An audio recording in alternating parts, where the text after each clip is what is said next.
Oh boy, here we go.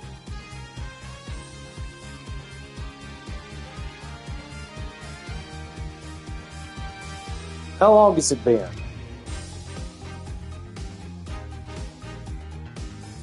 A little over 2 months, eh? I did one Bubsy stream in the meantime. Not much has happened. I've just been lazy, dealing with mental health issues. I'm almost over a cold, so hopefully my voice will hold up. I would like to start streaming more for no other reason than I need something to do. So what's after this? Ace Attorney 5? Investigations 1? Great Ace Attorney 1? Something else? I have like every Resident Evil game apparently. This is a long episode. I might not finish it all day. I want to try. Here we go. Turnabout Succession.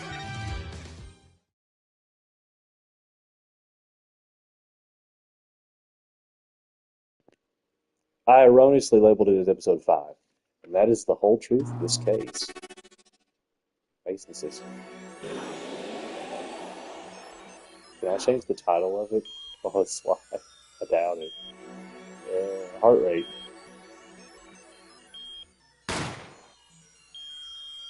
Oh shit! Wow. In order to understand it myself, I had to know the story of these last 7 long years. Or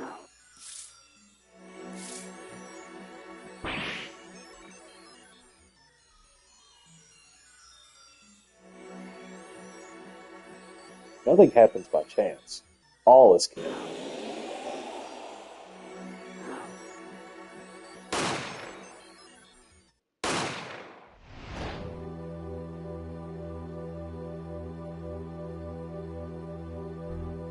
And now, you stand ready to begin the final chapter of this story. Hello. Oh.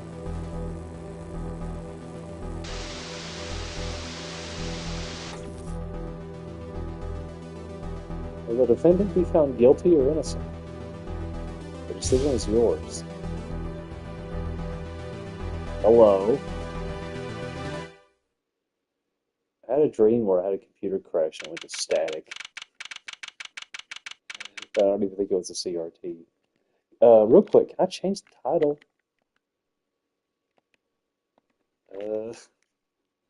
It probably won't let me. I'm going to try. Let me see. It doesn't look like it. Wait, I might be able to.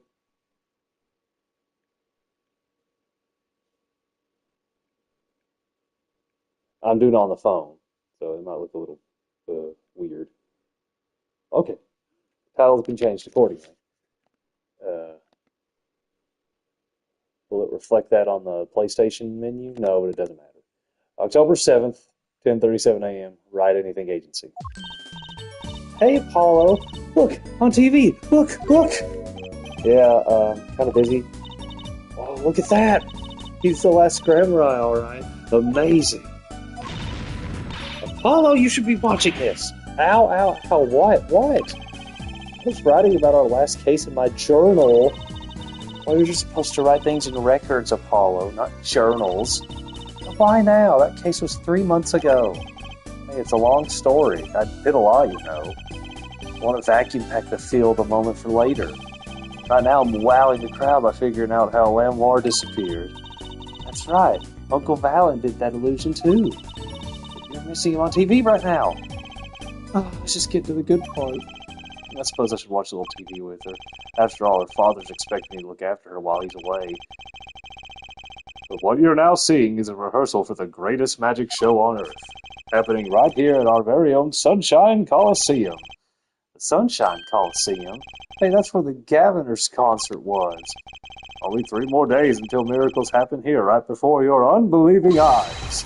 Legendary True Grammar Eyes performed for the first time in 7 years. That's gonna be great. I'm so there. You and Daddy are coming too. The legendary Grammar Eyes, if Trussy's real father were still alive. be on that stage performing miracles. I've got the tickets and everything. Here's yours, Apollo. Magic show ticket received. Ticket to the premiere showing of A Grand Illusion by the magician Valiant Grandma. I'm going to be saying that a lot. Squeak! Oh, you are here. Working hard or hardly working. Always the latter. Hey, how have you been? Hi there, stranger. Not exactly the kind of greeting I'd want to hear from my own kid. Oh, he has been gone a long time. How goes it, Tracy? Here, I got a present for you. Yay, pudding! I love pudding! Oh, it's farm fresh. And not just one pudding. 3 whole cups. I'll have to pace myself. Well, I'm beat. That's right, Daddy. You're on a top secret mission. You've got to take it easy with the secrets, you know. How right you are. So you still can't tell us what your mission is? Maybe this time. That's something to do with you anyway. Huh? Me? Ooh, maybe you're getting a top secret mission too. Maybe you could be one of those guys. A spy. Can't I just be a defense attorney? To be honest, telling you about the mission was my whole reason for coming here today. What? Tell me. You've heard of the jurist system, yes? The jurist system? That's right. The new legal system everyone's talking about. Have you heard of it, Apollo? Huh? Maybe? Maybe not as many people are talking about it as I thought. The jurist system, huh? Yeah, this whole series is supposed to be like taking place in Japan, but they localized it for America. It's a whole thing. Oh yeah, I forgot I got trophies to get. Let me pull up that trophy guide. I'm so sorry.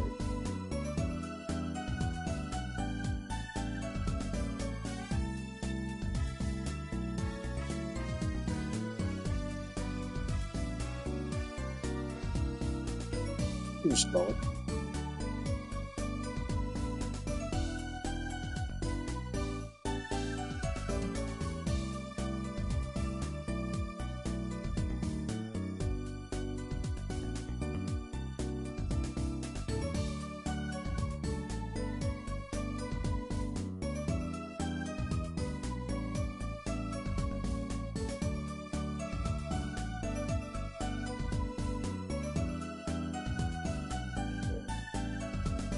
Sorry, PSN profiles is kind of slow. It just likes to hang.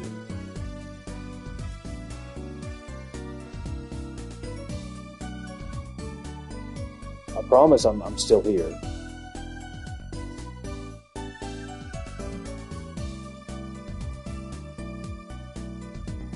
Swear to God.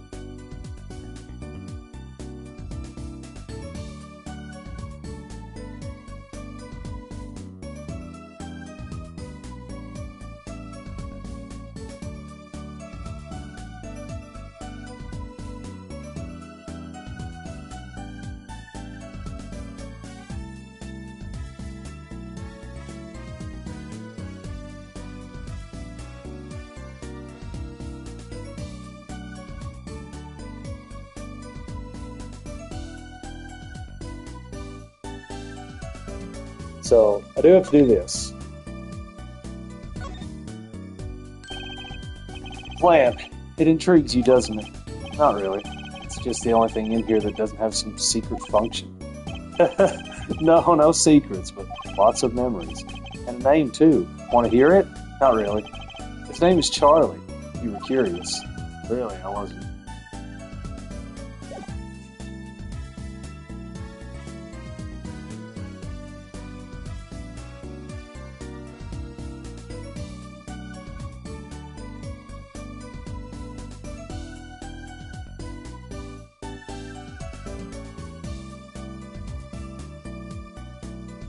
Okay, there's a trophy for the bad ending.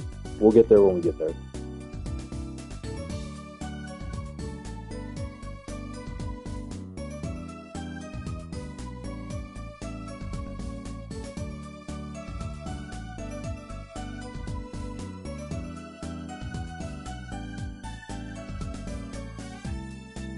Give me just a second.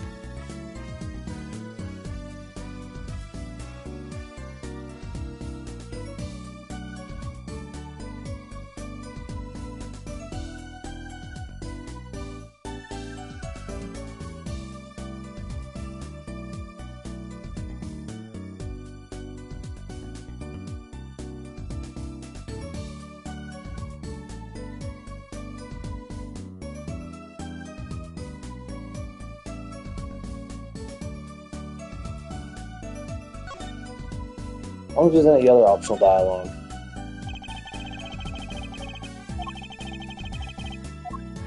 I guess not. Look at this. Presenting, are we? I had my fair share of that back in the day. Showed my attorney's badge a lot, too. He may look cool and calm now, but you should have seen him before. You know me too well, Tracy. I'm glad I provided this opportunity for a little family bonding.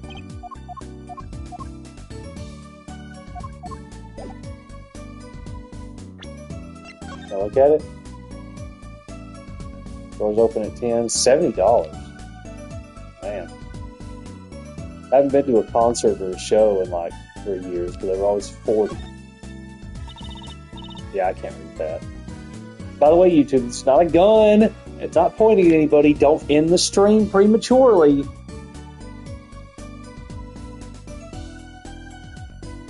You ready, Apollo? Ready for what? For what? For the true Grand Magic Show. It's not like I'm getting up on stage or anything. What are you talking about, Apollo? You can't enjoy magic if you're not part of what's going up on stage. I'll lend you my spare costume if you need one. You mean I can't go in this? No. Does it get more straightforward than that? Okay, it's jurist system. So, Daddy, what's this jurist system thing? Well, Tracy, you know what a jury is? I've heard of it. Isn't that those people who sit in court in those old courtroom dramas? The ones who get to decide if a guy's innocent or guilty? Do you know, Apollo? Only from TV. 12 people chosen from the community, right?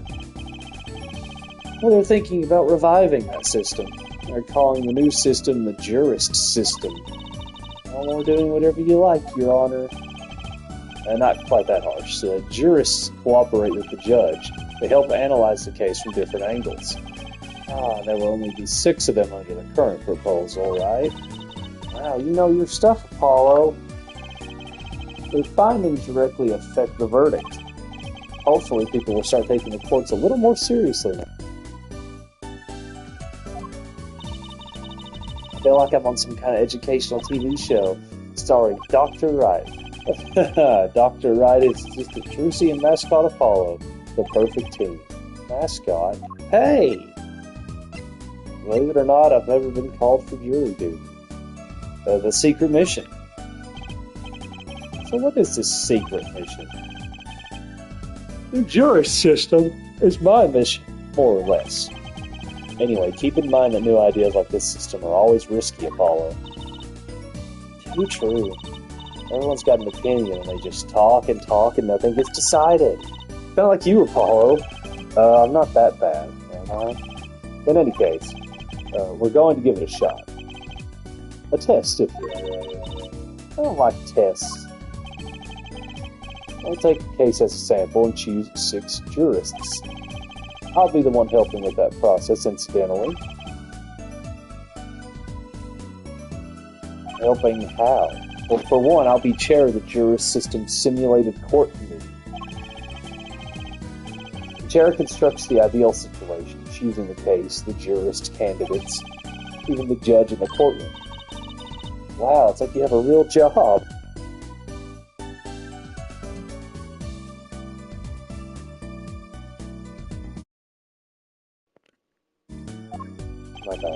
I was never that good at the piano, to be honest. Once a lawyer, always a lawyer, I guess. Trial's tomorrow, by the way. Don't miss it. The trial simulation, that is. Simulation, huh? Sounds interesting. So, what kind of case is the trial simulation about? Well, since it is the first run-through of the new system, I wanted something simple. Good thinking. Not since wearing yourself out on something too serious. True. The case is a murder. That's not simple at all. By simple, did you mean that the defendant is guilty? Yes, most likely. So, good luck, Apollo. With what? With the trial tomorrow. You're defending, of course. Recall that I said it had something to do with you. Go for it, Apollo. It's just a test case anyway. No sweat. Yeah, but there's still a verdict to be decided. And a potentially serious sentence. The most serious in a worst-case scenario. You mean the verdict's for real? That's not a test trial. That's a real trial. All the forms have been filed. There's no turning back now. The trial begins tomorrow at 10 a.m. Hope you can make room in the schedule. Why am I only hearing about this now? Ah, yes, there was a change this morning. I picked a new case. Something that happened last night. Well, let's talk about the trial simulation.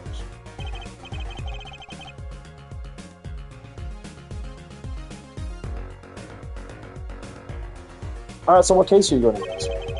You really want to know, don't you? Of course I do. I mean, I'm going to be defending, aren't I? If all goes well, then yes, of course this is just a test. We wanted everyone to start without preconceptions. A blank slate, as it were. There's a difference between having a blank slate and just being totally clueless. What dumb idea was that anyway? Well, mine. Committee chair, remember? Oh. Well, if you want to know that badly, I suppose I could give you permission to examine the scene of the crime. Good, that's better. But you can't talk to anyone involved in the case. But what? Then how am I supposed to defend? You let me worry about the details there. Remember, I'm in charge of this trial. All of it. But you don't want it to backfire, do you, Apollo? If I am in charge of the whole trial, that means the entire affair is my responsibility, for good or for bad. Just do what you can, and don't worry. I know what I'm doing. All right. I'd recommend going down to the detention center. The client's waiting for you. You can ask about the scene there. But you said I couldn't talk to anyone involved. Oh, you can talk to your client, if you can get her to talk. Well, time's a-wasting. Hold on, I need to know about Valiant Grammar.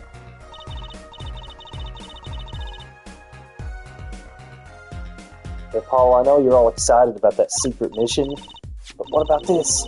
The Shoot Grammar Grand Magic Show. Huh? Oh, right, the card tricks. They're not card tricks. They're grand illusions. Miracles. The apocalypse. Heaven and earth will shake. So what? That's 3 whole days from now. It's at Sunshine Coliseum. Let's go. Let's go today.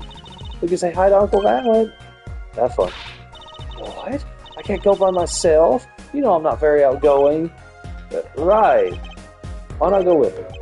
But, well, what about the secret mission? Oh, don't worry about that. You'll hear all about it tomorrow regardless. I don't trust that smile. He knows something that he's not telling me. Yippee! Now you can take me to the Coliseum! I suppose it wouldn't kill me to pop over there. Ah, Grammar Eye. That reminds me. What's this, Daddy? Isn't that the Silk Hat, the Grammar Eye seal? Isn't that Silk Hat the Grammar Eye seal? Consider it a birthday present, Tracy. Thanks, it's great. But today isn't my birthday. Huh. Good point. What day is it today, Apollo? Today? I think it's Recycle Your Plastics Day. It's Recycle Your Plastics present. Yippee! So it's plastic! I've given up trying to understand them. It's much easier that way.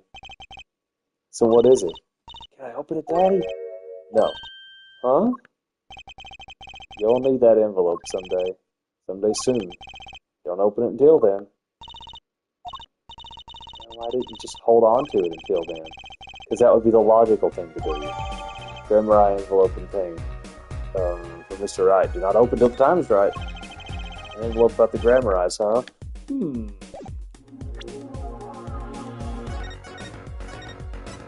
Man, it's been a while.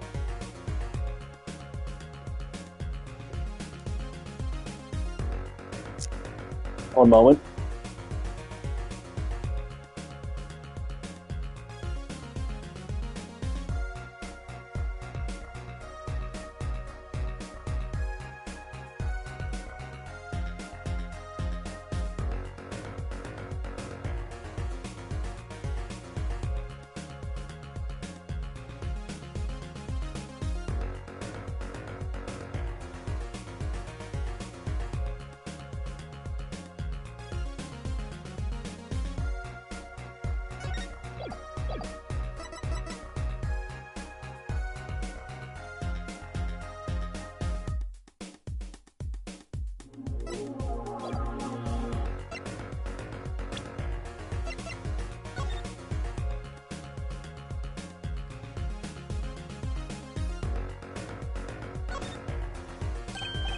Ah, looky here, handwritten signature.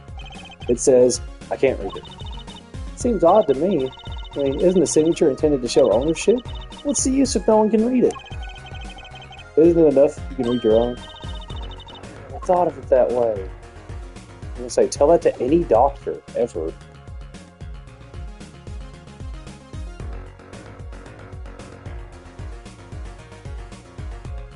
Like, one of the first experiences of being an adult is handing a prescription over and the pharmacist not being able to read it. And you're like, why do they do this? Why do they just put scribbles? I mean, I'm not saying my signature's any better, but I'm not a doctor. The only thing I sign are my checks.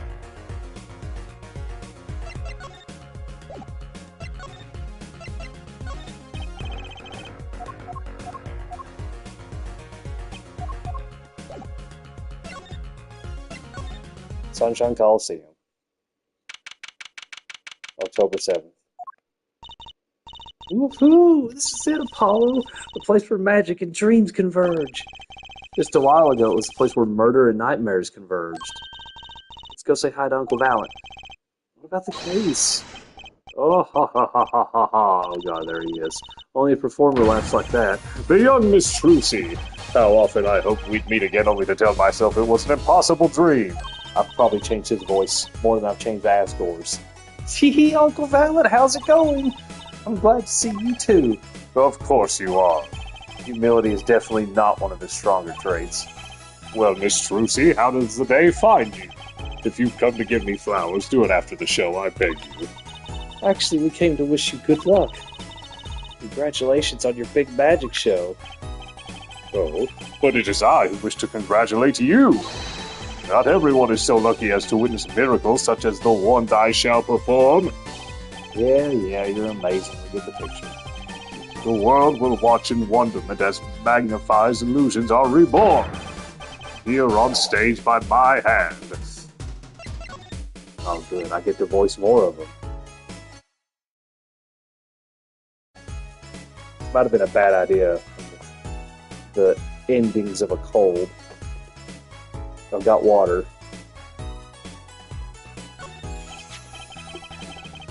I was wondering if you could tell me about this. Aha! Why, that bears the Grammar seal. Uncle Valent, is something wrong? Trucy, where did you get this? Daddy gave it to me. Your daddy? Partner Zach Graham? No, my other daddy, Phoenix Wright. Why now? Why would your Lord Daddy? Lord Daddy, that's got to stretch the whole arcade thing a bit. This signature upon the back, do you recognize it? That belongs to none other than Zach Grammari. What? Daddy signed this? Might I be so bold as to open it? I'm sorry, but I can't let you do that. What's in this envelope, I wonder? Damn. A challenge, is it? You want me to make that disappear? Very well. Give it to me. No, thanks. Are all magicians like this? Paula, what was that look just now? I was just thinking how hard it is to get any information out of a magician. All same shit.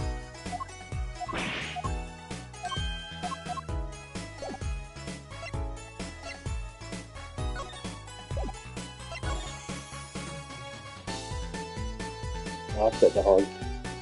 I like the blue badger too.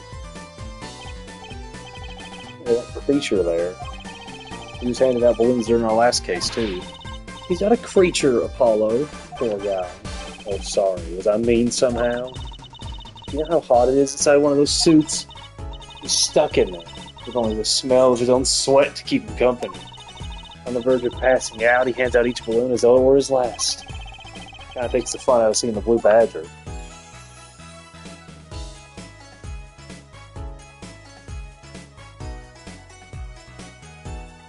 My worst nightmare is that every time I mute my controller, it unmutes and vice versa, so that the only thing you hear during this playthrough is me coughing and blowing my nose. Let's hope that's not the case.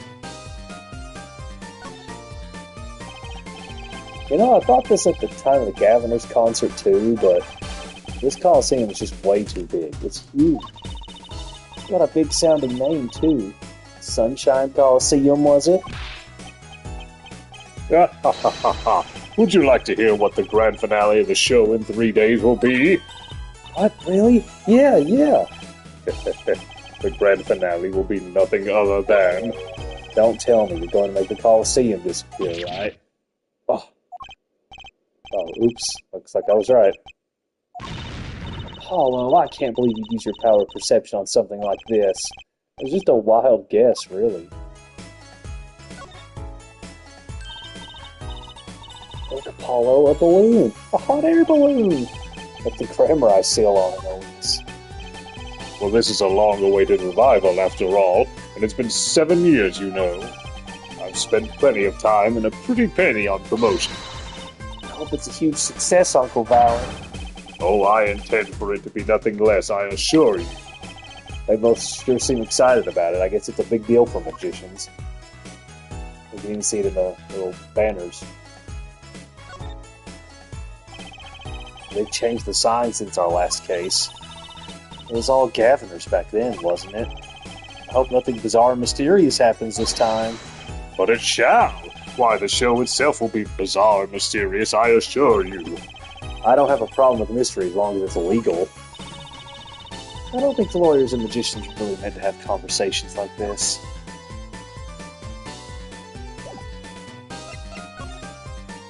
Oh boy. The big magic show.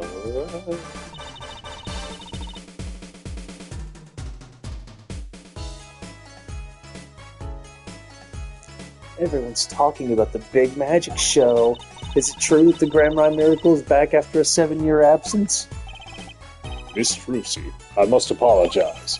This show, this honor, should have been his. Daddy. My co-magician in training, Zach Grammar, if that terrible thing hadn't... It's okay. Your father was a great magician, Trucy. If he were alive and I valid Grammar, he would have been proud to stand upon this stage as his assistant. Thanks, Uncle Val. You know, I'm happy you're doing the show.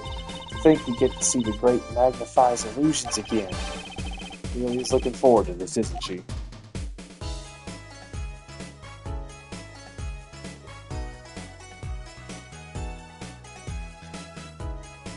What a name.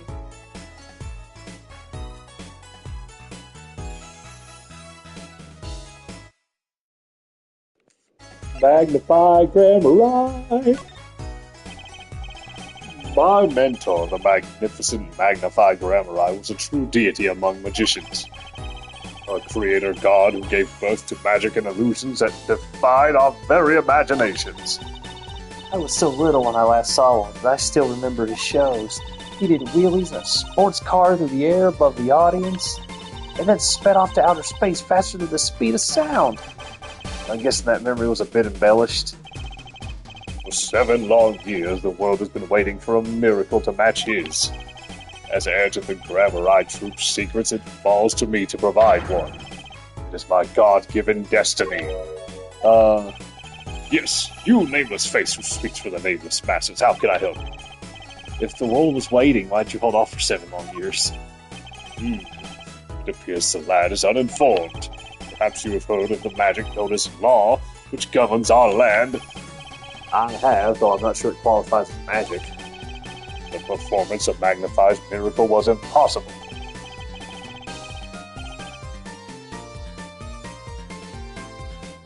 A certain law prevented it for 7 years, but no more. 7 years? That phrase sure likes to pop up, doesn't it? And why was that? A little matter called performance rights, Miss Trucy. Performance rights? More like Phoenix rights. See, I could be a writer for this game. Can you tell us about these performance rights? Magnify's magic relied on an incredibly innovative idea. A trick, if you will. That trick was considered his property, and as such was protected by property laws. Intellectual property, maybe? Magnify knew this and bequeathed it in his will.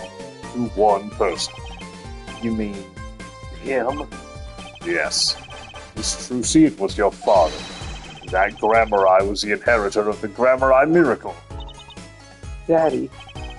Yet, as you well know, he is gone. He disappeared suddenly 7 years ago. I think I see where the story's going.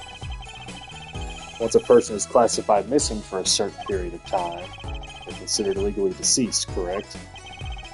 In all absoluteness, those rolled-up sleeves conceal your competence well, young man. That certain period of time of which you speak is 7 years. Yes, Miss Trucy, though it pains me to say it, this past spring, April to be precise, was the time. Your father was legally declared deceased. In the absence of a formal will, the secrets of our mighty Mentor Magnify passed to me. This was in fact stipulated in the will by Magnify himself. Is that how it works, Apollo? Yeah, it's called death in absentia. He's declared missing permanently. Daddy. Well, that was fun. Detention center.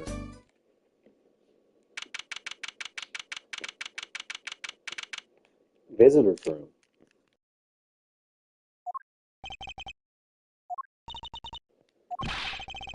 That's 20 minutes we've been waiting here. 20 minutes! Maybe I should complain? I'm sure that guard has better things to do than stand there pretending he doesn't see us. You know the minute we get angry, the client will show. It always works that way. Like shouting, "Oh, waiter," and they're standing right behind you. "Oh, guard, is our client going to be much longer?" "What are you talking about? Haven't you already started the meeting yet?" "Huh?"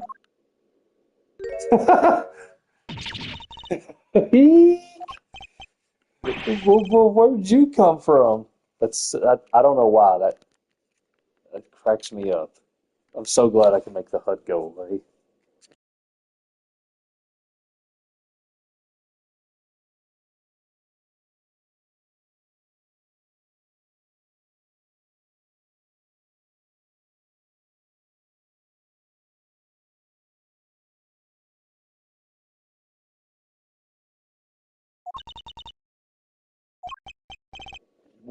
Well, anyway, please have a seat.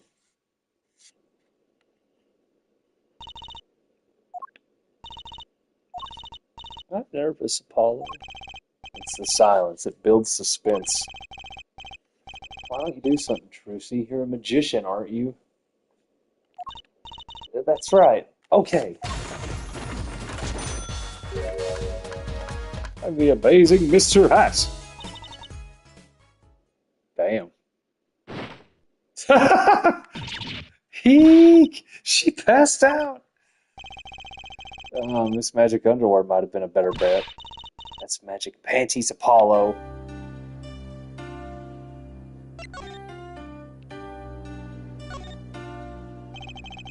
The same old security guard is glaring at us. He winked. Maybe he's not such a bad guy after all. That would make me 10 times more nervous, Apollo. Security camera stares down from the ceiling, all-seeing, unblinking. Not that I'm nervous or anything. Not my favorite detention center thing. Hey, you. See this here? Does it ring any bells? Does anything I say ring anything? Introductions. Hi. Well, I'm your defense. I really think it has to be fate, you know. And by fate, I mean destiny. You know, I'm good with astrology. Tell me, what's your sign? Really, Apollo? I can tell you mine if you'd like, Apollo. No, never mind. I just got carried away. I seem destined to get difficult clients, it seems. Your name? So what's your name? Oh, right, I'm supposed to introduce myself first. I'm Apollo. Apollo Justice. But I'm Trucy Wright. I know. This is getting nowhere fast. The case. Hey, I know. Maybe you can tell us what happened. You're a defense attorney, after all. Anything out of the ordinary happened lately? Well, the other day, this tourist from out of town stopped to ask me directions. Later, Trucy. I feel like I need to ask directions myself here. Well, that was fruitless. Though I think I understand despair a little better now. Oh, man. I've been playing Ultra Despair Girls, and I don't know if it's Spike, Junesoft, or NIS, but they don't want you streaming their games, so I can't stream them. I wonder if that stipulation will be the case for the Danganronpa 2 remake, because I'm definitely going to play it. Because Atlas is like that too. You couldn't stream Persona 5 past the beginning, but you can Royal. So who knows? And I'm just talking about streaming straight from the console, of course. Crystal Hand? But look, she's doing your nails. What? Are nails more important than defense? Is that it? Let's go, Trucy. Excuse me. Could you read this? Sure. I feel like a teenager on a first date. And this is the love letter we passed from desk to desk at school. Stop looking so wistful and read it, Apollo. It's a business card with a name and address. The name is Vera Misham. I don't know if I'm pronouncing that correctly. The address is for Drew Studio. Really? Because you draw, and you're giving me this card because... Well, looks like we're finished here. I wonder if Drew Studio is the scene of the crime. Let's go find out.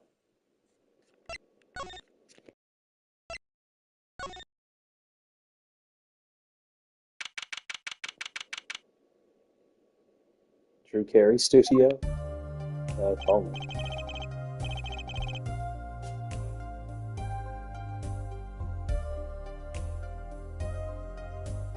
I like the music. Well, this looks like a studio. It sounds like the song that played at the beginning of the game. It's like life imitating art, or maybe it's the other way around. I mean, it's both. But the tape on the ground there, it's a bit jarring. Yeah, it's like we found our crime scene. Apollo, look at all those paintings. Hey, don't touch those. It's okay, I'm just looking.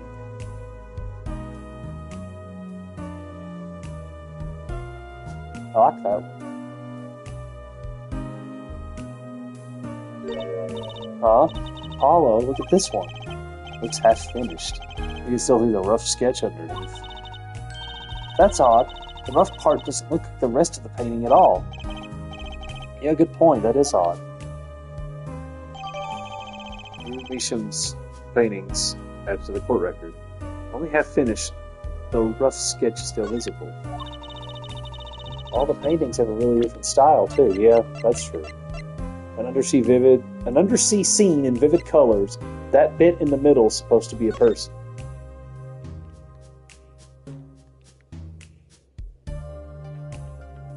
Sorry. Can't help myself. Is that a pufferfish?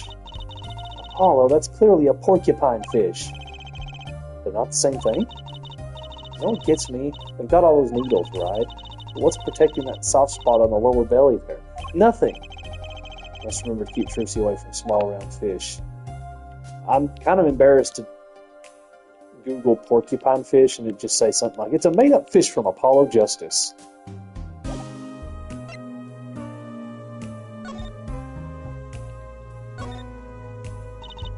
Apollo, look at this painting.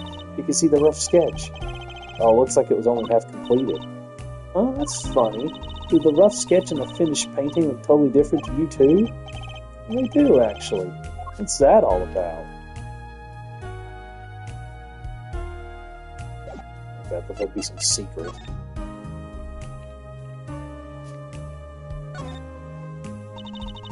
What a pretty business card. Looks like a postcard almost. And on the back, just her name. That seems odd to me. What does? Why write your name on the front and back of the card?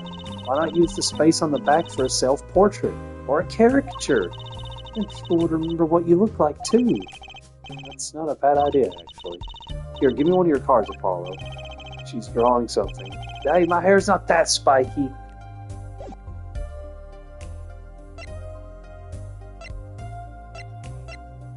"19. My client, apparently. I know nothing other than her name and mailing address."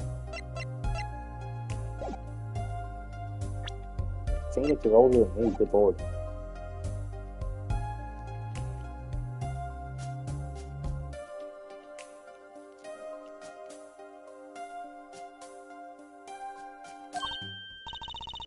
I thought I might find you two here. Oh, here we go. Emma, long time no see. Oh, seems like I run into you two far too often. I bet I know why you're here, too. You know about the trial simulation tomorrow? I've heard about it, sure. So Mr. Wright chose you, huh? We don't even know what the case is about. Well, he was killed, the artist who owns the studio, that is. Mr. Drew Measham. That's gotta be some kind of pun I'm not picking up on. Or Measham. I'm just saying Measham because it makes more sense. And his daughter was put under arrest. Yeah, we just saw her at the detention center. It's funny, though. She seemed more like a victim than the kind of person who would commit murder. You don't say. Not even by poisoning? That's how it was done, you know. Poisoning's a common way to get the job done when the murderer's a woman. Well, she's not wrong. Poisoning? Anyway, Mr. Wright told me you'd be coming. Feel free to take a look around. I'll just be over here with my statues. Well, you can't talk to anyone related to the case this time around, which means we'd better find out as much as we can here at the scene. Or else. Let's talk anyway. The victim. So this Drew Measham was some kind of artist? Apparently. Did a lot of illustrations for books, I hear. Had a lot of female fans, too, for what it's worth. Oh, well, I guess the stuff is kind of pretty. Like that oil painting over there, for instance. Yeah. That wasn't one of his illustrations, actually. Huh? So it was a standalone painting or something? Is that what she means? He was an odd bird, Measham. Hadn't shown his face to anyone until the end. What do you mean, to anyone? To anyone. He was always locked up here in this studio, apparently. The only connection to the outside world was through letters he'd put in that letterbox over there. Letters? Do people still write letters? If you can believe it. What do you mean, Apollo? I mean, when was the last time you wrote a real letter? Don't most people use email and stuff these days? When did this come out? Like 08? Not Mr. Measham. Couldn't stand technology, it seems. He did everything by mail. Maybe he thought that way was more artistic, you know? Letterbox added to the court record. Drew Measham's contact with the outside world is empty. In any case, the only person besides him allowed in here was his daughter, Vera. Oh, you mean the killer? The suspect, please? We took some fingerprints, of course. The only ones found in the room were Mr. Measham's and Vera's, basically. Basically? Actually, last night, Mr. Measham gave an interview to a reporter for the first time. It happened during the interview, apparently. His first interview ever? Could you tell us a bit more about what happened the night of the murder? The night of the crime. Like I said, last night was the first time someone from the outside came into the studio. I guess mysterious painters who never go outside make for good articles. And it just so happened that he died the night of his first interview.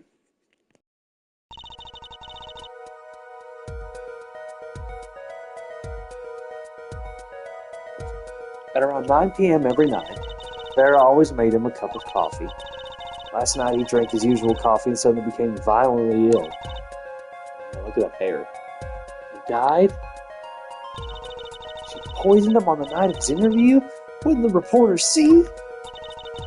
He wasn't near Mr. Measham when she brought her father his coffee. He was checking out some equipment in the back of the room. Supposedly, that's why she didn't notice he was there. It was the reporter who called the police, in fact. Wait, but why is she the suspect? If anyone is suspicious, it's the reporter. Yet the reporter never got near Mr. Measham's coffee. Even Vera acknowledges that. Regardless, I want to know more about this reporter. Oh, in the meantime, the defendant. So this woman, Vera, she's Mr. Meesham's daughter, right? Yep, a real sickly girl ever since she was little. Hardly ever went outside. She did kind of give off a withdrawn sort of aura. She was homeschooled by her father, apparently. It was quite a scene when they took her to the detention center. She was screaming about how she'd die if they took her outside. That does sound like a scene. In the end, she agreed to leave if she was allowed her good luck charm for company. Her good luck charm? Apparently she has this charm that magically gives her the courage to go outside. Why can't I ever get a normal client? But why would a shut-in daughter kill her own dad? Don't look at me. What about the poison? It was found to be in his coffee, right? No, not precisely. Not precisely? What does that mean? It means see for yourself, I think. What's going on over here? Hey, there's a painting hidden back here. Hey, you're right. What if it's embarrassing somehow and he didn't want anyone to see it? He certainly seemed pleased with the possibility. Huh, it's so normal. It's hardly something to get mad about. Huh? What is it, Apollo? Well, doesn't this painting look like... Never mind. I'd better get a professional opinion on this. Hidden painting added to the court record. Found at Drew Studio, notable for the large plum in the foreground. Man, I don't know what it looks like. It's a mystery. Hey, Apollo, this painting, I know it. Huh? Really? It's that story where the old woman is doing the wash in the river, and this giant peach comes a-floating on down. That might possibly be the strangest thing I have ever heard. That's Japanese mythology. Oh, it's just a picture. He's 52.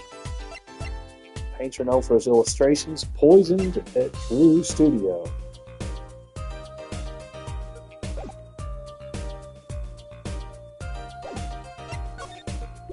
What the hell's this about? Oh, Emma, I was wondering about this painting here. That one. What about it? What about it? Yeah, what about it, Apollo? Take a closer look at it, both of you. Now, look at this one. This is the third painting he was working on.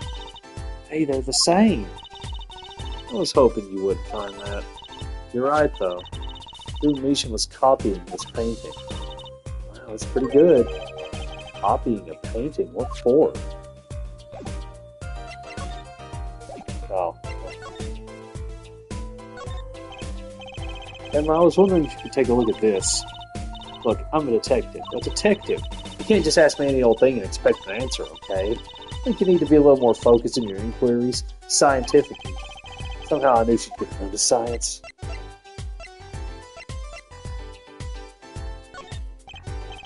Emma, about this painting. Oh, that? Quite good, isn't it? Oh, that's not what I wanted to ask you about. You want to examine it, is that it? I'd be happy to let you if you had a good reason. But without that, sorry. I guess she wants us to do a little footwork on her own first.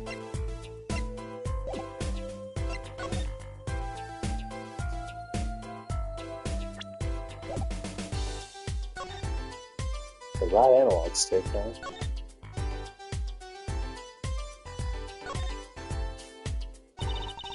Let's take a closer look. Why are two of the paintings identical? It certainly is a bit curious. And a whole lot suspicious.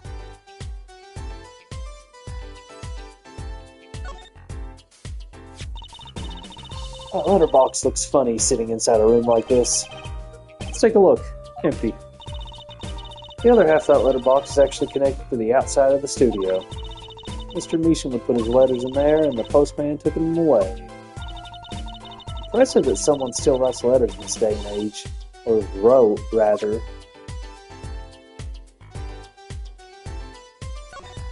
Oh.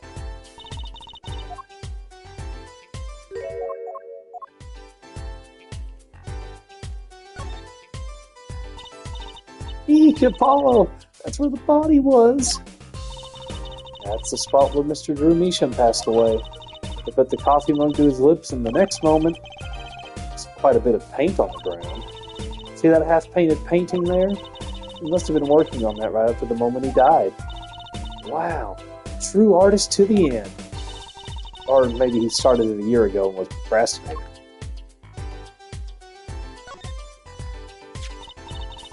Ah, that's the victim's coffee mug. Aha, so the poison was in here. This is my first time seeing a real poisoned mug of coffee. I would hope so. Poisoned coffee? Not exactly, actually. What do you mean? No traces of poison were found in the coffee. What? You'll have to figure out the rest yourself. I'm officially not on your side, after all. Coffee mug added to the court record. The victim's last cup of coffee, the side of the cup reads Measham.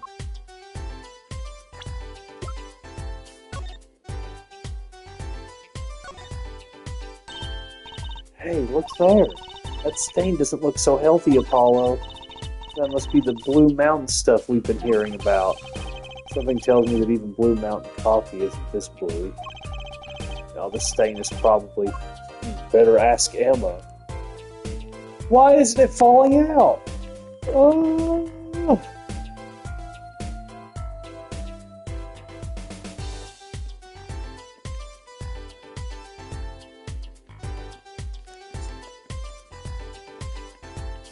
Sorry. Kind of hard to tell, but yeah.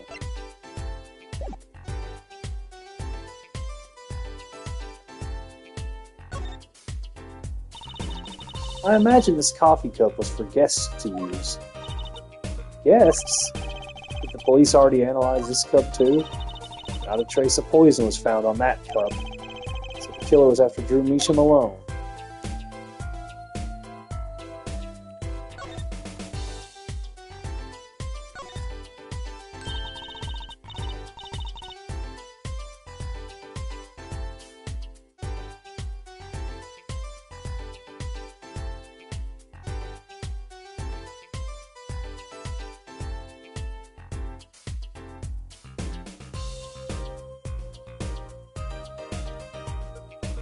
Apologies. Look at all these paints, Apollo. There's so many. He's got like 20 kinds of red. We could repaint your suit, Apollo. How about this shade of green? That'll be enough of that, thanks.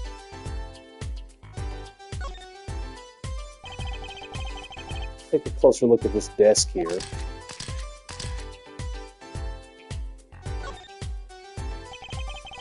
So this is Drew Measham. This little girl must be Vera. Yes, they took that some years ago. They look close. Happy little family. Well, until you arrested his daughter. Ugh. Look, I was personally against that, okay? She just didn't seem very suspicious, scientifically speaking. Uh-huh, right.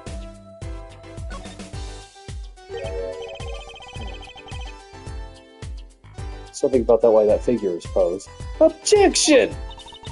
I've seen that pose before. It's you, Apollo. See, you're making one of your flamboyant gestures. Please, I am a professional. I wonder why it's posed like that. Coincidence? I saw an autosave there. The trophy I'm missing? Unlikely.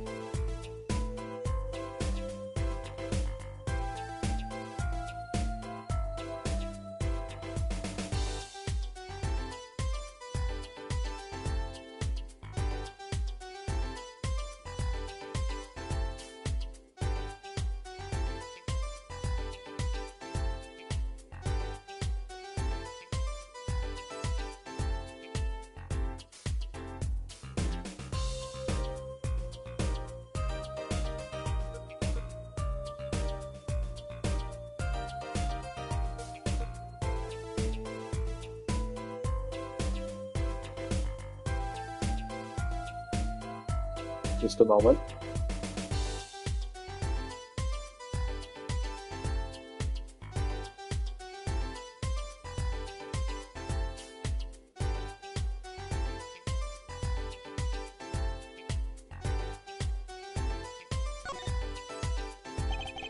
Is this a journal? Wow, talk about a clue. Let's read it. What is it, Apollo? He didn't write the name of the killer, did he? It's new. He didn't write a single line. Oh, you had me going for a while there. Hey, Apollo, what's this feather thingy? Isn't that a pen? Like an old-fashioned quill pen? But it doesn't have a pointy end. That was most likely for sweeping detritus off the desk. What the fuck is that? You sure know a lot, Emma. Bold and scientific, that's my motto. Exactly what about that was bold or scientific?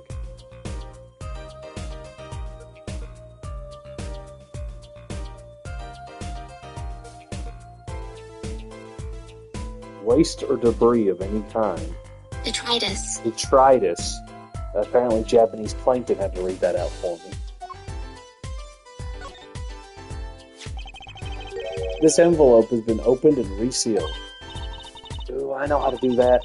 You take a pot of boiling water, hold the envelope up to the steam, the glue melts and it opens. Cool, huh? Whoever did this wasn't so delicate. You're right. Looks like they just ripped it open and stuck it back together. Oh.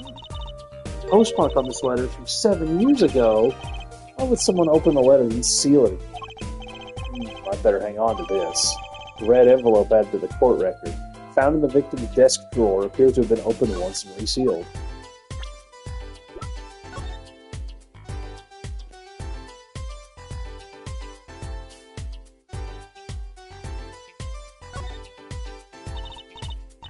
Apollo, look, it's been opened once here. You're right. Wonder if there's somewhere we can see what's inside. Should I try to get it open and stick it back shut? Let's not tamper with the evidence, shall we? I've got a better idea. Anyway, let's ask her.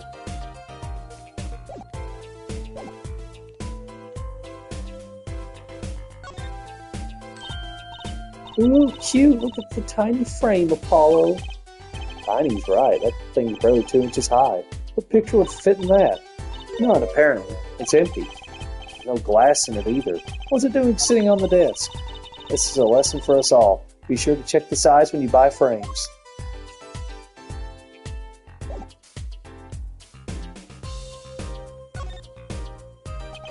No clues here. What is all this equipment here for? It doesn't look very artistic, really.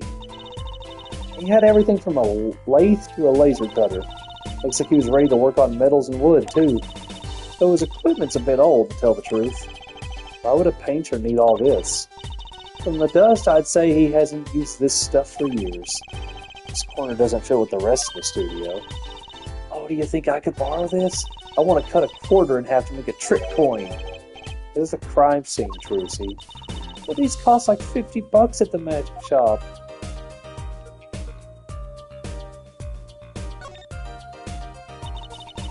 Is this desk for painting, Apollo?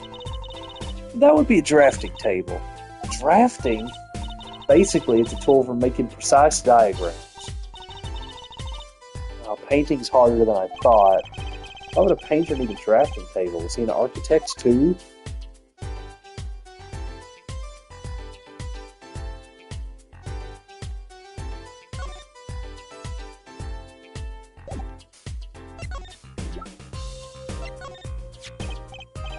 Emma, about this mug. There's a pale blue residue on the rim. That? Yes, well, it's just a rumor. But I've heard there's a kind of coffee called Blue Mountain. I'm pretty sure it isn't actually blue, Emma. Ah, right. Okay, you got me. That's left over from my testing spray. Forensic science. I knew your hobby was behind this somehow, Emma. It's not a hobby. It's what kind of scientific stuff were you up to? This spray, that's what. It turns blue when it touches poison. So the poison that killed the victim was on this mug? That's right. See, it wasn't in the coffee. The killer applied it to the rim of the mug itself. Wow, science is amazing. It certainly is helpful. Maybe Emma would be willing to help us out a bit more. You should try buttering her up, Apollo. They say flattery will get you everywhere. It's certainly worth talking to her a bit more.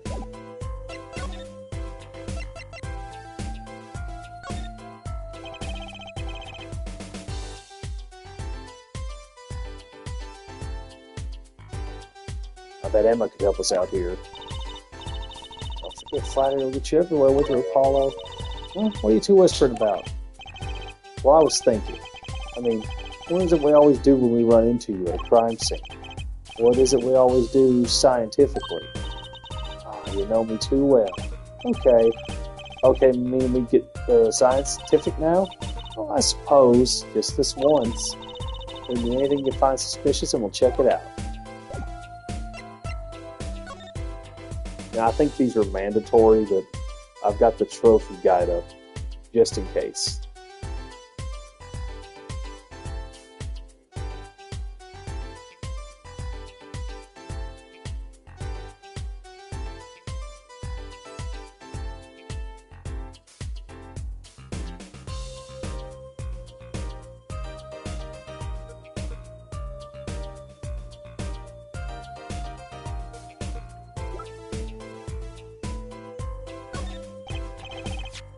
Emma, about this.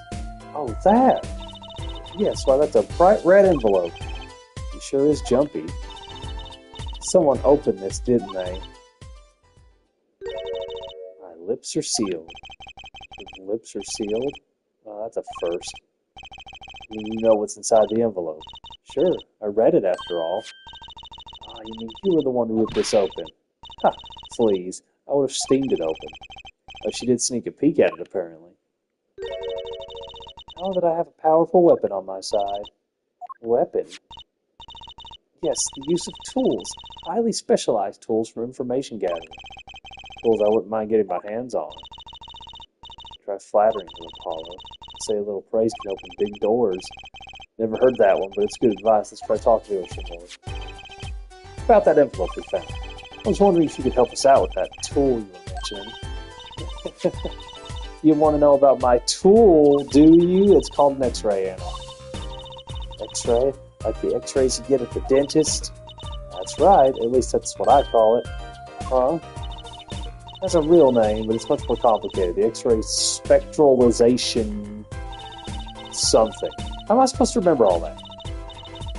So basically it lets you see inside things like envelopes. That's right. You're sharp, Trucy, but it's a bit more complicated than that in practice, of course. Actually, to tell the truth, I'm not really sure how it works scientifically. Can I try it out, Emma? Please? Oh, I suppose. Of course, I've already checked out everything suspicious myself. Alright, let's give it a spin, Apollo. Yeah, what are you doing? I was just seeing if I could see through your hair. But it's like a web. If that thing at me anymore, it might all fall out. And I wouldn't need an X-ray machine to see through it. Let's just get down to business, shall we? Right, let's test it on a sample first.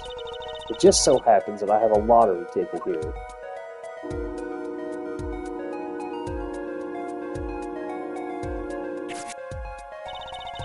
We set the sample in the device like so. I don't see anything. Patience, there's no need to get all antsy. Look at the right side of the screen. That's the layered view of the envelope. Layered view?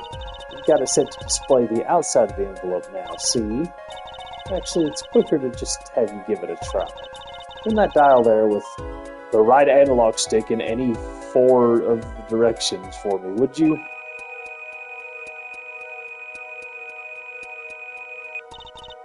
That's right. That's how you choose what depth you want to scan. You got something. So that's how you can read the letters on the ticket inside. Cool, huh? Except, I can't read them. Turn the dial a little more. What you have to understand is that a sheet of paper isn't really flat at all. When you zoom in that much, you see that paper's like a bunch of hills and valleys. Wow, really? This X-ray device uses a beam with a wavelength of only 0.05 microns that breaks cards down into thin layers so it can only show what's written on that layer. I'm not entirely following you, but what good is it if you can't read anything? That's why we go on to step 2. Try rubbing the image a bit if you would. Rubbing? Like going over the image with the left analog stick in any 4 directions while holding X?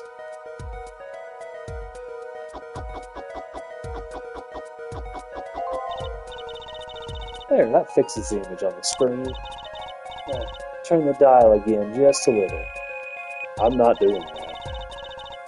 Good, now you can rub this image to fix it too. Yeah, I get it. We just keep doing this until we've got the whole thing. Exactly. Not bad.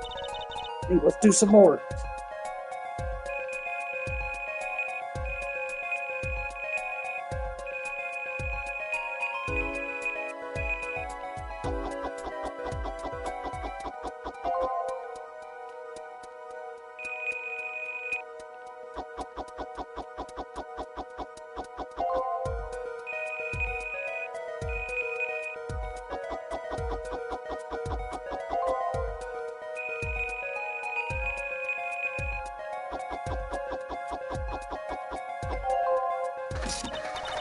Okay, let's print this one out. All I can think of is fucking Mo being like, "You're the big wiener." I'm so glad I don't do his voice anymore. Oh, I like where it's still framed on my stream preview. I hope I make that the thumbnail. Woohoo, I'm a big winner! See, this is the true hidden power of my weapon. Neat, huh? Now let's try it out on the real thing, shall we?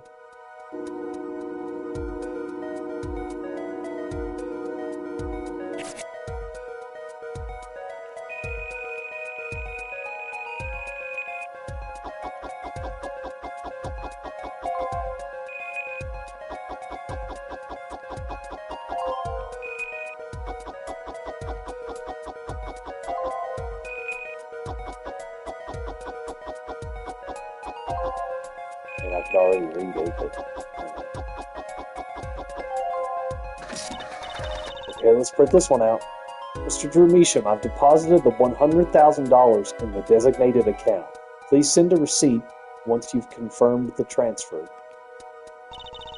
Someone deposited $100,000 into Mr. Measham's account. This painting must be really valuable. There's another page in there. Care to take a look? You bet I do. If you're going to read someone's mail, you might as well read it all. Here it goes with the second page then.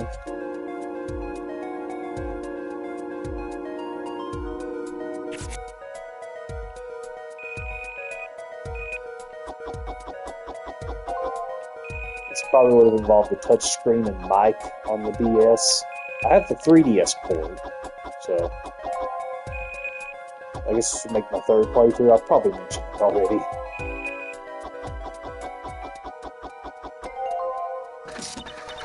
Okay, let's print this one out. Sign the papers and send in the enclosed envelope. Some people say envelope, I don't. With the enclosed stamp within 3 days. I need not remind you to speak of this to no one. So it was a letter about payment for one of his paintings. Why all the secrecy, though? And what? Why was this letter the only one in here? It's 7 years old, right? Maybe it had some special significance to him. Well, Emma? Well, indeed. She knows something she's not telling us. Looks like she's keeping mum about it.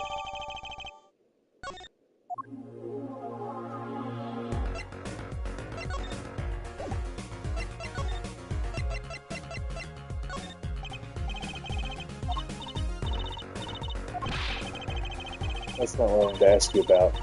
I want to examine it. Is that it? I guess we gotta keep looking.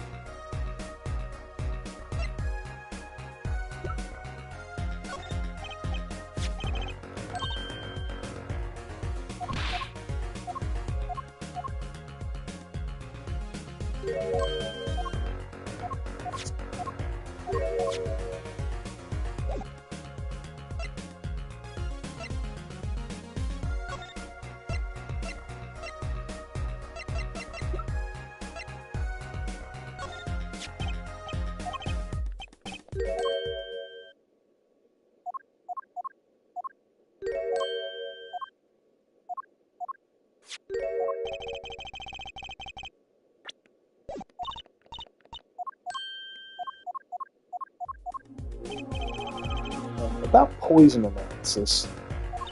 Stupid, I had to do that again. I was afraid you were going to ask about that. See, the solution is used to test for atroquinine. Atro, huh? Electroquinine, the deadly poison found in the autopsy. Uh-oh, that spark in her eyes. She's getting excited. Best tread lightly. It's one of the most virulent poisons that is absorbed into the body astonishingly slowly. It takes at least 15 minutes from the time of ingestion for adverse effects to show. Oh, and guess what? Recent research has shown that's fine, really. We don't need to know all the gory details. I think I get it. You just spray this stuff on something you want to test, right? Precisely. You can find even the slightest trace of poison with this. I want to try too, Emma. Pretty please? You don't have to ask twice. I already used it on everything suspicious, of course. Yeah, let's give it a whirl, Apollo. Ah, what are you doing? I was just seeing if I got a reaction on it. How's this for a reaction? Never do that again, I'm not poisonous. Well, that to those hapless witnesses on the stand. Let's just get down to checking for real poison, shall we? Spray everything. I can do it in 2 bursts.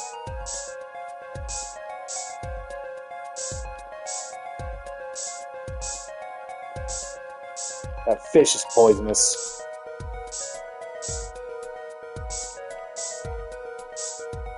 If you tell me it's not, I don't believe you.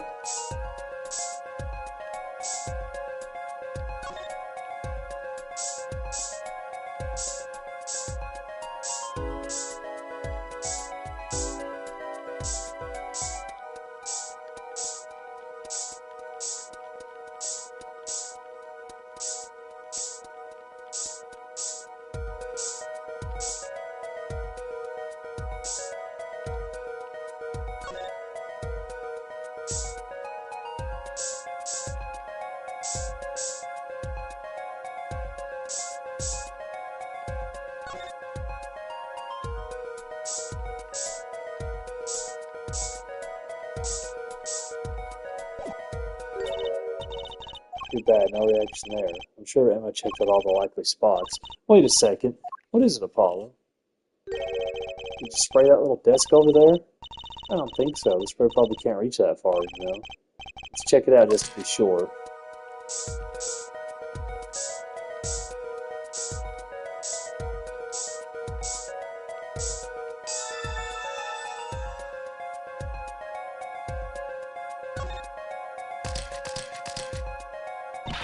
Eek! A reaction, Apollo! Ah! Where? Inside that cute little frame, look! Now would you look at that? Let's go, Intrusi. I'm known to work magic. Never mind that I was the one who found it.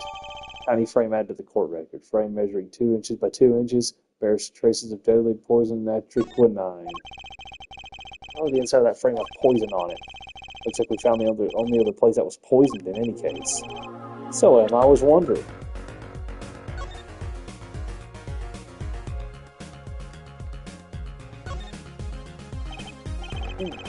Looks like you have to take this back part off first to put a photo inside. It'd have to be a really small photo to fit in there. True, and that pale bluish stain. How would there be poison on something like this? Well, there's one obvious reason. Whoever put poison in the coffee rubbed a bit on here too. That's not very obvious, Trucy. What's the story about this reporter that came here for a story the night of the crime? Oh, I'm afraid I can't tell you because he's going to be a witness tomorrow, I hear. I thought so. I'll never forget that face. What was his name? Oh, right. Russell. Or Bruschel. What are these fucking names? You're after a scoop to sell in the papers. The reporter comes for an interview with a painter. His first interview ever, and that night he's killed. Seems strange to you? Really strange. It does raise a few questions. I'd like to speak with this reporter if I could. Well, I hear he's on the beat today, too. Said something about covering a magician. Magician? Well, if it's not Trucy, that leaves only one other person. It wasn't Valiant Grammar by any chance, was it? Yeah, something like that. Got some big show lined up, I hear. So he's out interviewing Valiant Grammar. Looks like I'll be heading out to the Coliseum again sooner than I thought. Here, I'll give you that reporter's card if you want. Russell's card added to the court record. The business card reads Spark Russell, freelance journalist. And now I gotta read the trophy guide again. Although I think I got all the ones in this section.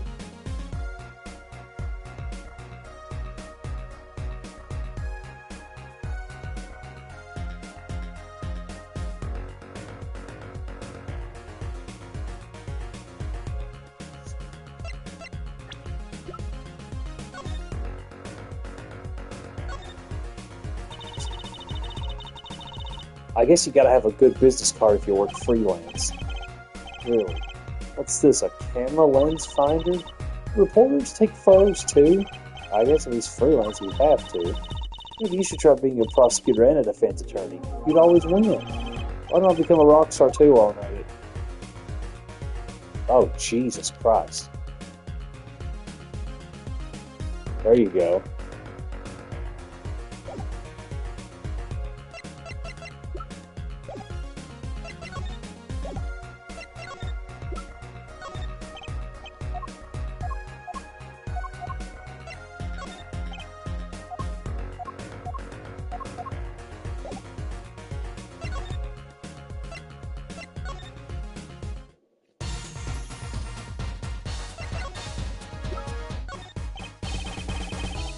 So a journalist was here on a story?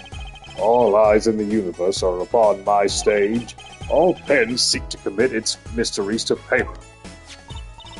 His name was Russell. Russell. I think he remembers him. Doesn't look too happy about it. Russell, that cloying smell of mint when he smiles, yes. Could you tell us more about him? What did he want? Mr. Russell, journalist. A man by that name called on me just now. Just now? Mallet's vision is always toward tomorrow. Mallet's feet step always forward. That is all. That's all. Very confusing. I am to perform a big magic show, yes. I wanted someone to cover it. Yet he had ears only for that incident. That incident?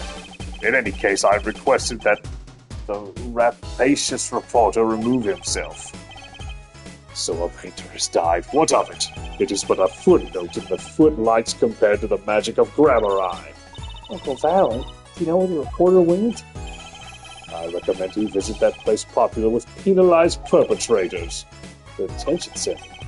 He was a rude individual. Might I see that card? Sure. He will tear apart my respectability. I will tear apart him! Ooh, here comes Apollo, Uncle Val's big magic trick. Is he going to fix the card? Not sure that qualifies as big magic. What happened to the big magic? Is it not more miraculous for it to stay ripped? Mr. Freely not like that journalist. Now the time has come when I must return to make my prestidigitation preparation. There's no way that's a real word. By your leave, Miss Trucy. Thanks, Uncle Valen. 3 days from now, make ready for a miracle. What do you think that journalist was after? Why did Valen react like that to this envelope? I think it's time to pay the detention center another visit. How do we get there? There's the Tweety Birds.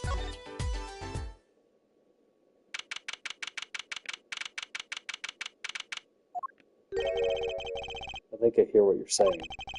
We're all doing it for the money. End quote. No, not at all. Looks like someone's already meeting here. Maybe that reporter? Oh, Jesus Christ.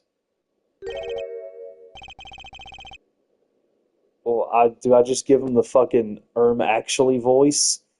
Hey there, how you doing? Who might you be? Sorry, we didn't know someone was already here. I'm Apollo Justice, attorney at law. Talk about a nervous monkey. You're Justice? You? You know me? Do I know you? Of course I know you. Stares down witnesses on stand till they spill beans, end quote. That's not true. What's he hiding? Are you a reporter by any chance? Oh, you're Trucy. Am I famous? Oh yeah. Trucy Wright hates carrying a bag. Puts everything she owns in her panties, end quote. Eek, that's so not true. Just hold on to your breeches there. I'll wrap up this interview in a jiffy. Interview? So, guard, I think I know what's going on here. Guarding rooms is my life. What else could I possibly need, end quote. No, how many times do I have to tell you this? Look, I've got work to do. You deal with them. Did you come here to interview the guard? Ooh-wee, what a pickle! A cursed wouldn't talk, had to interview someone or go plumb crazy, end quote. Huh? I should have guessed. Where are my manners? Name's Brushel, Spark Brushel. I'm not picky. Journalist just close his eyes, writes, end quote. What's that nauseatingly strong mint smell every time he grins? Until you've been interviewed by me, you don't know what thrilling is. Wild romp through crossroads of mayhem madness, end quote. I can see that. He's writing something again. Well, if he's a reporter, maybe he knows something. Great, I get to do this voice even more. Alright, let me go on the record here. Yes? I know what you're going to say. Brushel, take this, write brilliant column, end quote. I don't think so.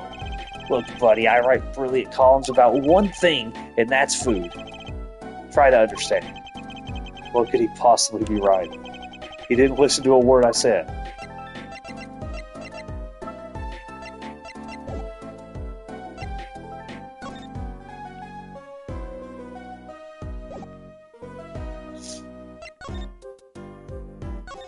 Spark Brushel. So, Mr. Brushel, you're a journalist? Me? Look, let me state one thing for the record here. Yes, I'm the interviewer, you understand? Yeah, I'm the one asking the questions here, end quote. Okay. For instance, you think a movie director watches movies?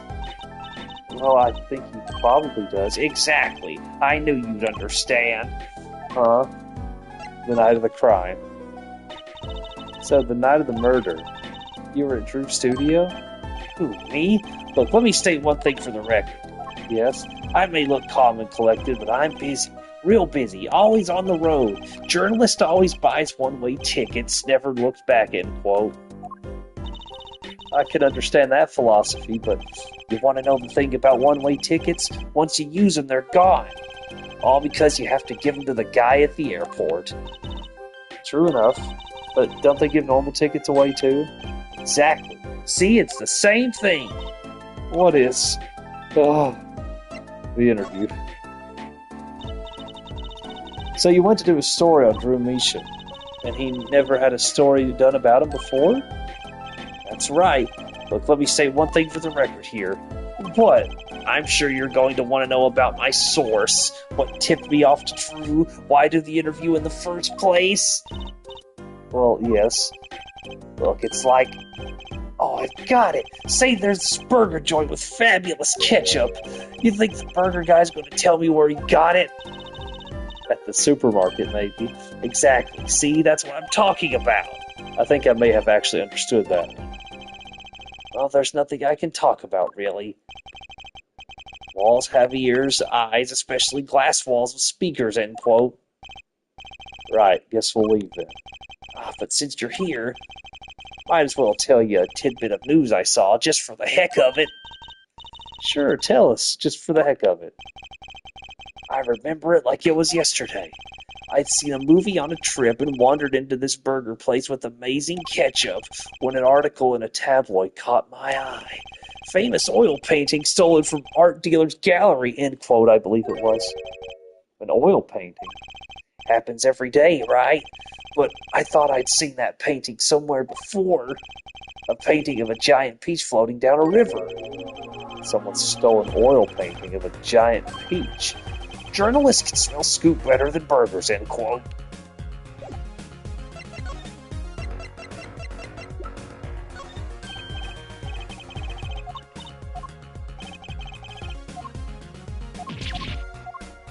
Did he not want me to bring that up?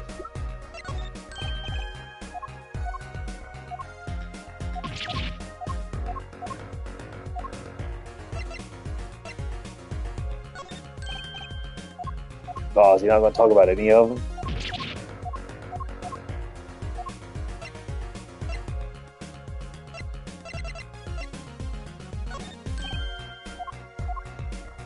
There's got to be one of these that make him say something.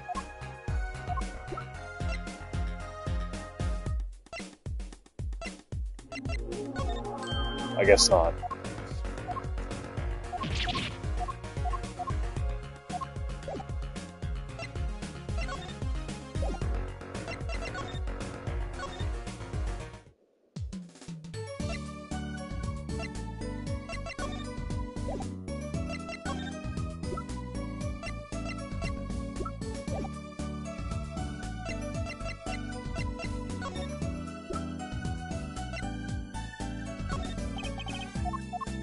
Fuck.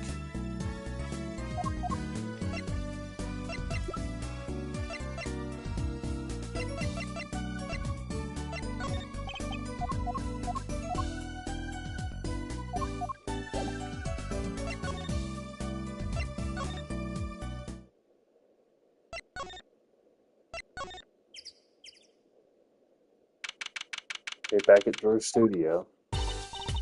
Well, how'd it go? Find anything out?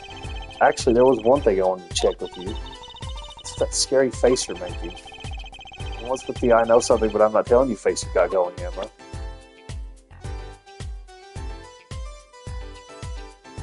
Oh god, it repeated that like 7 times, didn't it?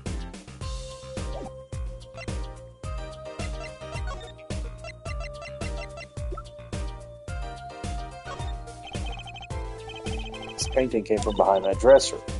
Yes, so? It was stolen. I was hoping you wouldn't figure that out. Do you think you could tell us a bit about this? I suppose. It's what you think.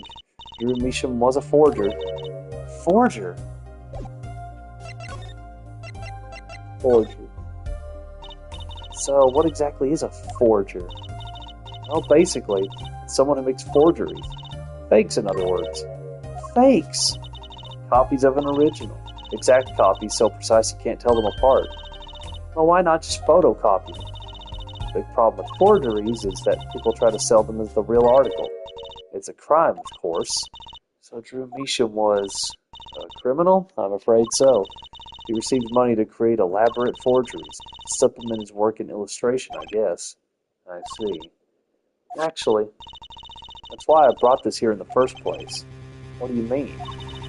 When you're trying to determine if a painting is a forgery, the rough sketch underneath can be a valuable clue. So the rough sketch is like a practice for the real thing, like doing a magic trick in front of a mirror before you go on stage. But not in the case of a forgery, not necessarily anyway. You know what the finished product is going to look like after all. Oh yeah, I guess you would. That's why I brought this. I'm going to use it to see what's under the paint of the finished pieces. I get it now. Not that I really needed to go to such lengths, seeing as how one of the paintings was only half finished anyway. Still, it'd be neat to see Mr. Meacham's rough sketches, kind of like what he was drawing when he thought no one was looking. True, that would be interesting and maybe valuable for our case. You should try buttering her up, Apollo. Flattery will get you everywhere, they say. Maybe I should ask him to help us out.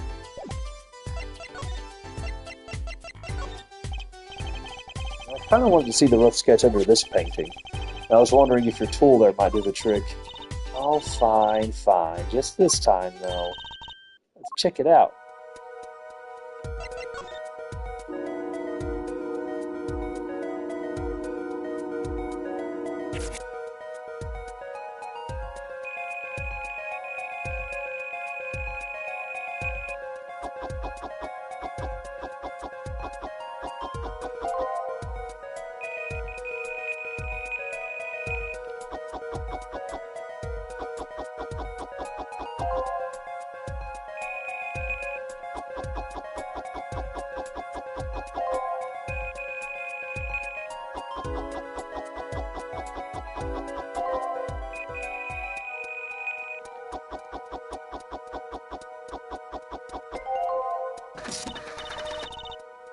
Okay, let's print this one out. What the heck? Wow, he really blows. The finished painting isn't anything like the rough. Devices like mine didn't exist until recently. He probably thought he could draw any sort of thing he wanted to for the rough. What do you mean? Well, in the past, you could only analyze the composition of a rough sketch. Composition? In other words, the traces of charcoal between paint and canvas, so you could tell if there had been a rough sketch, but not what it looked like. I think I follow you. So in essence, it wouldn't matter what was underneath a finished painting. Some pros would actually paint out a rough sketch entirely, then do a completely new painting on top of that. So Mr. Measham was drawing whatever he wanted before painting over him? Possibly. Is there a problem with that? Not particularly, but something about the sketch itself is kind of odd. It looked like he painted the last case. You're awfully silent all of a sudden, Apollo. Think we could check out one of the other paintings? Well, sure, you like this detection stuff, don't you? Yeah, I'm still streaming. You have to remember the last case I streamed ended after 47 minutes for no reason!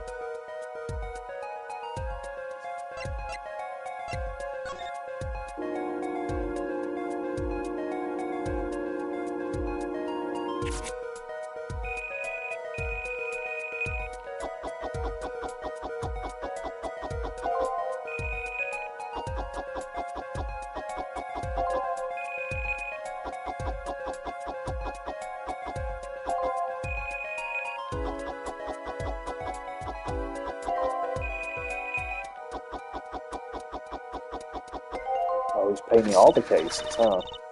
Let's print this one out. This one too. What's wrong, Apollo? You look so serious all of a sudden. You think I could just look at the last of these? Fine by me, knock yourself out. This will be the first case, assuming.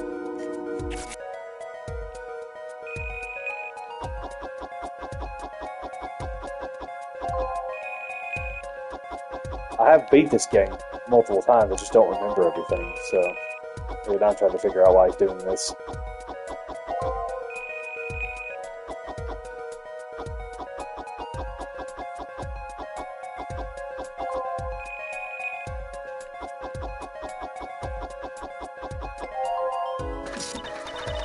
Okay, let's put this one out.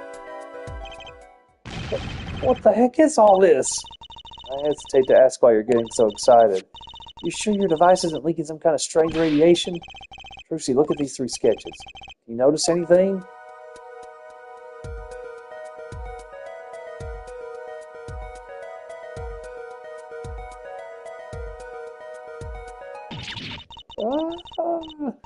There.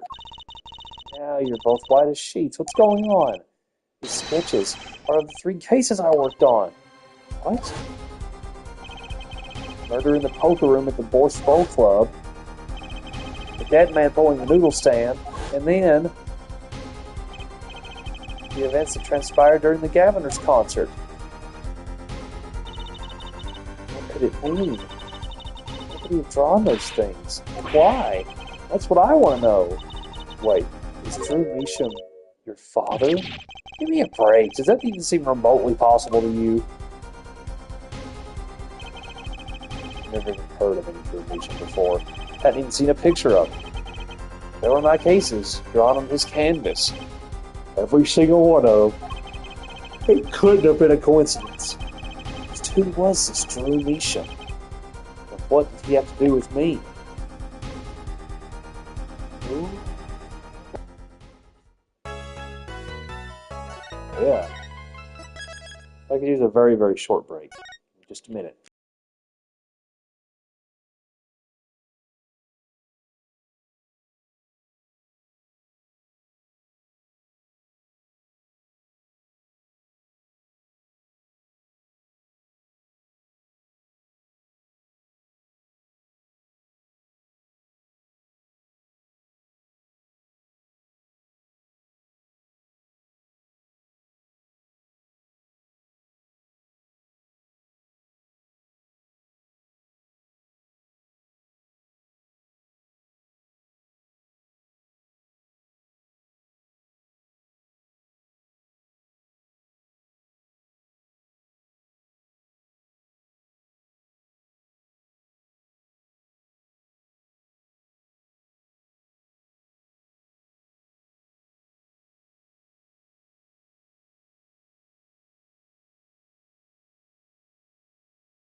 I had a Pop-Tart.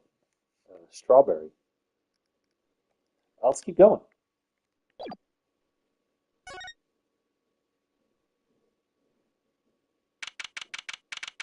October 8th, 9:48 a.m. District Court, Defendant Lobby number 6. There she is. Good morning. So, you're Pharaoh, right?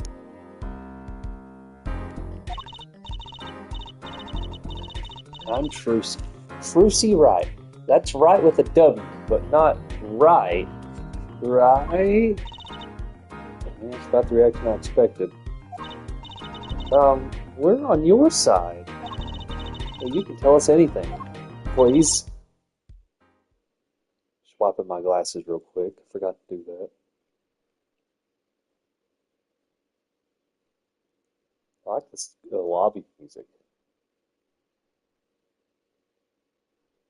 Okay. Good morning. She speaks.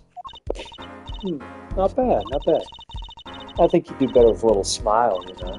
You're so pretty. You need to sell yourself, you know. Oh, that's a good thing to tell a girl. Trucy, let's take it easy for starters.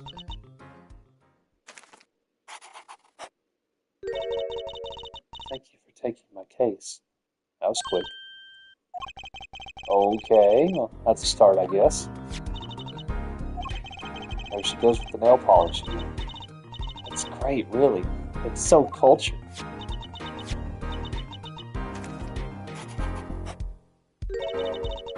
Want to try? Ooh, really? Girls. The victim, Drew Measham, was a forger, and a stolen painting was found in the studio. A life of crime, really. And maybe one that led to his death. 10 a.m. Court number 3. Oh boy. Here we go. Well, we will now begin the trial of Farrah Measham. Is the judge okay? His voice is all raspy, and he's looking around all nervous like. The repercussions of today's trial will most likely be felt for a long time, and may indeed alter our legal system forever. Today is a test of the juris system, and the first step toward a new order in our courts. Daddy's secret mission. The jurists will function like a jury. It is hoped their inclusion will help the courts to better reflect the people's will. Why aren't there any jurists in the courtroom? 3 closed-circuit cameras watch this courtroom at all times. The jurists have access to everything that transpires. Jurist, Judge Well, and Judge Cool. Now see here, Prosecutor Gavin. I was going to say that. My apologies, Judge. Jurist, today, judge today's trial coolly, if you would be so kind. The jurists are unbound by the letter of the law. They don't affect the trial with evidence, but by their feelings. We're about to find out just what effect they're going to have. Very well, Prosecutor Gavin. The details of the case, if you would. The victim is the painter Drew Measham, who was killed in his own studio. His coffee was poisoned. By whom, you ask? By none other than the defendant, Farrah Measham. There wasn't any poison in the coffee. Someone has been doing their homework. Indeed, poison was not present in the coffee, but on the mug itself.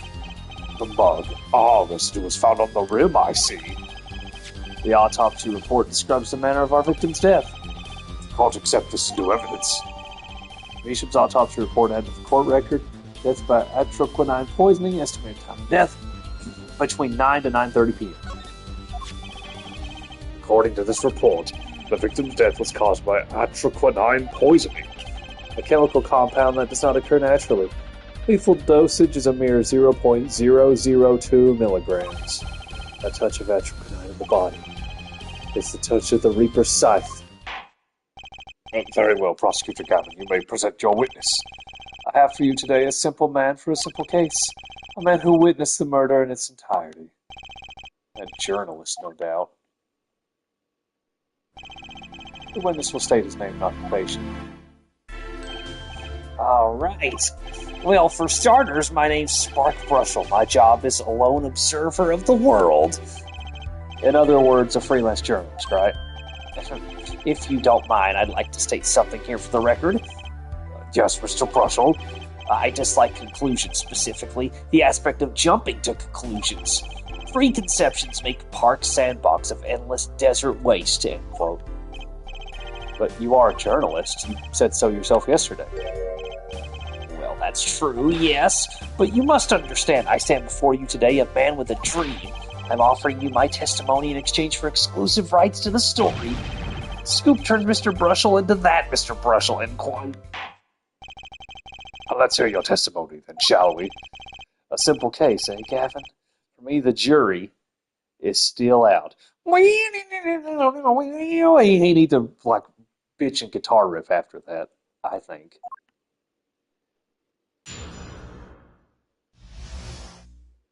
The journalist's story. I visited the studio around 9 that night to do the interview. The first outsider to enter the atelier. I don't know what that means. Journalistic history made, end quote. This keeps testing my vocabulary. His daughter brought us coffee right after we started. And you know what happened next? Star falls, end quote. No one else entered the room besides her the whole time. That does sound like a simple case. Unless you were the one who poisoned him. What are you saying, Judge? Need I remind you the cameras are rolling today? I felt the need to be a bit dramatic. You didn't do it, did you? Me do a thing like that? Come on, that's like a newsmaker making the news, end quote. Or even contemporary witch hunt, end quote. I know wild accusations rock courtroom, end quote. Rock indeed. Prosecutor Gavin sure looks like he's having fun. I'm so happy for him. Very well, Mr. Justice, your cross-examination, please. Here we go.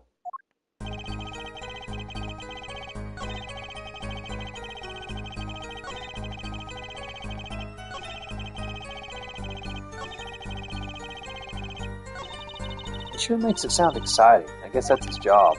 There's only one moment we need to focus on. The moment when Mishu died? Exactly. There has to be something there.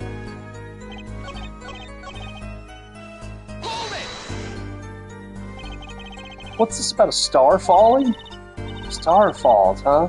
It's like an old telegram. Send money over. Sally, you don't know? That's like a journalism code word. An important personage passes away. A star falls. Get it? But there's no gravity in space, is there? I wouldn't think stars could fall, really. Does this matter? Oh boy, this is good stuff. Good stuff. How about star breaks? Nah, lacks punch. I know. Star dies. Nah, lacks imagination. Of course, you could go with Drew dies, straight to the point. I like it. I think we need to hear about something a little more substantial. Let me look at this. Okay, pretty straightforward.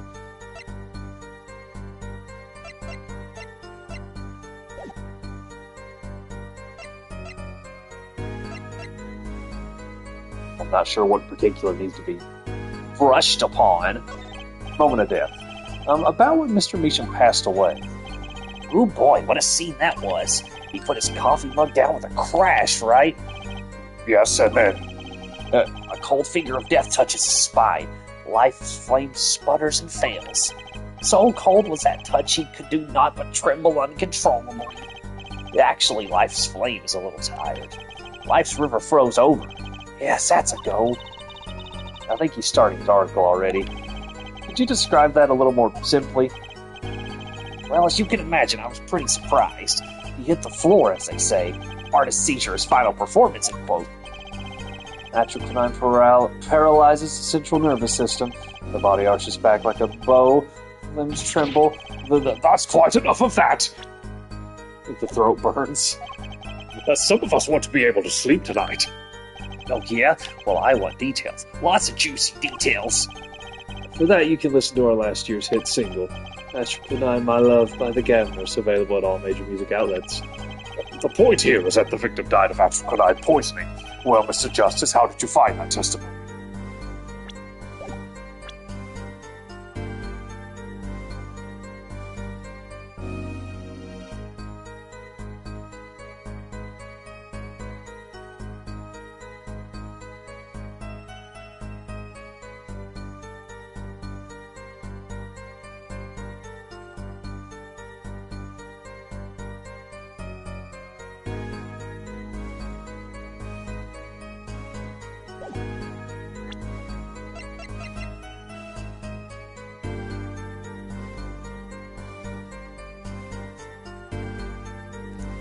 Okay, give me a second.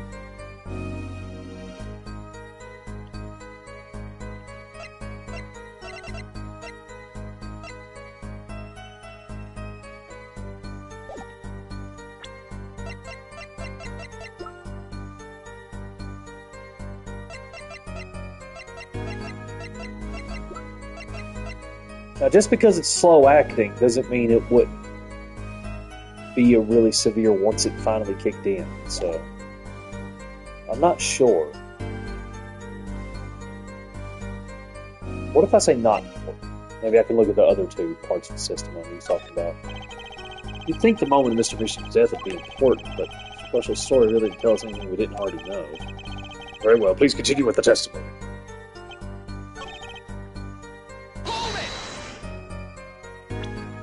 Oh, my bad.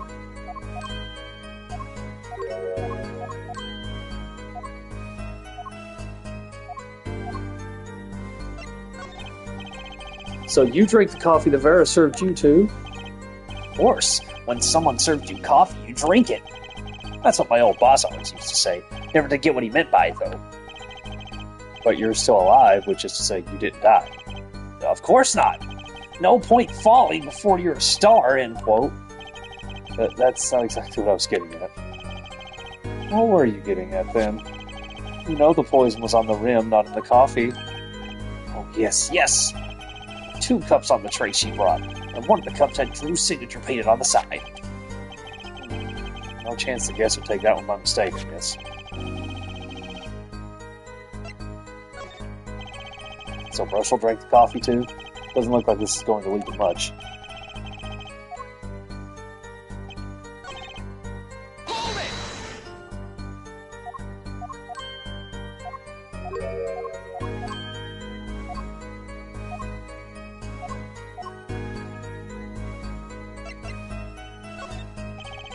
You say Mr. Measham had the coffee too, but did you actually see him drink the coffee?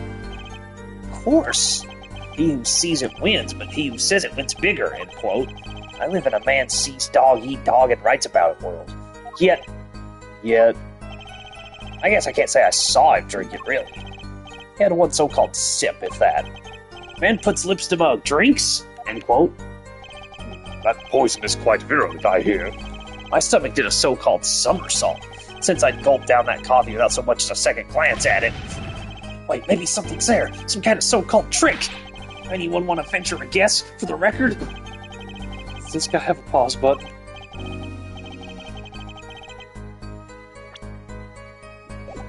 Possibly.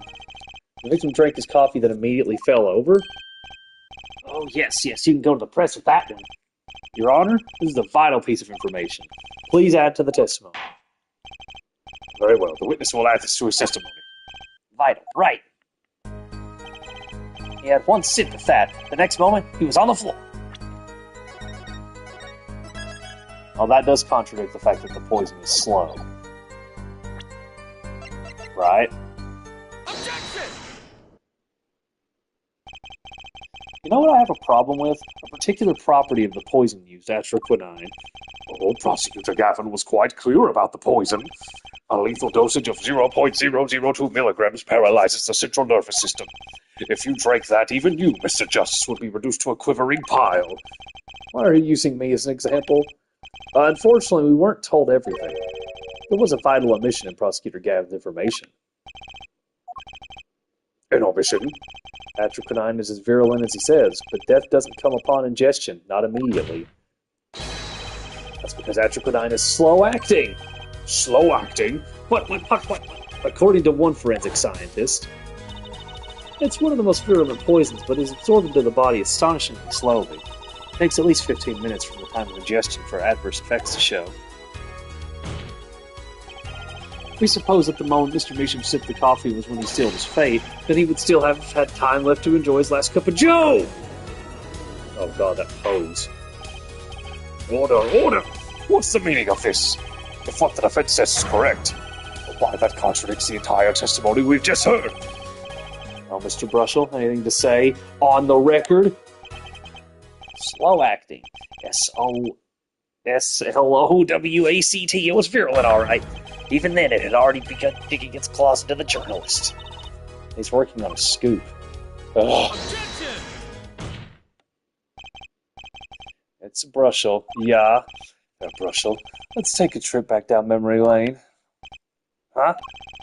Did the victim really die the instant he took a sip? Think it over. This is vital. You know what I think? I think that was a not-so-subliminal suggestion. Quote. I admit it does cause a problem if he died when you say he died. I'd be forced to say Auf Wiedersehen in my simple case. And you would be forced to say farewell to your article. Come again? Can't write a story based on conjecture, can you? And as the case drags on, other reporters will pick up the scent. And you'll be forced to kiss your exclusive scoop goodbye. Scoop? Wait, just wait a second. Just 1 second. Oh, we're waiting, out with it! I think I just recalled a so-called important detail. A revival of recollection, end quote. A story survival, end quote. Attorney utterly confused, end quote. Actually, I did notice something when I visited the studio. I'd heard of poison that takes its sweet time, see? But not what I've been saying for the last few minutes. Mr. Brushel, are you saying you noticed something that explains what happened? You bet I am. The antidote for a poisonous contradiction, end quote, you might say. Or I still have no idea what you're talking about, end quote, I might say. I figured it out, but only after an in-depth interview. See, thanks to my journalism skills, I know who poisoned that coffee. Order! As far as I can tell, the witness is standing by his testimony. Mr. Measham died the instant after he drank. Of course I'm standing by my testimony, and my dream of exclusive rights to this story. Ugh, I suppose it was too much to hope for. What was? Of course he wouldn't choose a simple case, not him. Him? Phoenix Wright, who else? Octonga, Brushel. Report for us, if you would. What is it that you noticed? This court is a critical trial of the jury system. I'm afraid no room for doubt is permissible. You will testify to the court about what you noticed. What Brushel noticed. When I arrived at the studio, Mr. Meacham was at his desk. He seemed to be writing a letter, but he quickly sealed the envelope. I thought nothing of it at the time, of course. Now that I think about it, what if he was writing a suicide note? A suicide note? Yes, he had this look on his face. Man's face inscrutable as a quadratic equation, end quote. Suicide? Poor Mr. Measham. But that means Vera's innocent. Would someone commit suicide in the middle of an interview?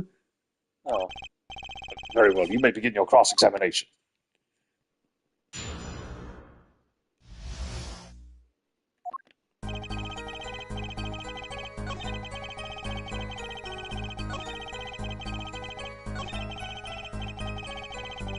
Wouldn't I just show the letter? And that it's not a suicide note? You think Mr. Measham was writing a suicide note? If he was, that would solve the case in a jiffy. It kind of makes me wonder about that letter.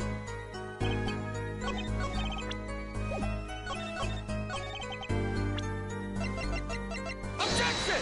Oh, that's not it. Okay. Let's get a little more personal.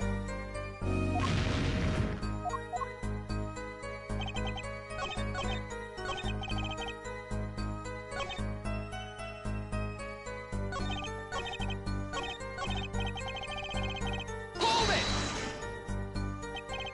A suicide note. Well, yeah, don't quote me or anything. I'm just saying it's a possibility, you know? So you didn't actually check the letter? Of course not, it was sealed.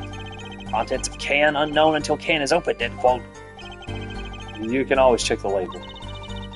You think Mr. Meacham was writing suicide note? Hold it!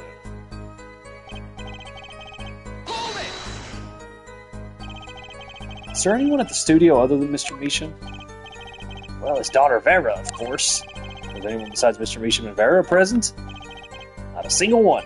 Not a cat, not a rat, not even a mouse. The only person who didn't belong to that studio there was you, wasn't it, Mr. Brushel? I know what you're doing. I know your game. Attorney uses classic Ramsden phenomenon ploy, end quote. If you intend to suggest that this reporter is a suspect, I'm sure you also intend to present evidence supporting that assertion, correct? In the meantime, let's move along, shall we? Hold it! So he put the letter away when he saw you. Early reporter gets worm, end quote. That's my secret. Not sure I follow. It's the night of the interview. I arrive 15 minutes ahead of schedule. The handle turns, the door opens, and I barge in. Are you sure that's okay to do? I mean, isn't that unlawful entry, really? Mr. Meacham sure seemed to think so. You should have seen him. He crammed his letter into that yellow envelope as fast as he could. Well, there you go. I know a secret of spot one, and that was one.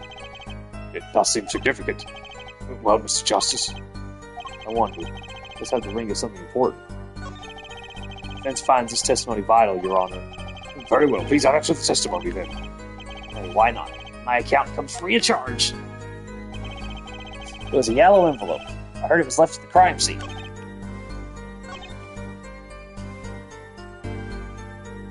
Hold it! And you saw him seal this yellow envelope with the letter? Hey, don't look at me like that. I saw what I saw. Oh, you think this might be a big break? Yeah. Yeah, show it here. Objection! There we go. As it just so happens, there was a single letter in a desk drawer at the scene. A red envelope!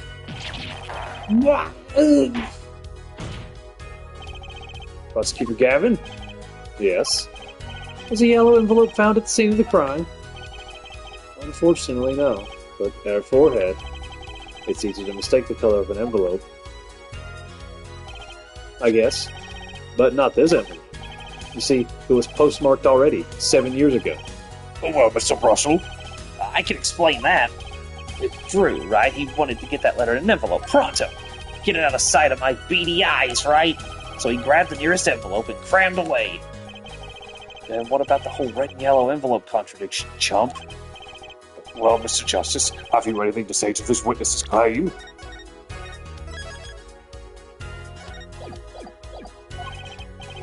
That night, the victim put a letter he had been writing in a red envelope.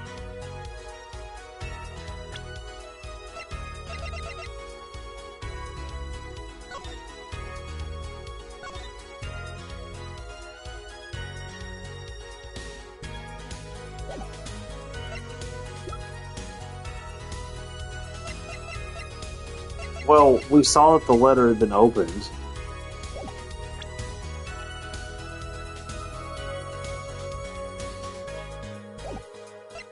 Well, I should say it's impossible because that's better than my case, right?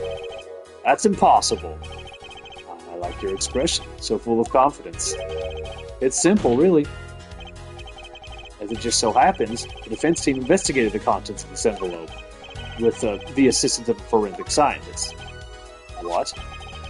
Note that this letter is addressed to Drew Meacham. Oh? Why would he address a letter to himself? Let alone send a suicide note to himself? I've been scooped!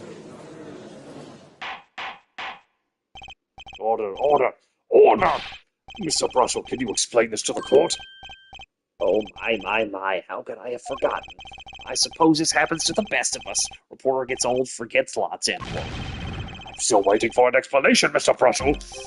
Well, that's the thing, see? After he put his letter in that envelope, Mr. Meacham sat there searching his desk drawer for something. His desk drawer? Yes, a stamp. A so-called postage stamp, end quote. Stamp? Whatever for? Well, to mail his letter, what else?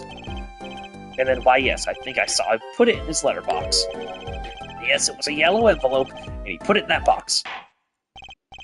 Well, apparently, this yellow letter has nothing to do with the case. Oh, how I wish it did. Just think if that were a suicide note, what a story. Star writes suicide note in front of reporter falls, end quote. As I was saying, that has nothing to do with this case. That said, Yes, Your Honor. it makes me wonder about the contents of that red envelope.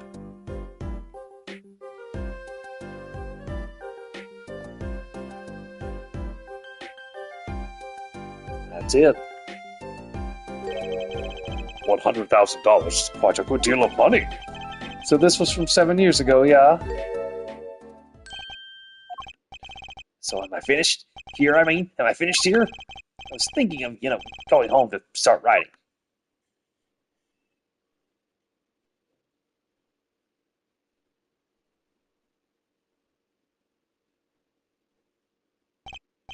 I hate to say what should be pretty obvious to anyone.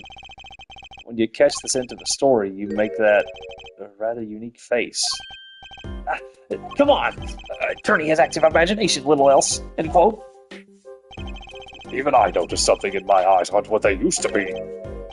I'm starting to understand what all this perceiving stuff is about. Judge has active imagination, end quote.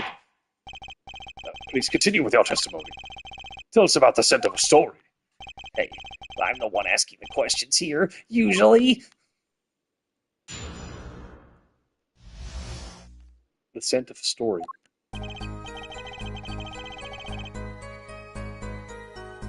Actually, it took a bit of work to get a thumbs up on the interview. Reporter leverages story, gets his interview, end quote. The story concerned a certain case from 7 years ago.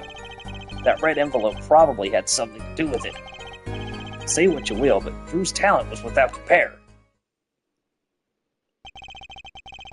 So you threatened to go to the press with this story?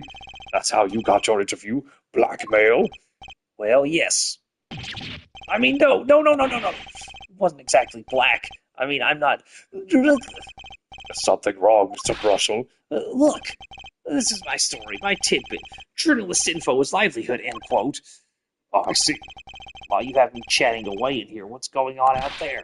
What if some Wally Wordsworth or Sally Scooper gets wind of my story? They could be going to press while I'm going to waste. The court feels your pain, Mr. Brushel. Mr. Justice, let's pick up the pace. A certain case 7 years ago. Wait, 7 years ago? Phoenix, right?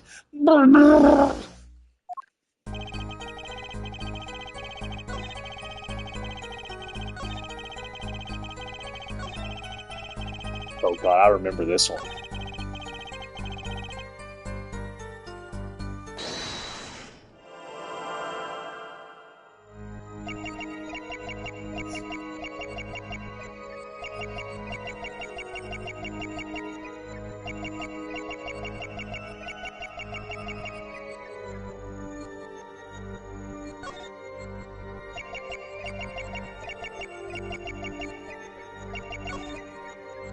Gotcha!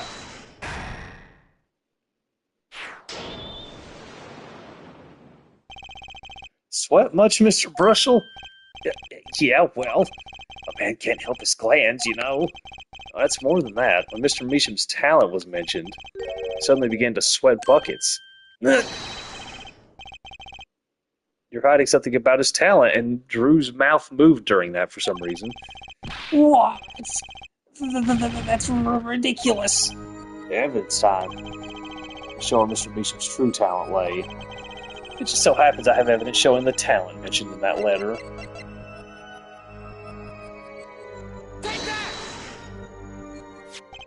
This painting was found in Mr. Meacham's studio. There are two problems with this painting. The first is it wasn't painted by Mr. Meacham. The second is that there was another painting in the studio which looked exactly like this one, except it was only half done. We have a letter discussing a payment of $100,000, which suggests a certain business operation. The business of making forgeries? Oh!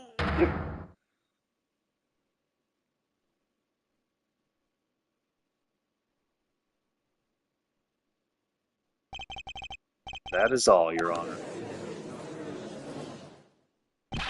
Everyone, please, everyone, can we keep this private? Please? This is my story, my scoop. Fortune, that's a serious crime. Drew Measham is known as an artist these days. There were rumors he dabbled in another kind of art till a few years back. Another art meaning forgery?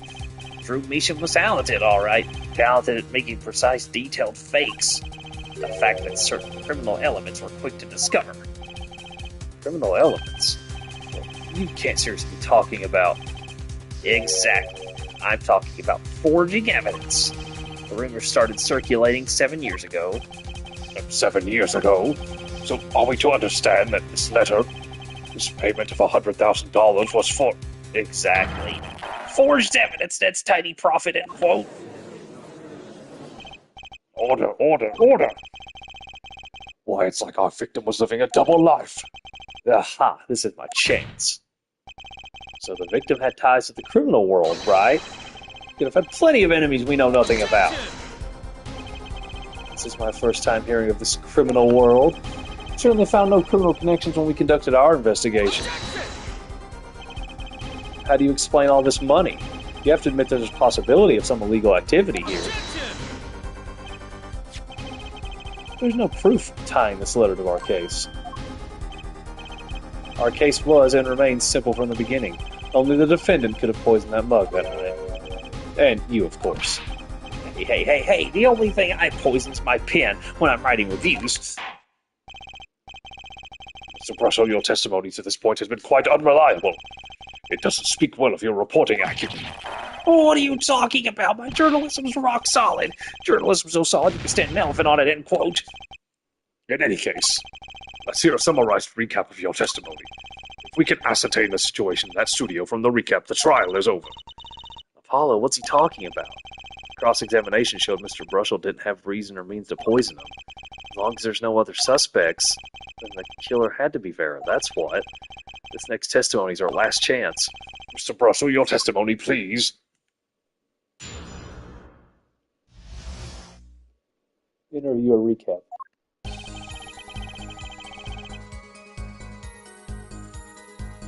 The only other person in the studio that night was the defendant. It was Farah who poured the coffee. She's admitted as much herself. The only thing that touched Drew's lips during that interview was that mug. And nothing left that studio after he died. Nothing. Clearly, the only one who could have poisoned him was his daughter. Nice testimony. Clear, succinct, and without a room for doubt. Aw, shucks. You really think so? I believe this clarifies the situation that night. Very well, Mr. Justice, you may begin your final cross-examination. Right. I still have one trump card left to play. And I won't let this trial end until I use it.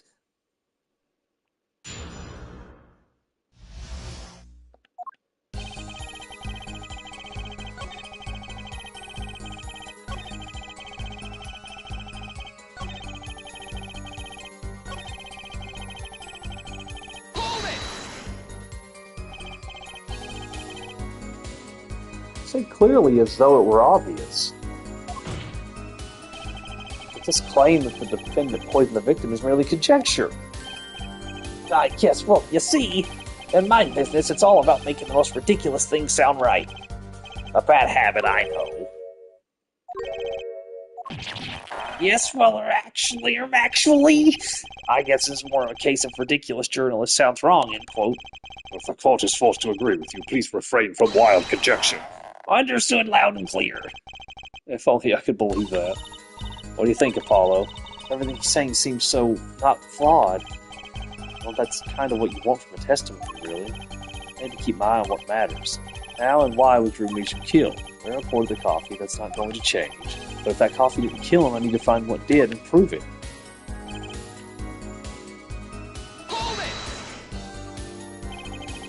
Now, that doesn't prove Vera poisoned it. How many times have we heard that one there, forehead? The poison reached its victim via that coffee mug. And from where did that coffee come? Not to beat a dead horse again and again, but perhaps you could fill us in? I'm on it. You need a horse beat? I'm your man.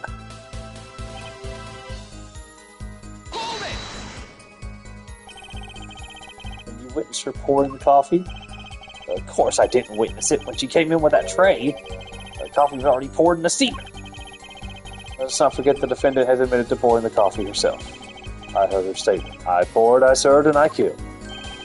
What? That last part was just a little joke. I don't think I'm going to do anywhere with this coffee mug. Need to find another weak spot in this case.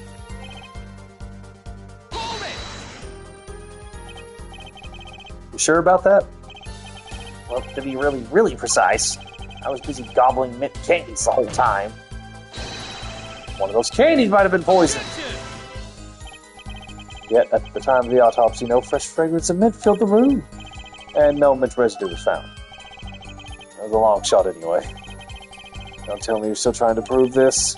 You think the victim ate, drank, or otherwise ingested something other than coffee? Well, Mr. Justice, you have some proof. Clearly there, I could feel it. Just maybe not prove it, not yet. The possibilities are going to cut it, not now. Mr. Meacham ingested that poison via a route other than that coffee.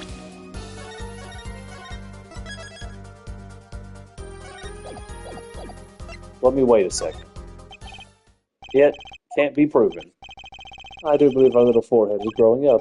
Pity. We like the rest youthful forehead best. Another hole in this case needs plugging before I can prove anything. But first things first, I better uncover a weak spot before I try to strike again. On with the cross-examination.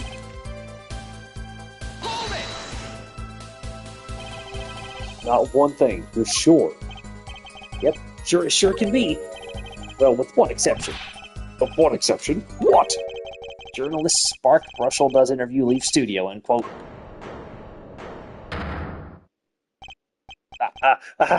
come on! It's a joke! Get it? Not funny, I know, but still. Did something leave the studio that night? Why does that sound familiar? I've heard something like that before. Now that we've proven our witness is a comedian of sorts, I'd like to turn to our defense attorney before returning to the testimony. You have any idea what, if anything, might have left the studio that night? I think one thing might very well have left the studio that night, actually. A certain something that has vanished from the crime scene. By which you mean something other than our witness? Of course. Don't tell me. Vera Meacham?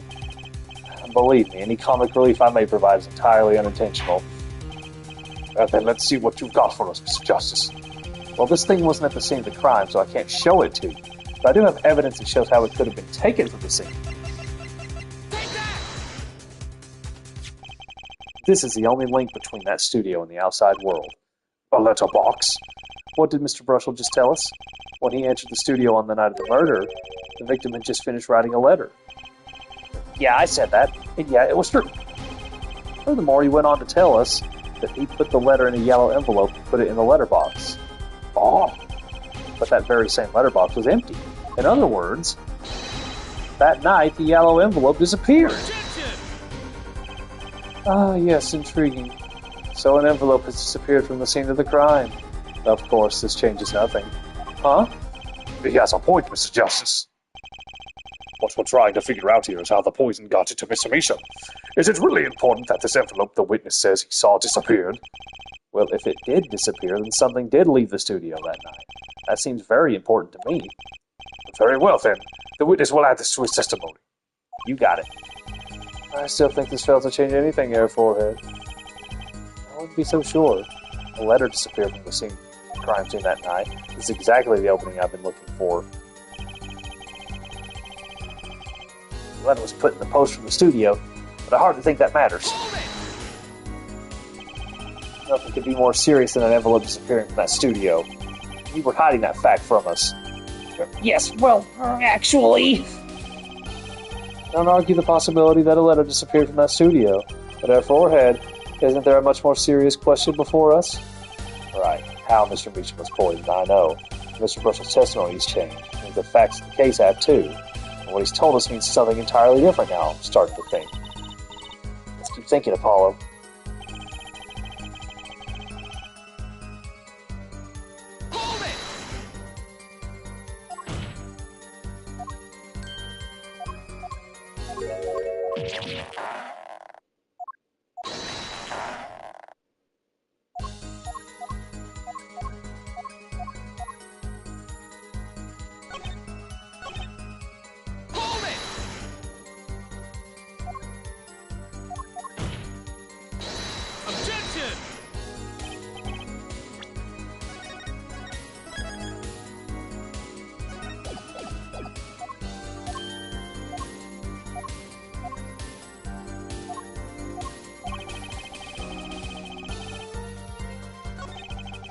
Proof is possible. He does nothing.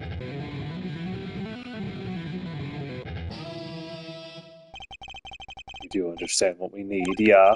Proof, fair forehead, not possibilities. Of course. And Prosecutor Gavin, I hope you understand. I'm ready to give you that proof. What did you say? I have proof of the disappearing envelope. I saw him writing a letter, I did. It was picked up by the mailman, I assume. Of course. Which means that envelope had a stamp on it. A stamp? Oh! As we all know, stamps come with dried glue on the back. In order to use the glue, you have to wet it by licking the stamp! If you're supposed to, but people do. No one worth talking to actually licks stamps in this day and age. Even if you wanted to talk to him, you couldn't. He's dead, after all. Okay, so he licked the stamp. But wait, how does that explain the atropine on the rim of the coffee? If he licked the back of a poisoned stamp, the poison would get on his tongue, yes? What would then happen if he put the coffee mug to his mouth? Those traces on the mug weren't the killer's doing, it was the other way around. What?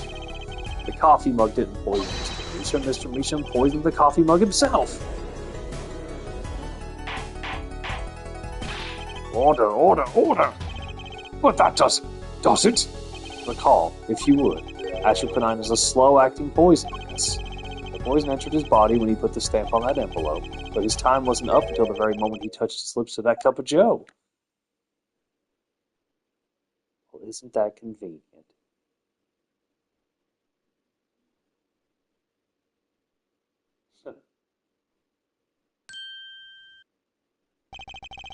You have something to add, Mr. Brushel? Uh-oh, his nose is picking up another scent. As I believe I mentioned earlier,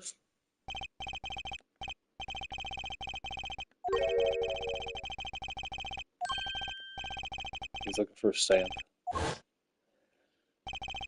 but you know, I don't seem to remember him ever finding one. Maybe he had just run out? Incidentally, we searched the desk drawer at the scene of the crime. There were no stamps. Not a single one. That does pose a problem. How will you prove that the stamp was coated with poison? Actually, I'm glad no other stamps were found. Makes proving the stamp you used with poison possible. Good show, good show. You can't even prove there was a stamp at the scene in the first place. Well, let's hear what the defense has to say anyway. Where's your evidence that proves the existence of this poison stamp?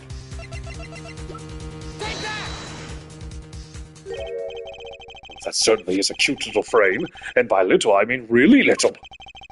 It was on the victim's desk, Your Honor. Quite empty, as you can see for yourself. I noticed that too during my inspection. So what? Apparently you weren't as observant as you should have been. You see, when you saw this frame, it was missing something quite important. Missing something? Yes, a pale bluish stain on the inside of the frame. Atropine residue! What? Why wasn't I told about this? The frame is only 2 inches square. The face of the frame is even smaller, maybe an inch wide at most. You aren't saying... Oh, but I am. Tell me, what fits in such a small frame? A commemorative stamp, perhaps? Order, order, order! The poison stamp was in this frame? Impossible. Prosecutor Gaffin? Why would he put something like that on his desk? Don't tell me he had it there so he could commit suicide if the mood struck. You know, can I say something? I had a thought, see? What, Mr. Brushel? Please stop jittering around like that. The victim was a forger, right? There's a lot of money in that line of work. Forger forges friends, makes enemies too, end quote.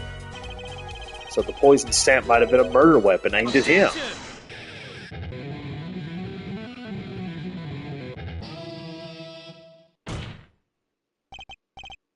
Oh, Rich. That's Rich.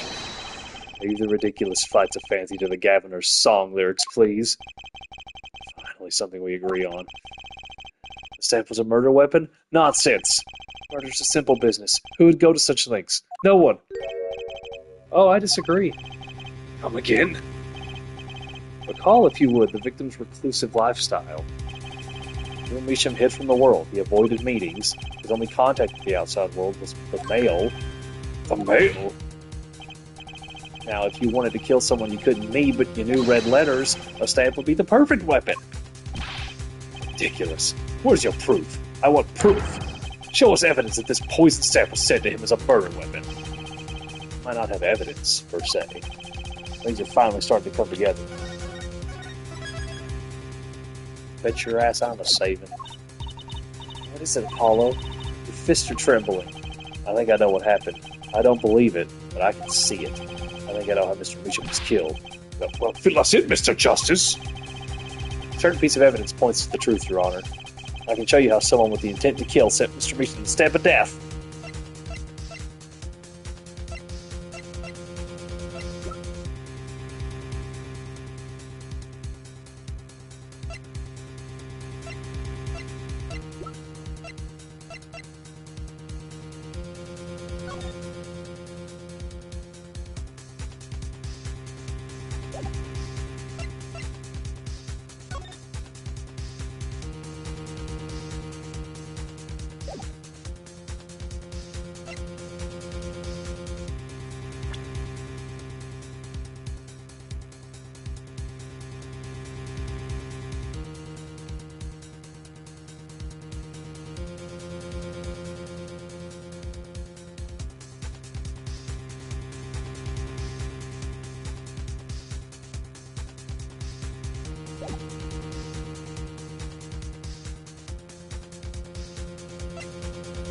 What am I being asked here? The method? It'd be the letterbox, wouldn't it?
Because this letter mentions a stamp? Is that it?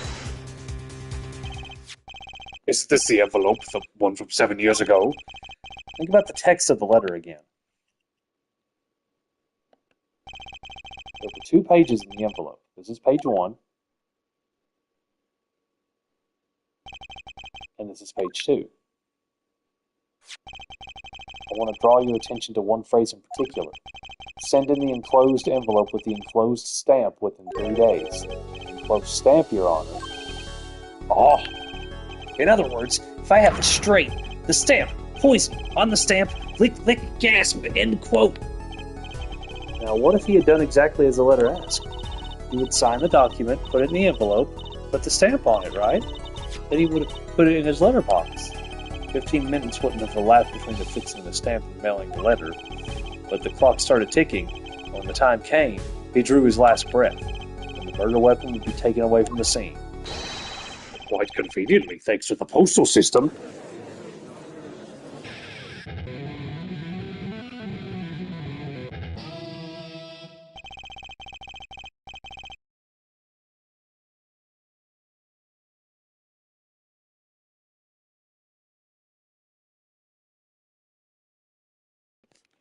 My apologies, hold on a second.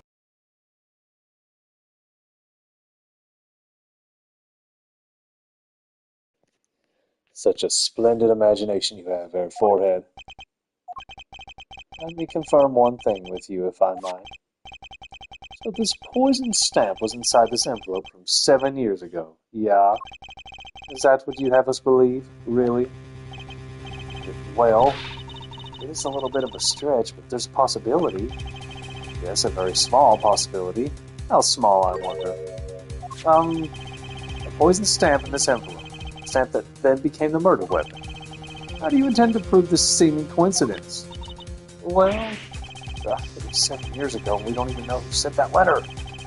And your answer is silence, I see. Very well. I move to... It's not nice to pick on the Fraulein Clavier. Oh, shit! Oh, shit.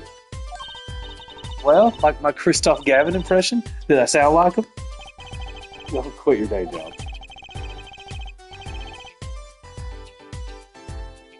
Don't you have a crime scene to be looking after, Fraulein Detective? Someone had to come dig you out of all the mess you're making in this case. Mess? You know, none of this would happen if you just trusted in science a little more. You'd find out if that stamp was in that envelope easy. Try to explain yourself, Fraulein Detective. Learn me all you want, but science is on my side. It's all in the residue, right? That's right, the poison detection spray. Produce the red envelope at once. You can open it on the authority of the court.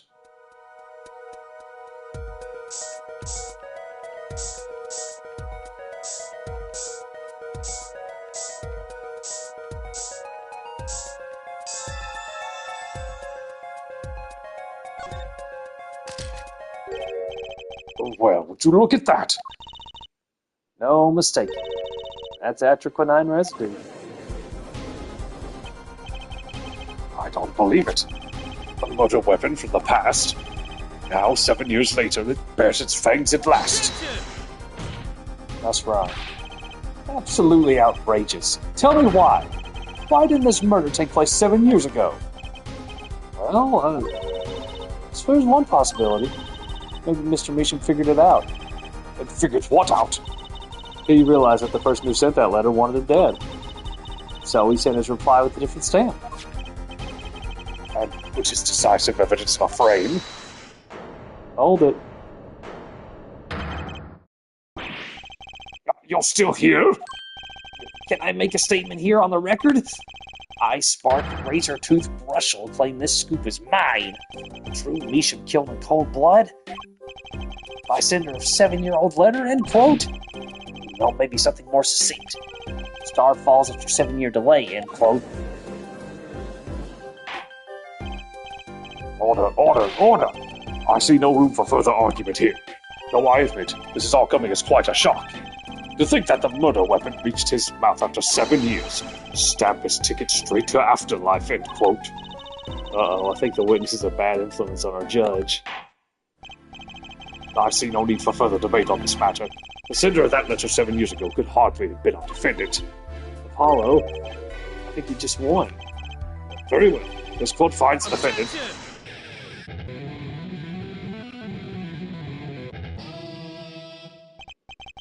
Is this the bright future of our legal system? Prosecutor Gavin. A ticket to the afterlife from 7 years ago? Tickets for Gavin or shows are invalid after 2 weeks. But it doesn't make sense any other way.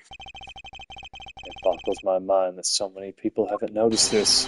There's a fatal contradiction in their forehead's claim. The contradiction? The poison stamp was placed in this envelope 7 years ago, whereupon it was framed until now. If that's the case, why would Drew Measham have done what he did? Emma explained that. He must have realized it was poison. Therein lies the rub. 7 years ago, the forger Drew Measham sensed a trap and put the stamp in a frame. I do not debate this, but this begs the question. Why 7 years later did he use that stamp on the night of the murder? Surely you don't mean to suggest that Mr. Measham simply forgot? He put the murder weapon in a frame on his desk for 7 years and forgot? You expect us to believe he sprang the trap on himself?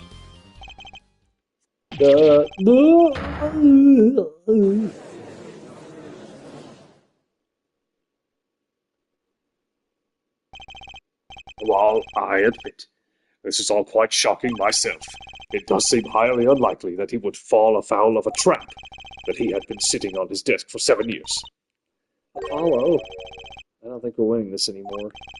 I'm glad to see we're all back in the real world now. Welcome back to reality. Back to reality. We've been waiting for you.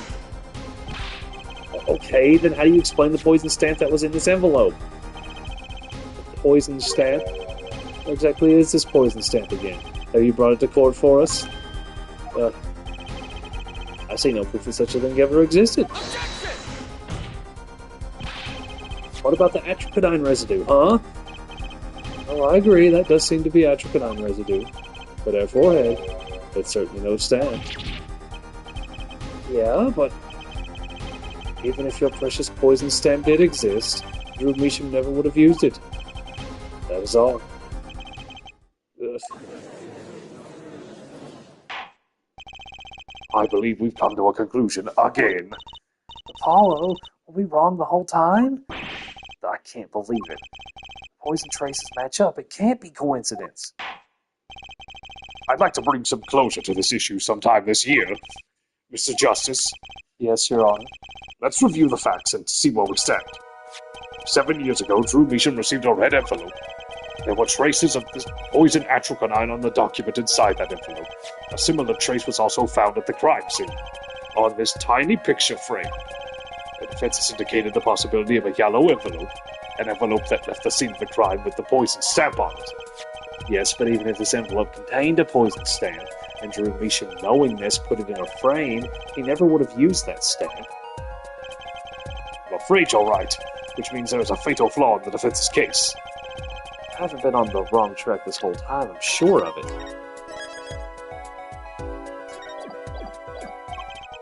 The traces of atropinine, the envelope, the frame, and Drew Measham's mysterious death, they're all connected somehow.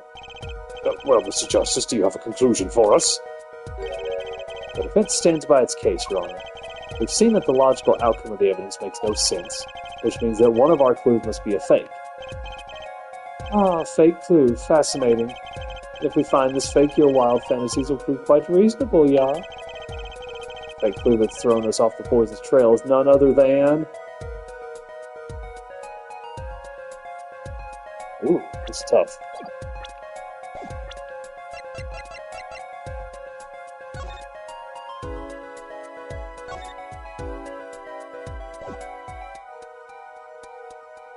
I drew the fake! Oh.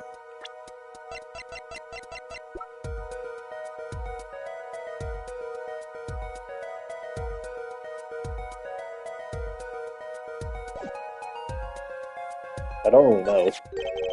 This red envelope is a fake? Without a doubt, Your Honor. Wasn't it you who presented this evidence to the court? Oh.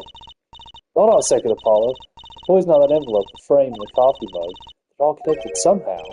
Oh, right. I could hear it already. It looks like the fake was you, forehead. That's no time for wallowing in self-pity. Let's get thinking, Apollo.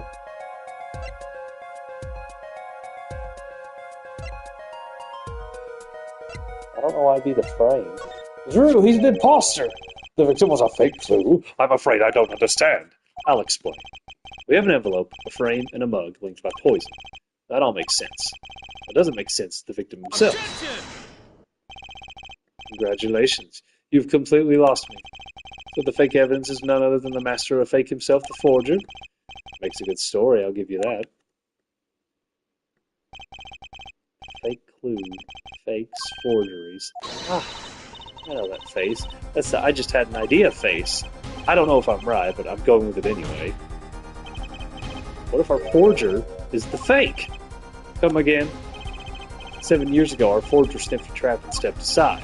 7 years passed. Now the forger stumbles into that very same trap and dies. Why? That's what I want to know. Because the forger who was killed was a fake. Here we are again. The victim was a fake. One forger smelled the trap. One forger fell into the trap. That's two forgers, and one of them was a fake. Order, order, order! So you were telling us that Drew Measham, the victim, was a fake. Well, if he was the fake, who was the real forger? The better not be claiming there was some kind of switcheroo. I'm afraid you're going to have to back up your story. Mr. Justice, show us just who the real Drew Measham was. Drew Measham wasn't the real forger. Oh, I got it. It's only one other person he could have been. Understood, Your Honor. Forger Drew Measham himself was a forgery. The real forger was... There'd only be one other explanation, really. The real identity of the forger known as Drew Measham is none other than his only daughter, Vera Measham. Order, order, order! Mr. Justice, is this going out on a limb even for you? I kind of agree. I mean, Vera, a forger? Let's consider it before you write it off entirely. If you look at the paintings in the studio, one fact becomes quite clear. Forgery had been taking place in that studio for quite some time. The forger wasn't caught in that trap 7 years ago. This can only mean that the one who was caught in the trap wasn't the forger. Well, actually, that does make a certain kind of sense. One more thing. Only 2 sets of fingerprints were found in the forger studio. Drew Measham's and Vera Measham's. We know that Drew Measham wasn't the forger. There's only one possibility by process of elimination. The forger was Vera Measham. Well...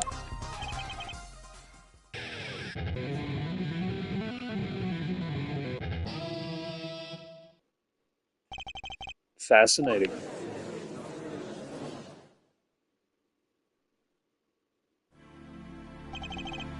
Vera Measham, you've been paying attention to the trial so far. Let's just ask her and be done with it, shall we? Who are you? Who is the forger, Drew Measham?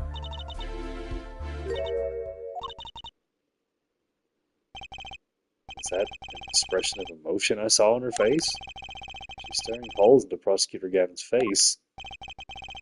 I'm used to being stared at by Fraulins, believe me. Though they usually talk to me, too. Fellas, are you the one who forged those works of art?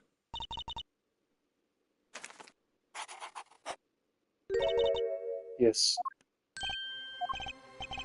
So, the forger Drew Measham was you? Yes, it was me, sad face. Whoa. Whoa. It's...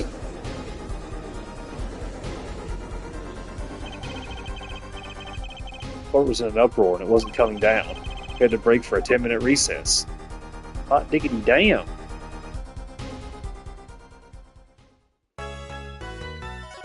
Okay, what time is it? Now, I could use an extended break this time around if you all are cool with that.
Well, I had to have a lunch. That was a bit of a longer break than intended. But we're still here, aren't we? I hope so. October 8th, 1:24 p.m., District Court, Defendant Lobby number 6. Okay. Where exactly does this leave us, Apollo?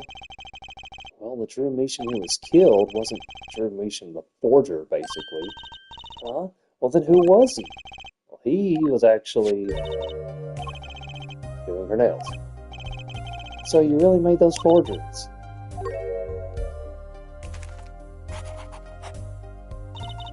Yes. Her father. I know it was wrong. Could you tell us how it happened? My father was a painter. I loved painting ever since I was a child. One day, Father saw it in me. He saw that I had the talent. The talent for making forgeries? How should I say it? It was not only paintings I made. Given the materials, I could make anything. Anything. Father was so proud and I so happy. But in the end, I was making those forgeries. I've never had a good constitution nor personality. I know very little of the world outside my door. Now, because of me, Father is... You know about this red envelope? I remember that envelope. It was some time ago. So you were already creating your works back then? I started when I was only 12 years old. So the one who figured out the stamp was poison. That was... Mr. Justice, it's time. To the courtroom, please. Right. Out of time.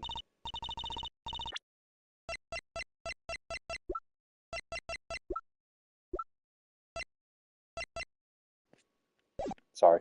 Wait, Farrah, just one more thing, please. Those 3 paintings in the studio. I painted those as part of my work. Right. See, we checked them out and we saw what was underneath. We saw the rough sketches underneath the 3 finished paintings. I see. Mr. Justice? Yes? Father, he knew of you. Of both of you. Your late father. He was watching, gathering information. All about the Wright & Co. law offices. But lately we're not doing just law. Yes, you do tricks, gags to amuse, play piano. Well, they're not really gags.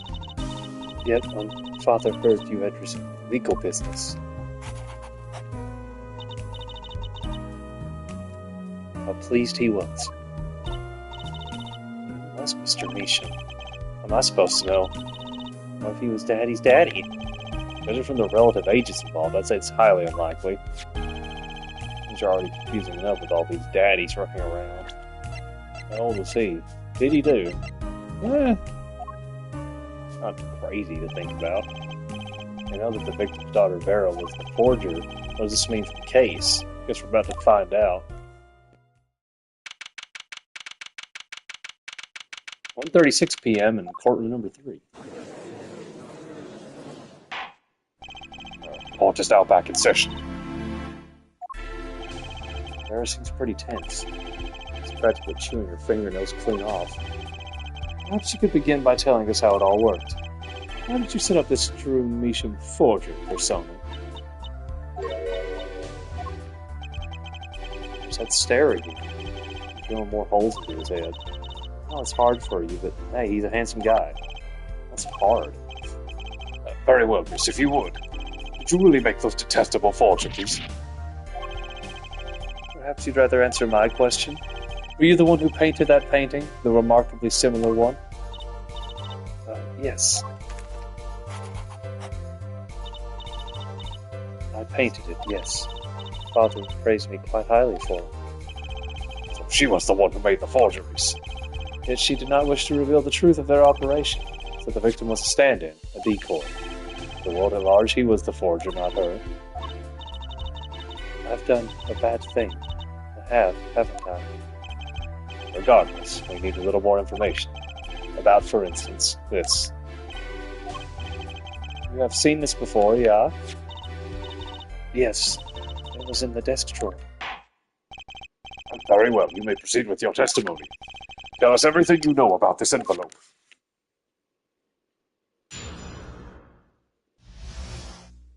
The red envelope. I created things and Father sold them. This envelope came after my first work. That was other than a painting. Father handled the deal, all of it. I received the stamp that was in that envelope. It was after that job that we moved to the current studio.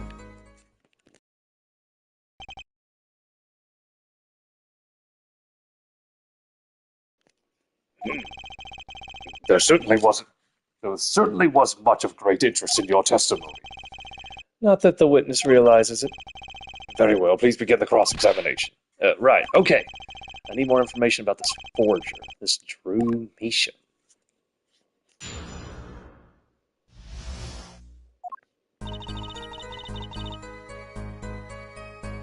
Hold it! So these things you were making, you mean paintings identical to other paintings, right? The closer they were, the happier Father was. I was happy too. Still, you're quite young now. When did you begin this work? My first painting sold when I was 12. Your Honor, she had no idea what she was doing. What she was doing was illegal. Easy there, little attorney. We're not here to defend her for the crime of forgery. Please, tell us more about this envelope. This envelope that may very well have killed your father. All right.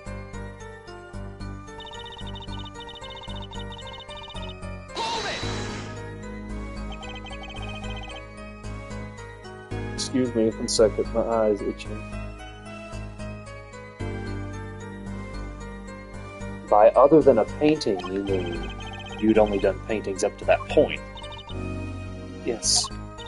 But Father had a realization. He noticed my talent extended to making things other than paintings. For instance, a letter someone had written, or a fingerprint left upon a cup, or a signature on a document, a seal upon a letter. None of this makes her sound very innocent at all. And the $100,000 promise in this letter was the start, the beginning of a new industry for Drew Misha. A new industry? The creation of items to be used in criminal proceedings. Forging evidence, in other words. Uh-oh. I can't stop my eye itching.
I'm so sorry. My glasses were not clean. Forgive me. Hold it! So you didn't know how the things you were making were being used. I enjoy painting very much. I think I understand. Fraulein has lived in an unusual little world. Can you tell us what happened to the papers that were in this envelope? Father signed them and sent them back, I believe. Did he follow the instructions? Send in the enclosed envelope with the enclosed stamp? This is a rather important matter. Give your answer some thought.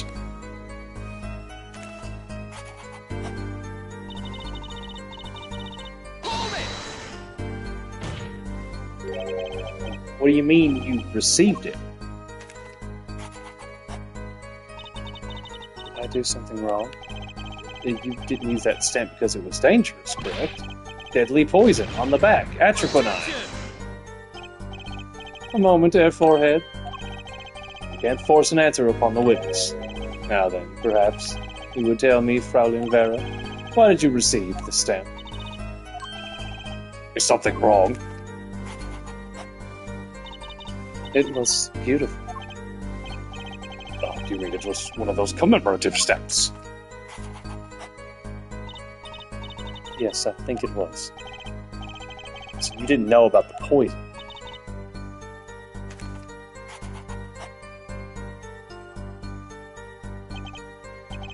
I guess not.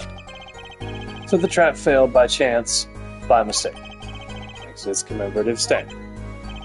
Quite the close call.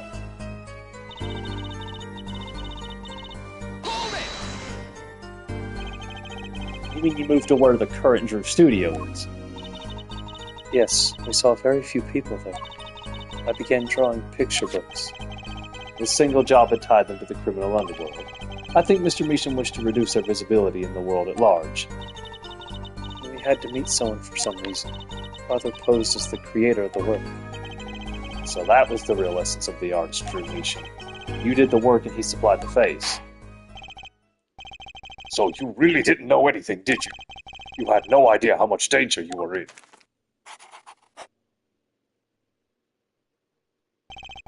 Apparently not. About this commemorative stamp. Could you tell us more about it?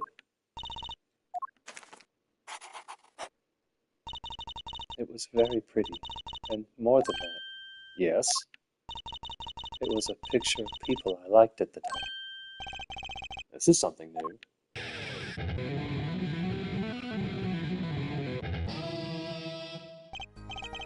Apparently, we've got some cross-examination yet ahead of us. If you would be so kind as to continue your testimony, Fraulein.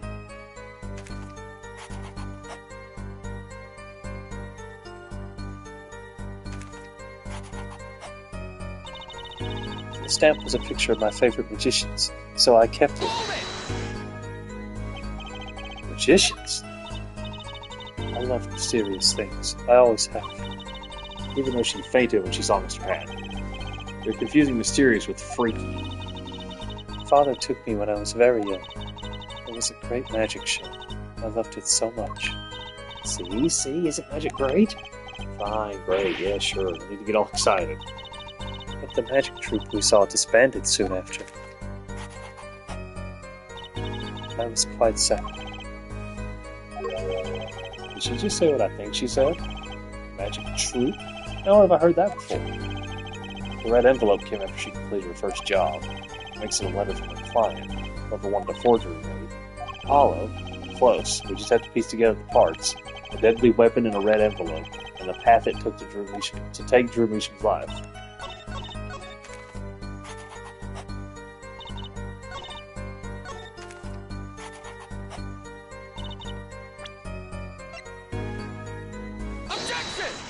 Was it them? Or the magicians you liked?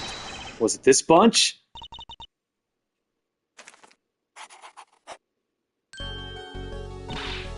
Oh, you're not a bunch. I see.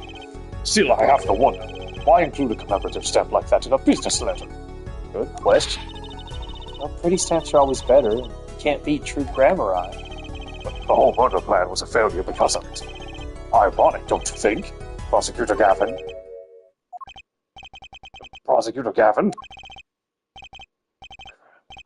Grammari. What's with Gavin? Might I ask just one question of this witness? In your testimony just now, you stated this was your first work that was other than a painting. Please tell me, what exactly did you make? Can I ask why? No, Answer the question. Now.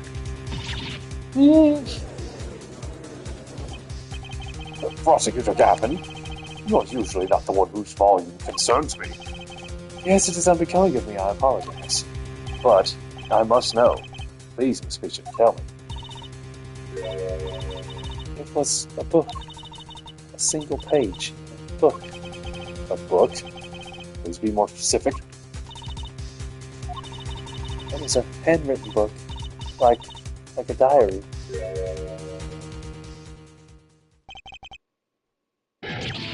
No! I don't. No! Hot damn.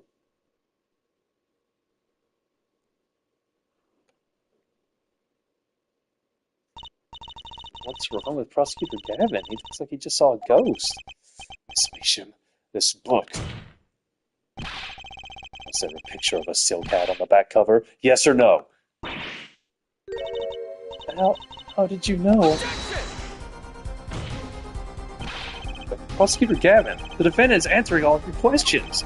Stop badgering her. He's told you nothing, has he? Your sullied mentor. Nothing? Sully? Who? Phoenix Wright. Who else? Eddie? He never told you about the trial 7 years ago? About how he came to lose his attorney's badge?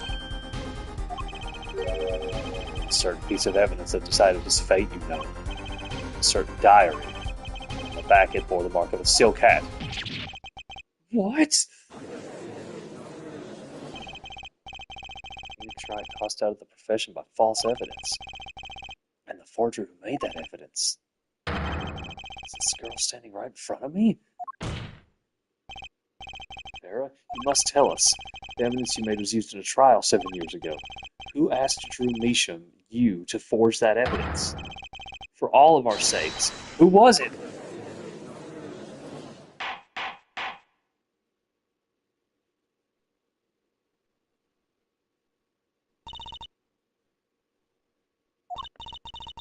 We only met once. You met the client? Well, who was it? It was... What's going on with Vera? She's staring at Prosecutor Gavin's face again. Guess what? There's something about me. I remember clearly. I remember who gave me the book, the diary. Who was it?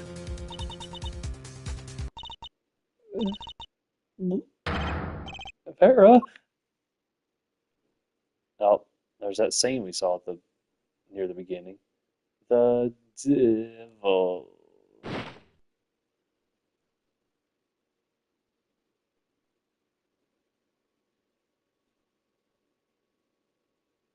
Defendant Vera Measham, condition unconscious.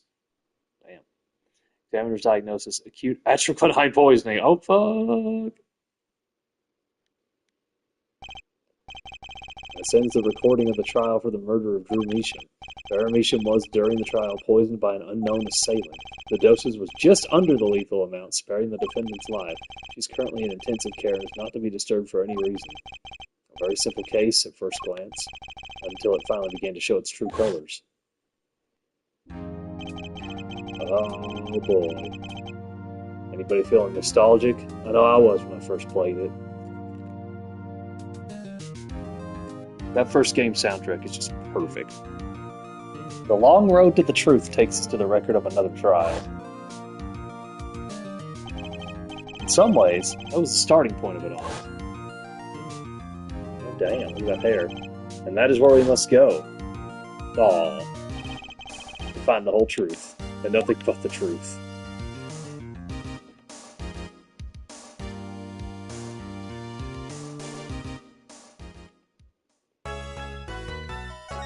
Oh, that was a short one.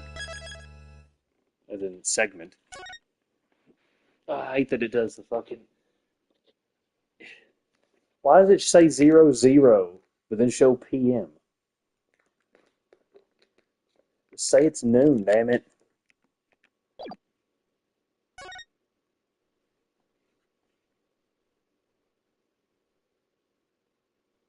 showdown time. There's that song. I lost. It's only a game of poker. A game I've played for a long time. And only lost twice. Who was the first? The man I killed, of course. Well, and I've found the partner I've been looking for all along. Over a game of cards. Why, yes, over a game of cards.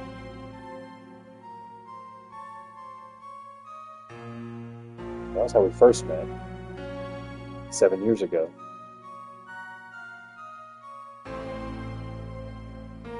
Seven years earlier, Phoenix Wright's final trial.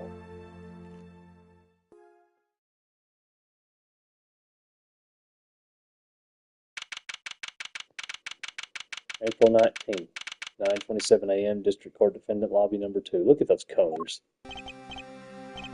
Okay, it's been a long time since I felt like such a rookie. Phoenix Wright 1 is definitely one of those games I wish I could play again for the first time. Because I think I literally played it back in the 2000s. So, I've played the PS4 port a bunch of times. I would love to stream it again just to have it on here, and I probably will. But I almost know the first 3 games by heart. I've played them so much. The first one especially. It's like an all-time favorite of mine. Gotta try and relax. Good morning, Mr. Enigmar. I'm sorry to have sprung this on you so suddenly. I've received the files from your previous attorney only yesterday. Honestly, I'm not entirely sure I'm prepared. I understand I am asking the impossible of you. Yes, well, you haven't really told me what happened yet. All we did was play cards. And that was enough. Actually, it wasn't, trust me. You're a little cutie. Ooh, morning, Daddy. Oh, I'm so glad you came. You okay, Daddy? They picking on you? I'm fine as always. This old boy here is here to help me after all. That's a young man to you. Good morning. That's a cute outfit you have on. Thanks. My first show's today, after all. Oh, I'm sure it is. The heck's she talking about? Oh, boy. Huh? Me? Look what he started. Here. It seems fate's clock will make me wait a little longer. At least only less than 10 swift minutes remain. To all those who have supported me in my life's work, I give thanks. Farewell, magnified grandmother. What's this? I don't know. I just got it over there in the hall. They told me to give it to the old boy in the blue suit with the spiky hair. They said it was really important. What's this? A memo for you of some such? Not from the looks of it. What is this? That's like a page from someone's diary. Yeah, I'll give it a read later. Another page added to the court record. Serious paper received just before the trial. Well, how do you feel about the trial today? We'll get through it, somehow. Incidentally, prosecutor Day's a new guy here. Ah, an easy win then, yes? They're calling him a true thoroughbred in the history of the prosecutor's office. Of course, there's one of those every year. The switching of attorneys just before the trial. I know it is a difficult situation I put you in, but allow me to say one thing, Mr. Wright. Yes? They will not be able to pronounce me guilty today. So, do your best, but do not worry. First time a defendant's ever given me a pep speech. I'll do what I can. I see you do not understand. You see, it would be impossible for them to declare a verdict. Impossible? Yes. Isn't that right, Trucy? Yep, you bet, Daddy. My first look at the case was only yesterday, and the information I was given was a tad bit lacking, to be honest. Still, I'll do what I can for their sake. I believe the curtains will be lifting any time now. I'm in your capable hands, Mr. Wright. My client is Shady Enigmar, of course, known to the world of Sat Grammar. A wildly popular magician starved Troop Grammar. His mentor, Magnify Grammar, was a rare breed of magician. He single-handedly ushered in a golden age of stage magic until he was shot dead. And Zach Grammar is a suspect.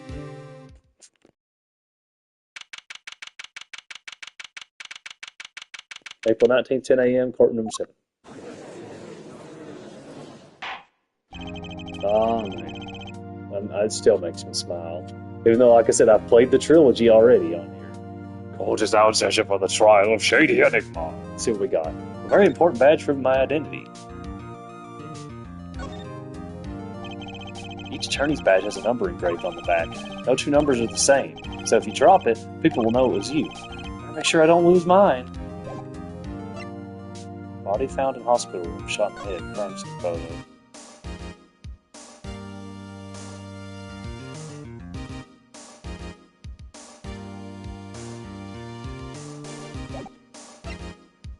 Magnifies autopsy report. Cause of death, single gunshot to the head. Estimated time of death between 11 and 11:30. Malignant tumor found in victim's liver.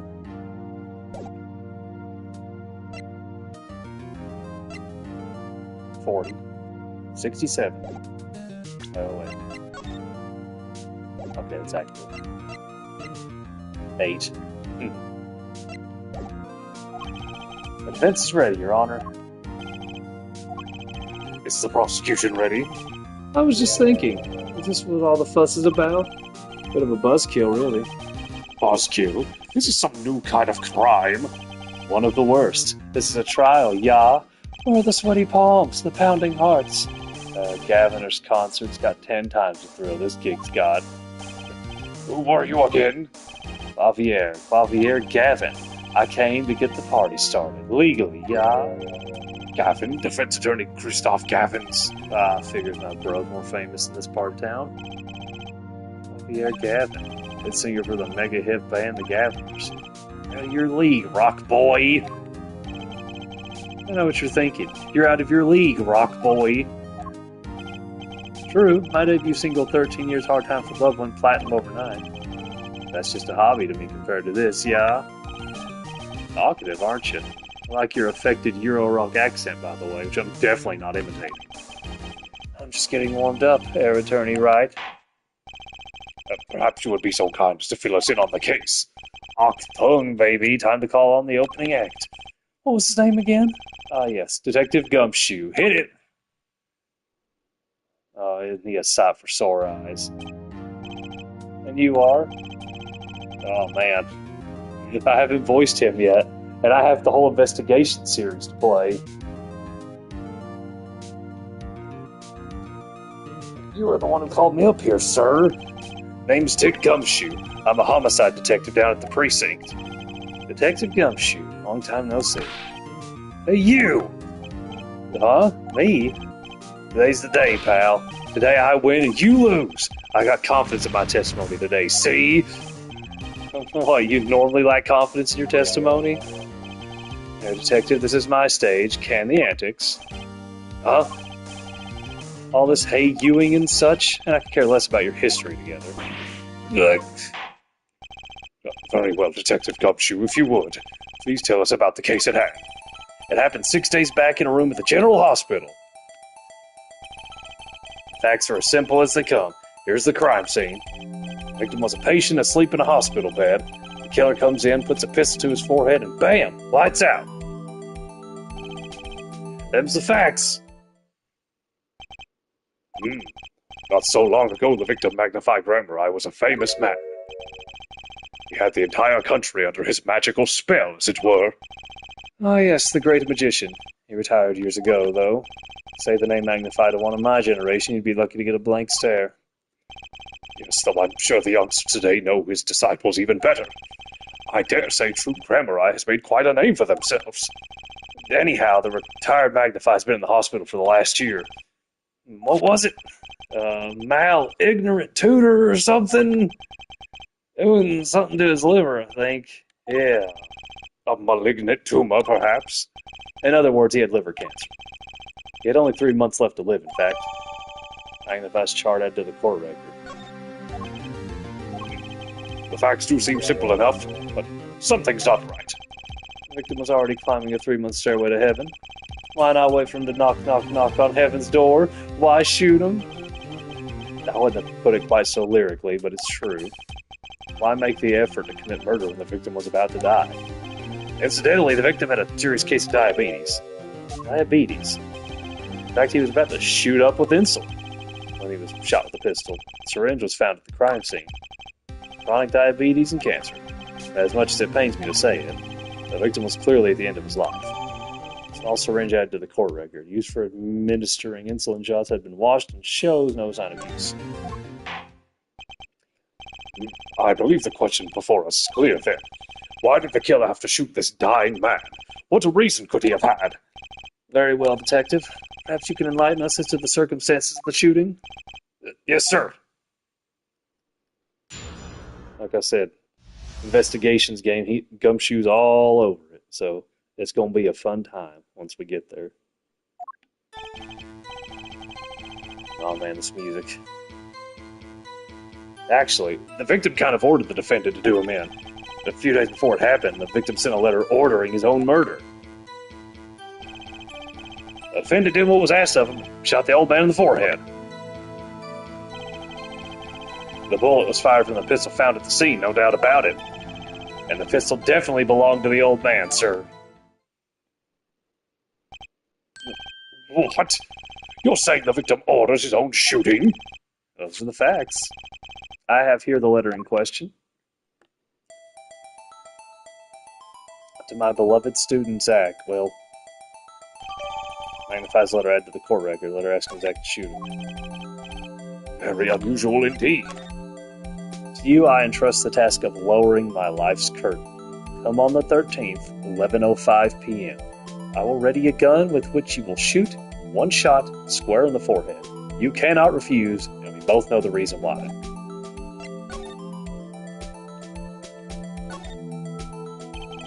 I always hated getting shots. I guess Magnify was giving himself the insulin shots.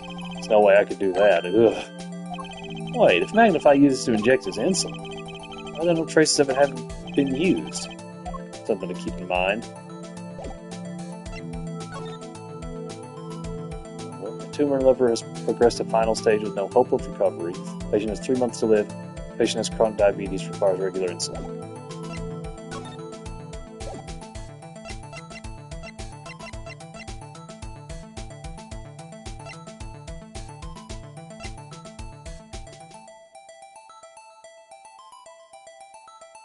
How old would Phoenix be here? 28? Although could such a thing as a letter really cause one to pull a trigger, I wonder? I believe the answer to that question can be found at the end of the letter. Well, you cannot refuse, and we both know the reason why. Detective Gumshoe, can you explain this to the court? Unfortunately, even the defendant won't say a peep about that bit, sir. One thing bothers me about this. Why didn't he just say 11? Why have him come at 11:05 without some specific reason? The devil's in the details there, attorney. Well, was there some reason? As it turns out, there was. Every night for a half hour, starting at 11. The victim, Magnify Grammar, was given an IV. An IV. There it is in the picture off to the side of the bed. At 11, a doctor would come to set up the IV. 30 minutes later, he would come back for the empty bag. This happened every night without fail. So that was the only time they could meet without the chance of an untimely interruption during his IV. Very well, shall we begin? Mr. Wright, your cross-examination, if you would. What's this reason he couldn't refuse, I wonder? He could have at least mentioned it to me.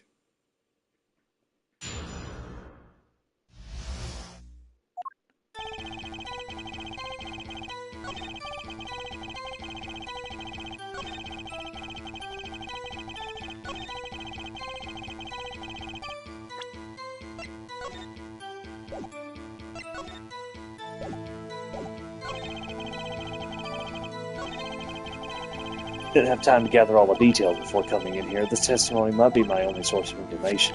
Better pay attention and read this letter carefully.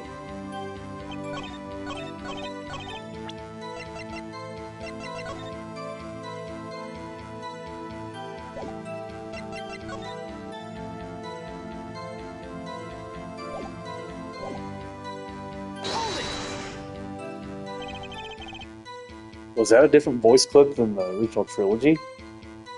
That's interesting. Why are you so certain? What pile of sand has your head been stuck in all this time, pal? You ever heard of Zack and Valent's quick draw shoot 'em? Huh? What's that? One of the defendant's specialties. Zack and Valent stand on either side of a girl, then they shoot. but the bullets don't hit her. Instead, they hit everything else on stage. This was one of the pistols they used in their show. Got a great design, huh? Kids love it. Many boys and girls join the police because of that pistol, I hear. You know, that would explain a lot about the police force. Goddamn. Troop Grammar, I stopped doing that act a while ago. The old man held on to that pistol ever since. Did that not go in my evidence? Guess not. Just because he got the letter doesn't mean he went through with it. Oh, I disagree. The victim was indeed shot in the forehead, after all, just as he had commanded. It could be a setup, but let's not be in such a hurry. Maybe we should let the witness talk for a change. Thanks, pal. Fine, I can play it slow as well as I can play it fast. On with the testimony, Detective Gumshoe. And this letter was sent by the victim? There it is. Gotcha. You're all mine this time, pal. Huh? I had the handwriting checked out, of course. It's the victim's, no mistake. Ah, I see. Ha ha ha ha. Score one for the boys. I didn't lose, I was just ascertaining the facts. So why am I so annoyed? A letter ordering your own death. Things aren't what they used to be, I guess. I'm not sure this is exactly commonplace even now, Your Honor. So anyway, guess I'll keep going on ahead.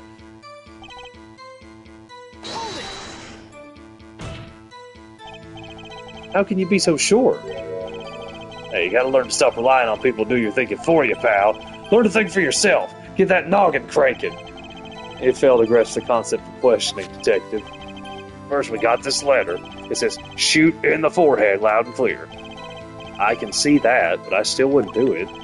Well, maybe you need to grow yourself a backbone, pal.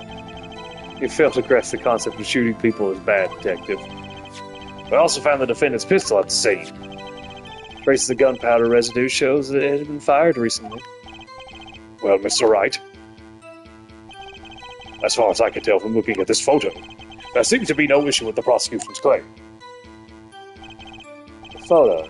Maybe there's something in there I can use. So they're saying the defendant shot the victim in the forehead. I think there's a hole in the prosecution's argument. Clearly, Mr. Enigmar...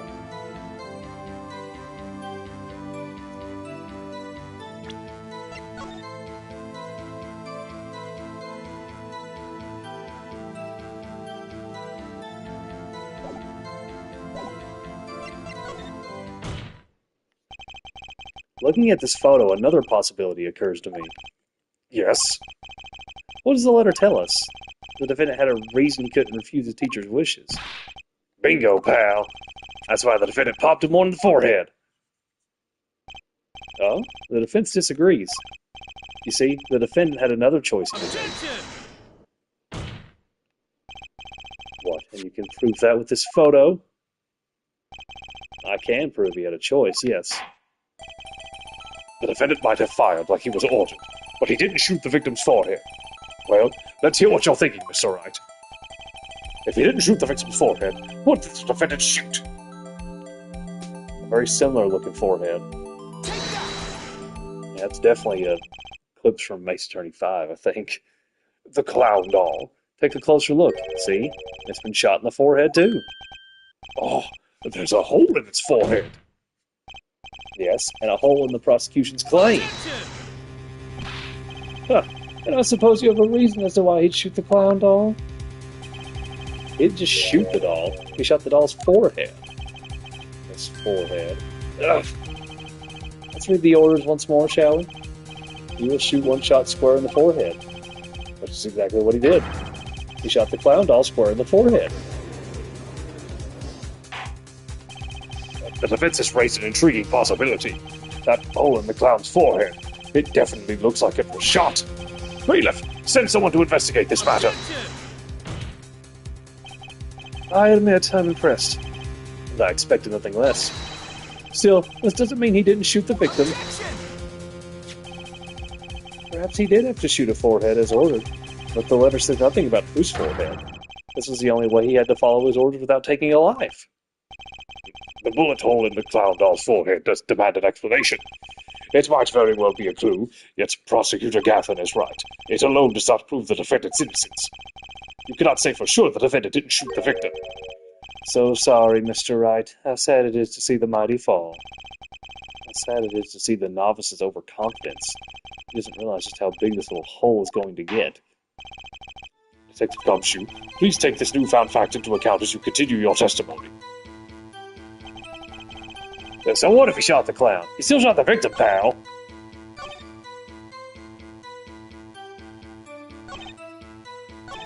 We'll press this one.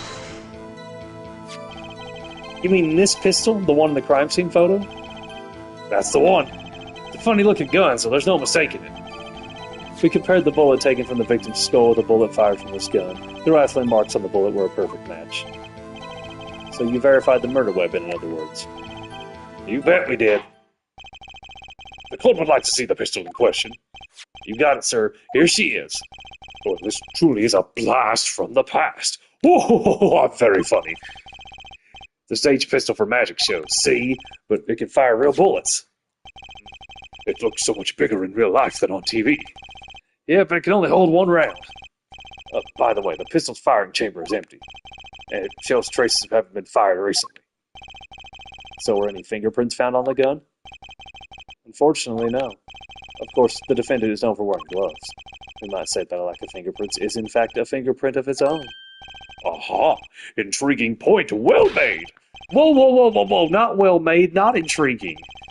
In any case, the court accepts this into evidence. Fires one real bullet. Barrel marks match bullet found and victim, no fingerprints found. My grandchild would get a kick out of seeing this. But now it's time to return to our testimony.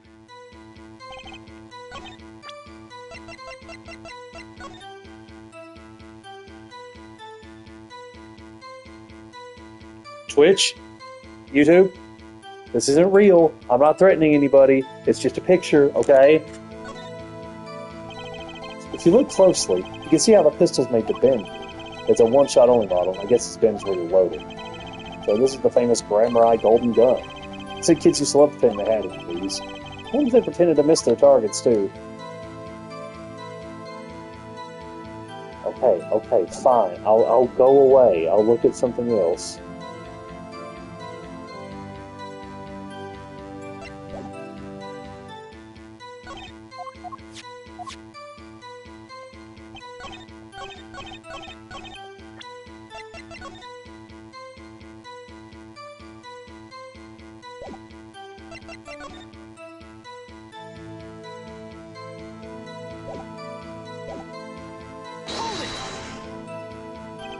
So let me get this straight.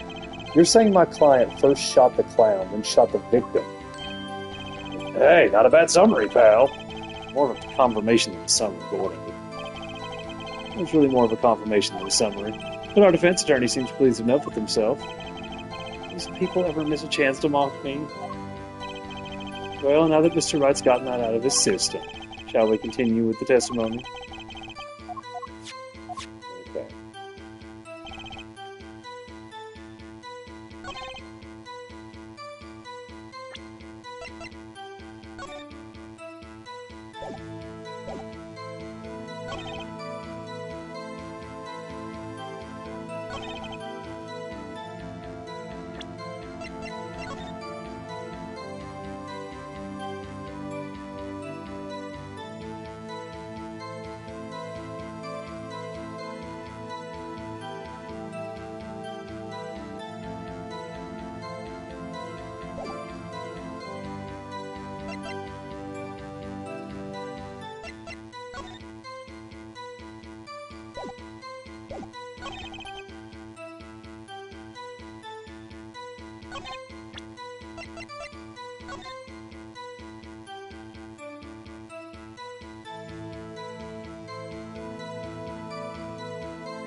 Objection!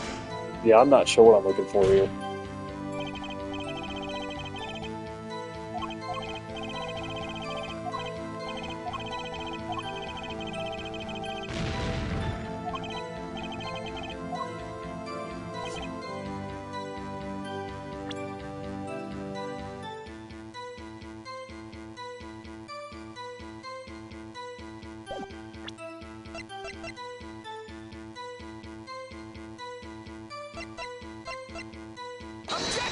Oh, fires one real bullet. I'd already forgot. The trickiest cases often seem the simplest. Prosecutor Gavin, you missed the bullet hole in the clown's forehead. If you hadn't missed that, you might have come to a very different conclusion. Understand? Yeah, but like I just said, pal, after he shot the clown in the forehead, he went and did nothing of the sort to the victim. The pistol proves he couldn't. The murder weapon? How? It's quite simple, Your Honor. The pistol only holds one bullet at a time. But if he had shot the clown in the forehead, he couldn't have shot the victim too.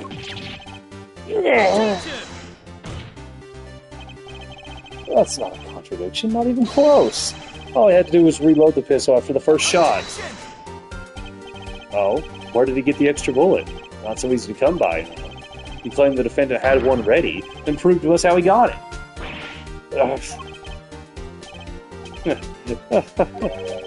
I had a feeling this wasn't over yet. No, this party's just getting started. I haven't proven anything yet beyond my good looks and startling record sales. An utter lack of humility. What's this? It seems like the prosecution has another witness prepared. Like I said, Air Detective was just the warm-up act. Yeah. Now that the audience has gotten a taste of what's to come, they're ready. Ready for what? My decisive witness, of course. A witness who you will find to prove one thing for us.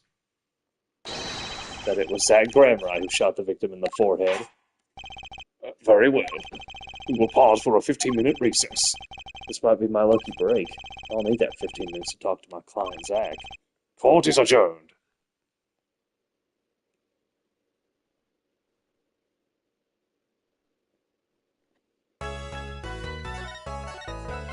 A lot of chapters.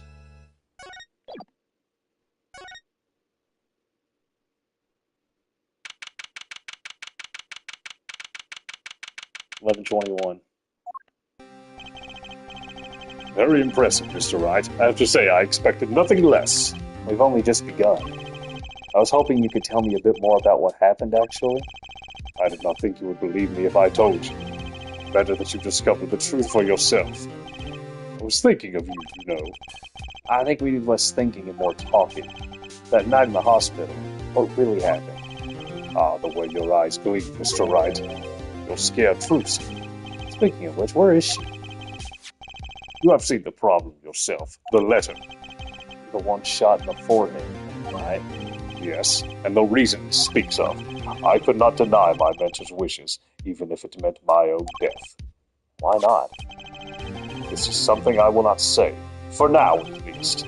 What's this for now business? I have done many things in my life. Some well, some poorly.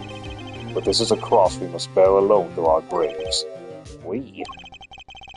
You wanted to know about the night of the incident? Finally, Scott sure likes to take his time getting to the important stuff. Of course, I had no intention of shooting my mentor. I snuck into his room that night at the appointed time. He found there upon his bedside table 2 pistols. 2? Yes, the one I had used on stage, and the one that had been used by my partner Valent. Oh, for the Zach and Valent's quick draw thing?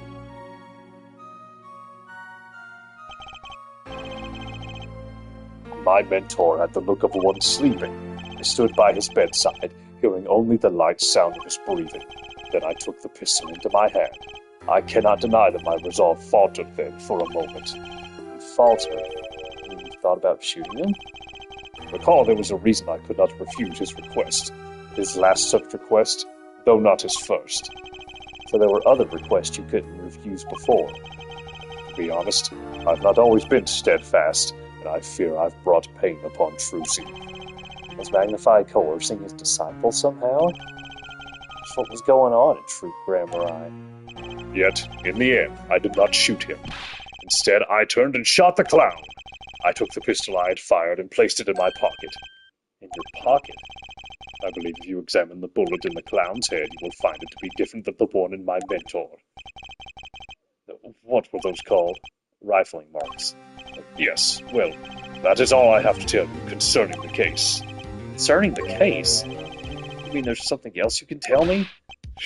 You are a fascinating man, Mr. Wright. Thanks. Yes, there is something. My mentor, his eyes opened. What? Magnify grammar eye? The old devil. He was not asleep, you see. Of course, the gunshot would have woken him anyway.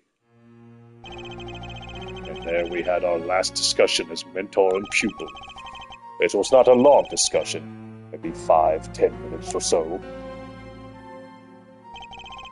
What did you talk about? Mr. Wright, did I not just tell you it does not concern this case? That grammar eye seems pretty steadfast to me, or maybe just stubborn. Well, Mr. Wright, your presence is requested in the courtroom. Once again, I am in your hands.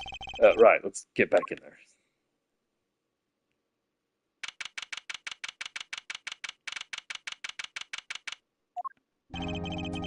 Court is now back in session.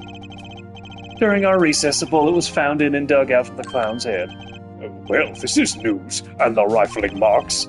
There wasn't time to do a detailed analysis, though they did find the weapon type matches the murder weapon. Well, that's not very conclusive, is it? Which is why I'm about to call my very decisive witness.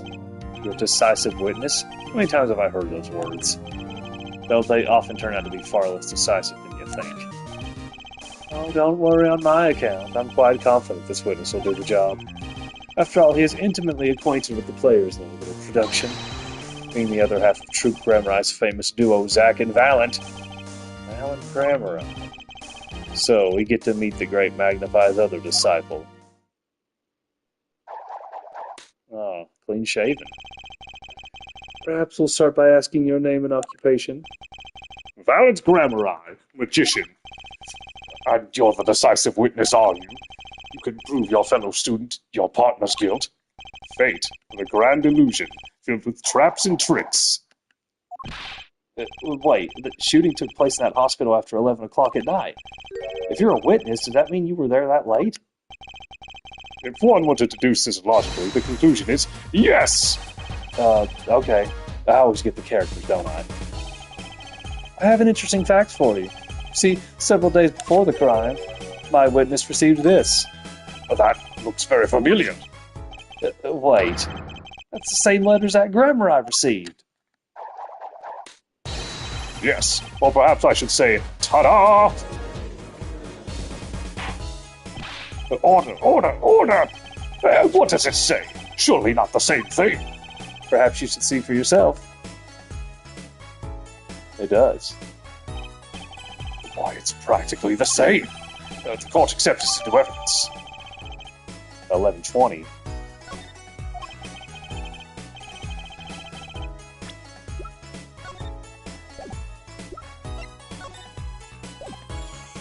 This is most unusual. Exactly what was going on with you folks? What exactly was your Troop Grammarye up to?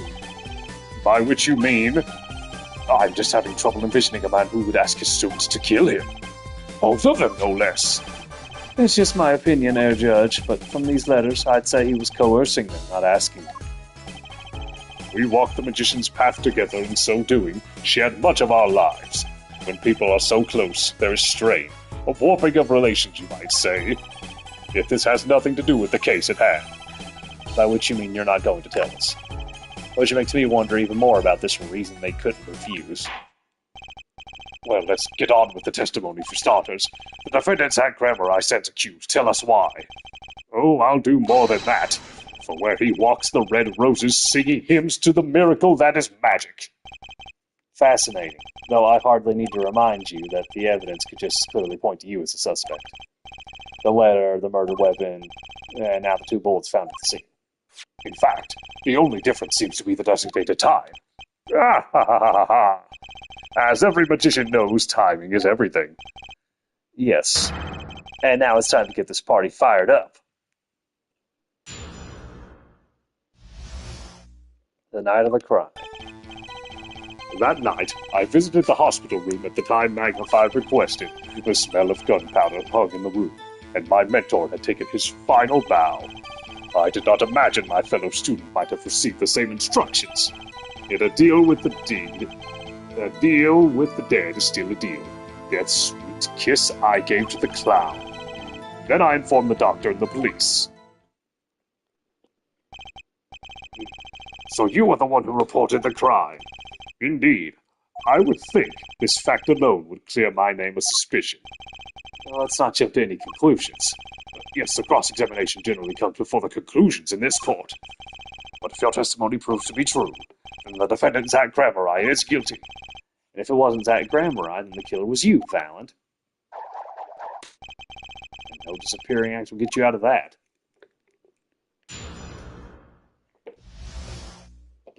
I got a lot of voices to keep track of.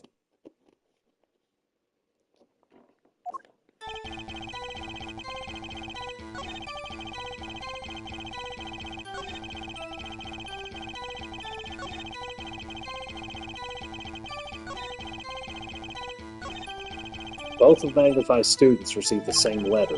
Both admit to having gone to the hospital that night. 2 bullets were fired, and one of them killed Magnify. Trying to find the cracks in his testimony.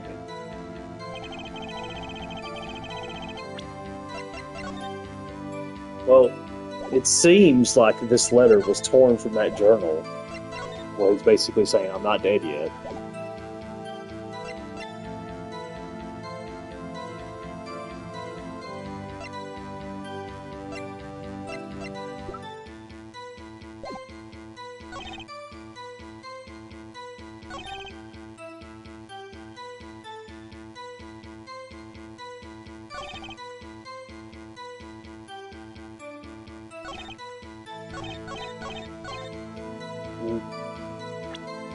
That throws the whole thing into suspect, but I don't know what particular to press, so I'll just press everything and talk as him the whole time.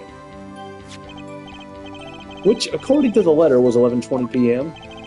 Indeed. In magic, timing is everything. Right. Consider the illusion of teleportation.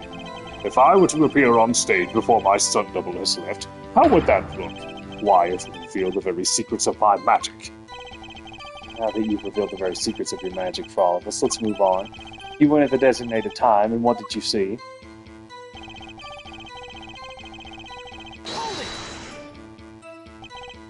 So, you weren't worried for your own safety at all. I mean, you smelled gunpowder, yes. What if the shooter was still nearby? I did not consider this, to be honest. It is forbidden for a magician to have a good imagination. Really? Isn't magic all about illusions and imagination? How about this? You were the shooter, which is why you weren't afraid. Now you are the one imagining. It is forbidden for a lawyer to have a good imagination. The witness will refrain from pausing so suspiciously before responding. My forbidden imagination is starting to imagine things.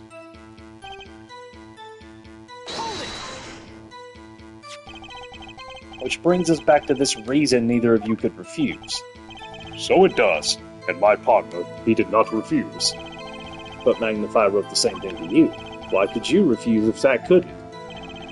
Because I have a wheel of steel, of course.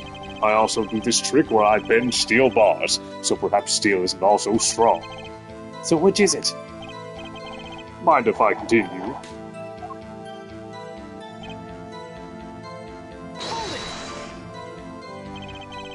There were 2 bullet holes at the scene, one in the victim and one in the clown. You're saying the one who shot the clown is you? No doubt my partner Zach had said much the same thing. Yeah, because whoever didn't shoot the clown committed murder. Better dig around here a bit more and see what I turn up. Mr. Val, let me ask about something else concerning the crime scene. Namely,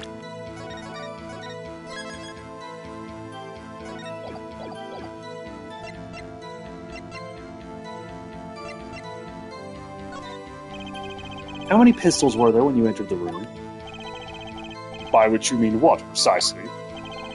2 pistols were used in the Zach and Val and quick draw shooting, correct? 1 for each of you. You are well informed, yet only one of my old friends sat in the hospital room that night. Did Zach tell me back in the lobby?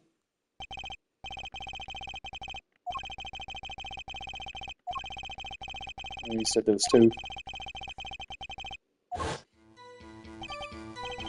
I see no problem with that statement. Only 1 pistol is visible in the photograph at the crime scene, after all. So you picked up that pistol and fired it? Indeed I did. Alakazam, alakazing, alakaboom. Is the number of pistols really so important?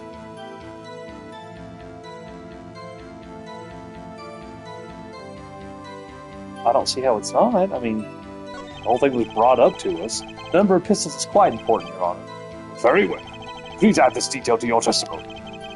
What can I do but obey? Only one pistol was in the hospital room that night. With it, I shot the clown. Hold it! So you took the only pistol there and fired. That's correct. And that pistol was this one, which was left at the crime scene. Good show. I see you two are a magician of sorts. And you're an idiot of sorts. Any idea what you just said? I see the fire in your eyes as you glare at the witness. How about heating up this trial a bit? These slow ballots bore me. Got a hunch, maybe that's all it is. I should ask about something else.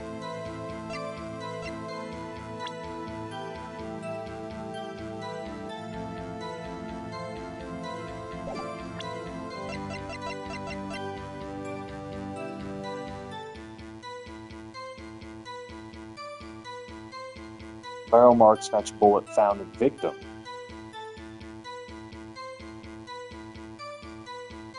But they didn't get to analyze it was a clown one or not. On second thought, let's run with this testimony for a while longer. Objection!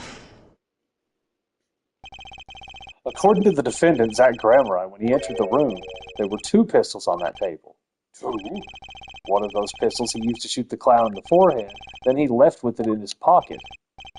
Of course, this is what he would say. Unlike the hapless clown, we must assume our defendant has some brains in his head. Well, what about what Mr. Vallon has told us? You see, there's something about his testimony that doesn't make sense. What might that be? I told you I took the pistol that was there and shot the clown. That's your story, at least.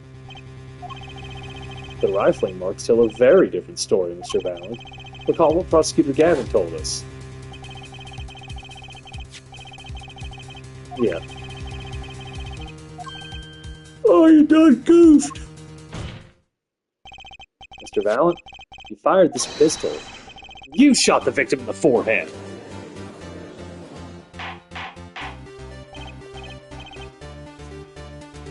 Excuse me while I get a drink of water.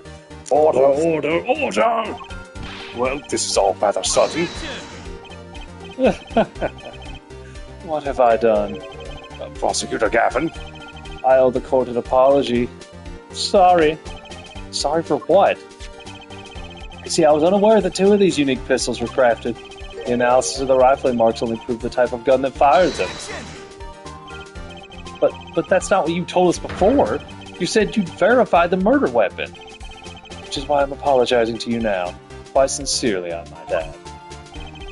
Would you hold me accountable for a mistake made in my youth? That was just this morning. I am still young, and I might add it wasn't really my fault. If the defendant had only admitted he took 1 pistol from the scene of the crime, we would not be having this pleasant discussion now. Fallon Gramerai. Yes, Your Honor. You were presented to this court as a decisive witness, but you've proven to be more divisive than decisive. Objection! You'll see in time. The testimony so far has merely been a review of the facts. The proof comes next. Care to elaborate, Prosecutor Gavin?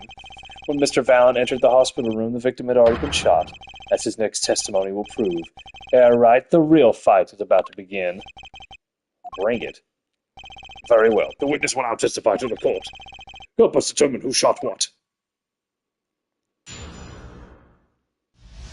Phoenix ain't backing down. I arrived in the hospital room at the appointed time, which is to say 11:20 p.m. After discovering the body, I fulfilled my obligation, then called in the doctor. The doctor examined the body before the police arrived. He was quite clear about the time of death, 11:10 p.m., and the one in the room at that time was my partner, not me.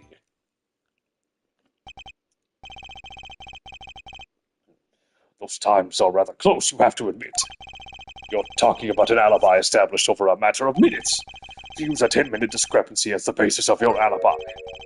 It is easy to explain in this situation, Herr Judge. For example, take our debut hit single 13 Years Hard Time for Love. Cue to the song, press the play button, it will play for 2 minutes and 15 seconds. Do it 100 times, the result is the same. The debut single was only 2 minutes and 15 seconds long. What a ripoff. Magic is a world of utmost precision. Hocus pocus requires admirable focus. And in the time of death determined by the doctor, there is an incontrovertible truth. Very well. The prosecution warns us that we're dealing with rather precise times, and we can expect the cross-examination to require the same level of precision. I would hope the defendant refrains from its customarily broad, sweeping accusations, lest we blur the focus this case so clearly demands. Point taken. Basis remarked will result in a penalty. Carry on, Mr. Wright. Carry on, right?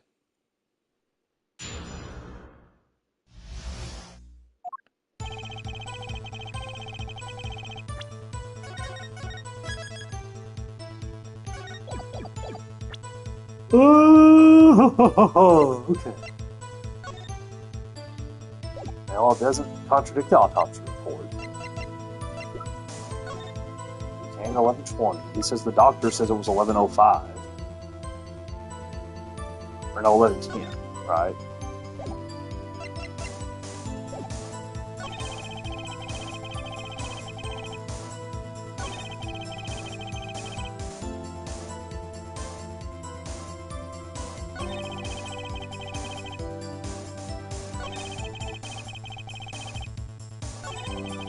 Alibi over a matter of minutes. Precise is right. Pressing with impunity will earn you a nice penalty, too. Gotta focus on one thing. It's time of death.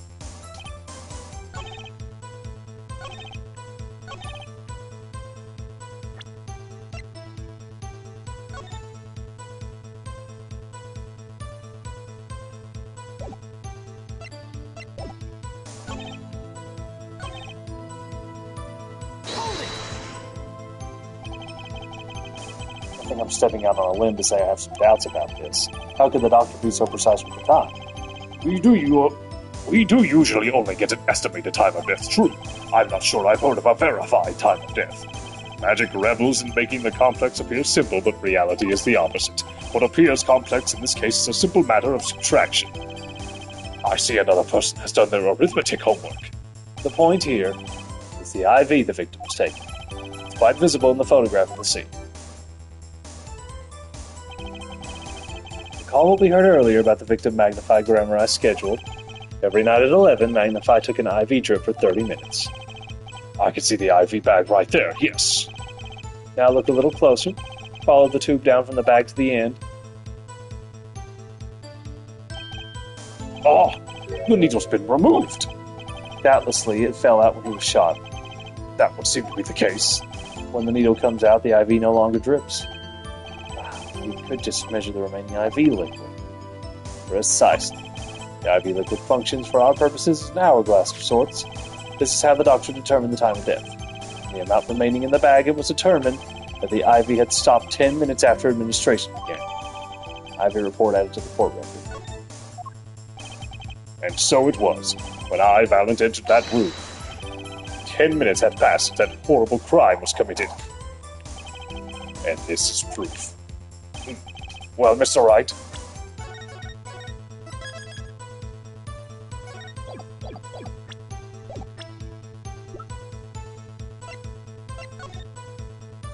"30 minutes required to administer full IV. From the remaining IV stopped 10 minutes after administration began." That seemed important? Well, seeing how it is the biggest clue we have to the time of death, I'd say it's very important.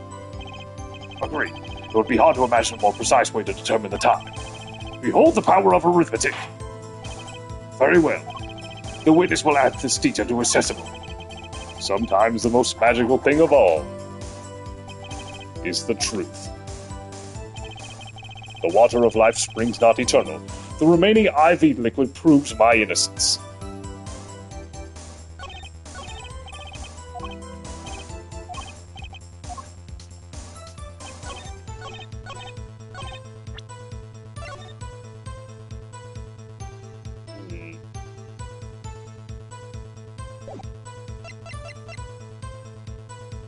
Objection!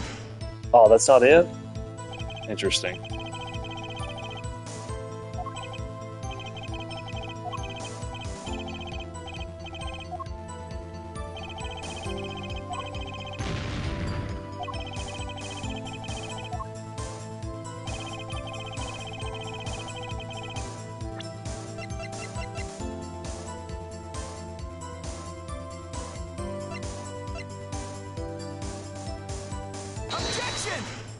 Ooh, I'm really stumped here. I'm gonna lose all my health. Well, it'd have to be this statement, right? Well, let's think about this.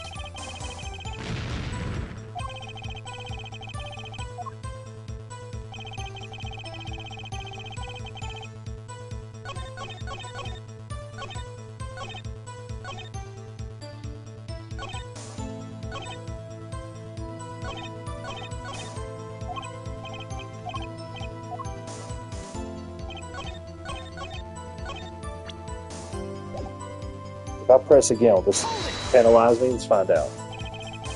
Did you notice the IV yourself by any chance? When first I entered that room, the stench of gunpowder assailed me. Next to the mark of death upon my mentor's forehead.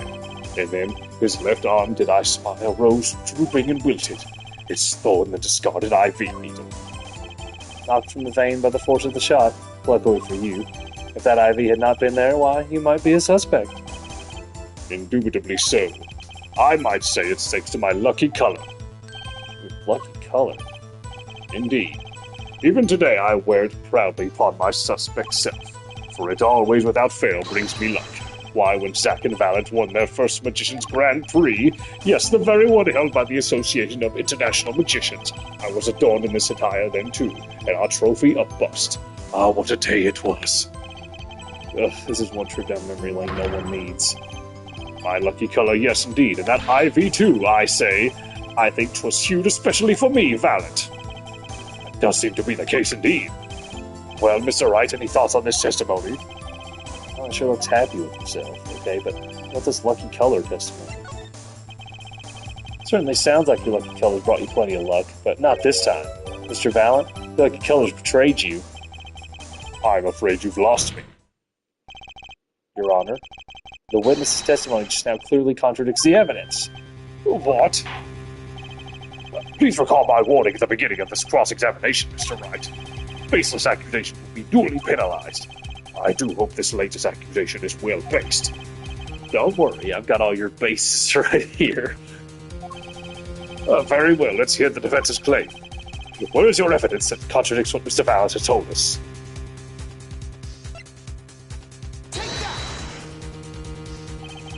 The crime scene tells all, Your Honor. The photo of the crime scene? All this talk of color has me yearning for black and white clear-cut simplicity. Tell us, Wright, just where is the contradiction in this photo? My pleasure, and I assure you it's quite simple. But I can't promise anything in black and white. Let's hear what Mr. Wright has to say. What in this photo contradicts the witness's testimony?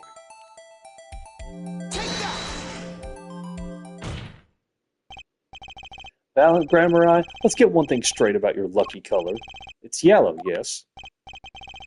Kind of takes the mystery out of it, but yes. Something wrong with yellow, Mr. Wright? Yes, there is. Decisively wrong, in fact. Take another look at the photo of the crime scene. What's this? Confusion, doubt. Tell us, what do your elderly eyes spy? Even my elderly eyes can see a problem here, Mr. Valent. Look at that IV bag. Ugh. What is this? What foul magic? It would be hard to call the IV liquid yellow, and I'm afraid no magic was involved in the taking of this photograph. Alacus. Oh, that's bunnies and rabbits. Or birds. Order, order, order! What does this mean? This is some kind of mistake. Yes, Prosecutor Gavin. Your witness' mistake. The greener they are, the harder they fall. I suppose there's no substitute for experience. Valent Grammar, as you reminded us several times, your lucky color is yellow, but the IV is clearly not. Well, this contradiction can mean only one thing. And to think, you almost had me. I see your true colors now, Ace Attorney, Phoenix Wright. Something you'd like to tell us, Prosecutor Gavin? As far as this court can tell, the witness's testimony does contradict the evidence. Yes, a contradiction. One that I shall be pleased to hand right back to Mr. Wright. How do you mean? How? Because the witness has made no mistakes. I agree at a glance the IV liquid does appear a sort of greenish yellow. I assure you, the liquid itself is quite yellow. Yellow liquid? How can you say that? As far as I can tell from this photo, it's green. Yes, but what color is the IV bag itself? The bag? You mean the plastic bag on the hook? It looks like I want to say light blue. Precisely. Figured it out yet? Put a yellow liquid in a blue bag and you get green. This, incidentally, is the liquid's true color. I see. Your explanation does have the ring of truth to it. Objection! As I thought. There's no substitute for experience, Prosecutor Gavin. What? You may tell a good tale, but you've just proven something rather grave. For you, that is. Grave? The liquid in the IV is yellow, yes. But how did this witness know that? It's quite unnatural when you think about it. You did think about it, didn't you? Ugh. Your Honor, the defense requests an explanation from the witness. At the scene of the crime, the IV liquid appears to be green. So let me ask, how did the witness know the IV liquid was actually yellow? I look too so long. Nice. Order! Mr. Wright, you will explain this at once. The witness clearly knew the color of the IV liquid, so I'm sure it means something. But what? I can think of only one possibility, Your Honor. Oh, now it does say 1 p.m., of course. The witness, Valentin Grammari, has testified that the IV liquid is yellow because... Ew!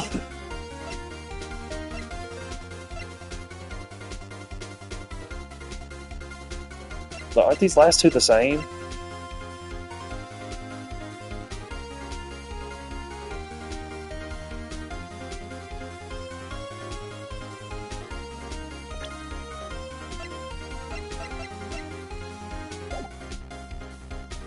He knew the IV liquid's color. And the fact that for us, the answer is clear. The witness knew that the IV liquid was yellow. Why? Because he had seen it before. But not inside the blue bag we see in the photo. He saw the liquid by itself in a clear, colorless bag. I suppose he would have, too. But I'm still not clear as to what this all means. Ask yourself, why would he know if he didn't work at a hospital? That's where you'll find your meaning, Your Honor. Objection! I'm afraid I find nothing. So what if he knew the IV liquid's color? He's getting excited over absolutely nothing to our teeny bopper fans, yeah? Objection! The IV liquid is the only evidence proving the time of death. A 30-minute hourglass with 20 minutes worth of sand remaining. Your claim, Prosecutor Gavin. I remember it well.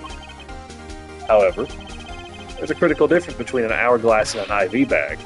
Wait, I know. An hourglass uses sand, but an IV bag uses liquid.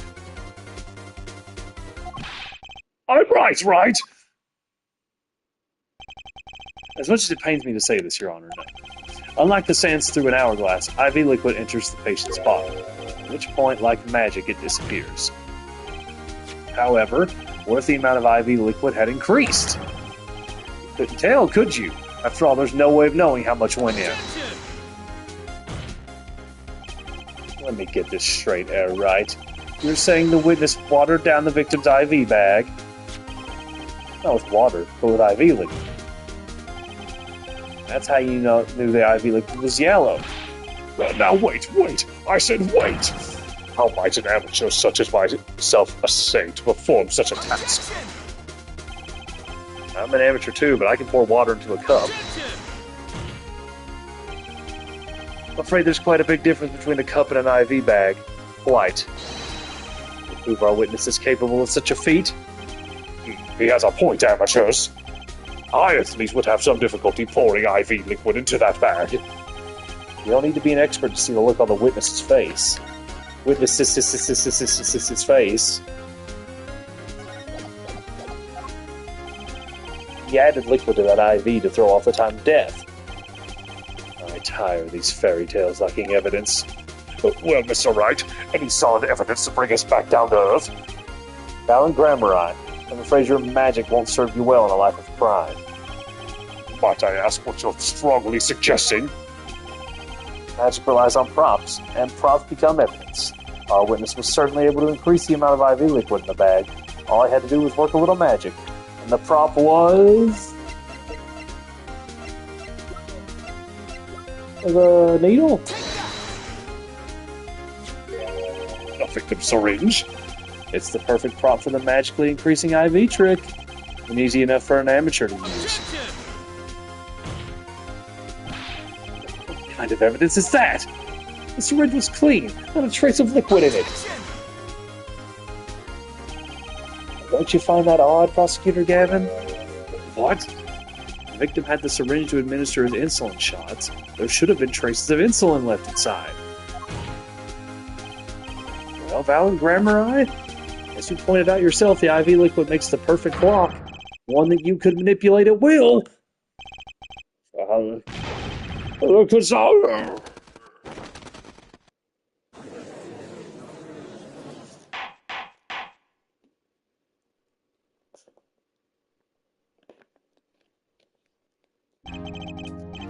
I do believe, well, with this being his first, that the burden of this trial has been a bit too much to bear for Prosecutor Gavin.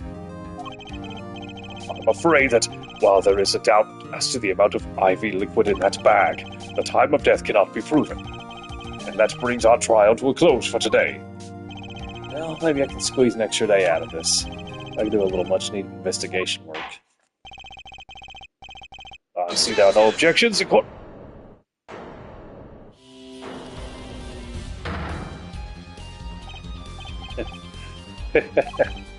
Truly, there's no substitute for experience. Nothing blinds one to the truth so effectively.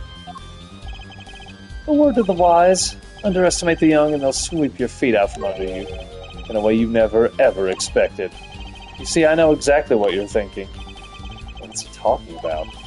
You say the witness used the syringe to manipulate the level of the IV liquid, but there's no proof.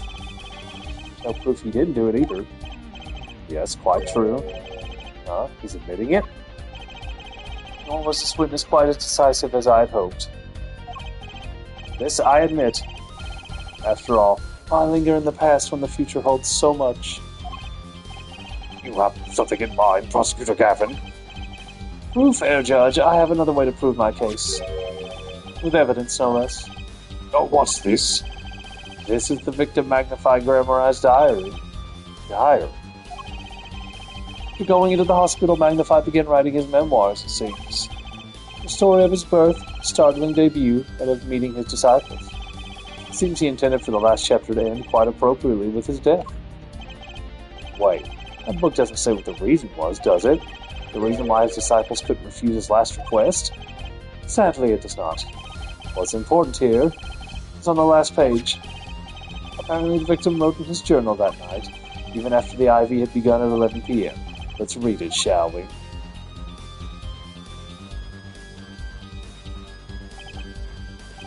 Tonight's IV is in.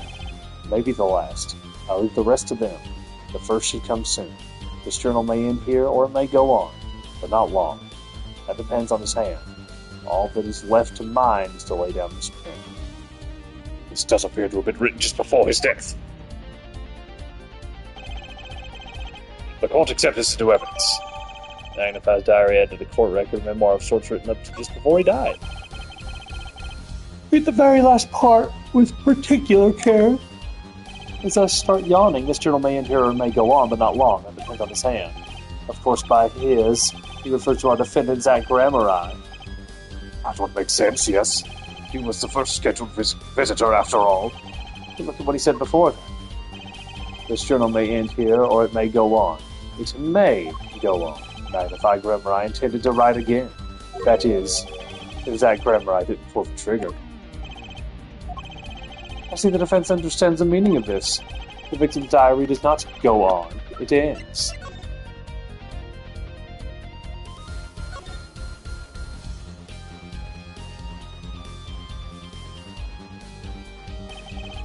This is the last page. The diary ends here. Huh? What's this? It looks like a page was ripped out. Well, now, isn't that interesting?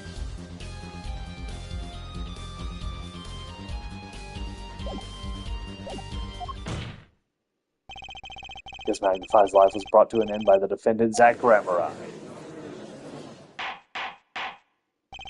Order! Prosecutor Gavin, are you certain that Magnify Gramarye wrote this? There's no mistaking his handwriting. Well, this does seem to be significant. According to this, Magnify did intend to continue his diary. Yet if his diary ended here, which plainly it did, And the one who pulled the trigger was the first visitor, Zach Gramarye. Well, how do you like me now, Errite? Feel too green for your taste? He's right about the diary being pretty clear. Still, I find it hard to believe that he'd overlook such an obvious problem with his precious evidence. well, Mr. Wright, the witness's testimony we heard was lacking. But put together with this evidence, it seems quite sufficient for a case. If the diary's accepted like this, the trial's over. Maybe it's time for me to show them something.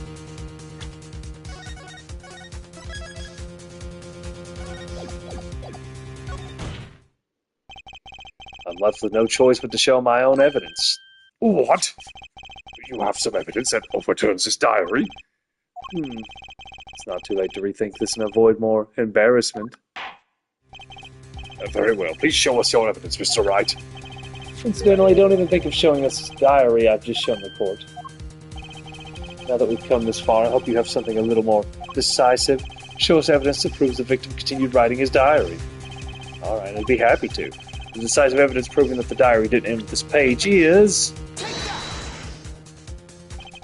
First, take a close look at this diary.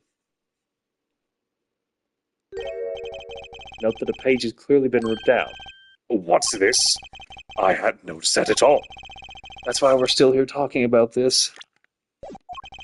As it just so happens, I have here what I believe to be the missing page. Alaka, I don't believe it! Looking at this page, it's hard to imagine that the first visitor that night shot Magnify Gramarye. That's the defense's position. Wait, let me see that.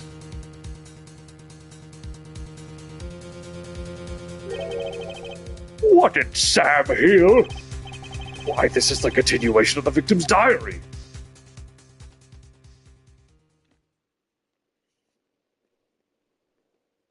Gotcha. How do you like me now? Note the torn edge of the page. It's a perfect match with the torn remains of the last page of Magnify's diary. Quite remarkable. Would you care to explain what all this means, Heir Attorney? The diary continued after his first visitor came, which means that the victim was still alive after Zach Gramarye left, leaving no one to take his life but the second visitor, Valid Gramarye. No.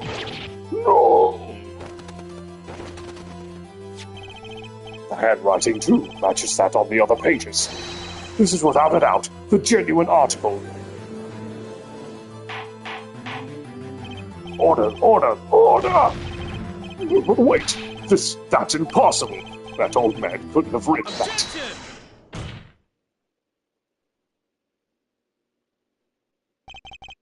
Finally. You just couldn't resist, could you, Heir Wright? Resist what? Presenting solid evidence? Heir Judge. Yes, Prosecutor Gavin. Might I request we put that current cross-examination on hold? The prosecution would like to call a new witness. But Prosecutor Gavin, this evidence overturns the current witnesses. I ask only to put it on hold. Please, my new witness is a very, very important piece of testimony to give. 5 minutes, no more. I promise, Your Honor. Well, if you put it that way, Mr. Wright, what's your take on this? Well, Your Honor, judging from his enthusiasm, we'll have to hear this new testimony sooner or later anyway. So it might as well be sooner. No, this is highly, highly irregular. We will put the current cross-examination on hold. The witness may step down. Now, Prosecutor Gavin, please bring this surprise witness to the courtroom. I had a bad feeling just then. That ripped out page was too obvious. He must have known. And I should have known it was a bad sign all around.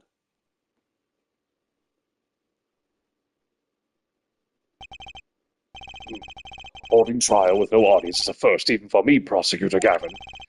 I beg the court's understanding, but I had to make a judiciary deal with the witness to secure his testimony. A judiciary deal? The details of his testimony may have some legal ramifications, shall we say. I thought it best to contain the information to this room. Very well. And you are the witness, I gather? Ah, yes. Yes, sir. State your name and occupation for the record. My name's Drew Measham. I'm a painter. A painter? And you are somehow related to this case? No, well, not per se. I have one simple question for this witness. Mr. Measham, was it? Do you know what this is? Oh, yeah, I know it well. How's that possible? Have you seen this diary page somewhere before? Oh, yeah. I mean, I made it. What? You made it? Yes. You might call it one of my works. The prosecutor's office received a tip-off yesterday. Illegal evidence to prepare for the trial of that grammar eye. Illegal evidence? I initiated an investigation and found this witness. A painter to the world at large, Drew Measham has another side, you might say. He is skilled in making perfect reproductions of certain things. Forgeries, in other words. Forgeries? So we are to understand that this page here is a fake. Prepared by a certain defense attorney. Hold it! That's an objection! I didn't prepare this evidence! Ah, the attorney speaks. Something about this page, I presume, but what is he saying? It makes no sense. After all, it was you who presented this evidence to us, Phoenix, right? Witness, Mr. Measham, was it? Who requested this forgery? Who was your client? That, I don't know. What? Most of my clients prefer to remain anonymous, even to me. I make the items they want, receive my payment. That's the extent of my contact with them. Objection! There's no proof this is a fake. It's a fake. Huh? To avoid just this sort of problem, I always put a special mark on my works. I can say, without a doubt, this is mine.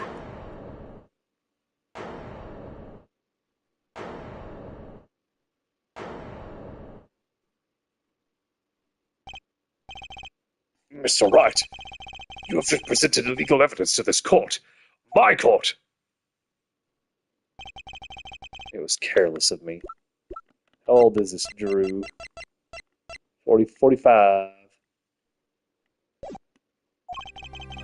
That's all I can say.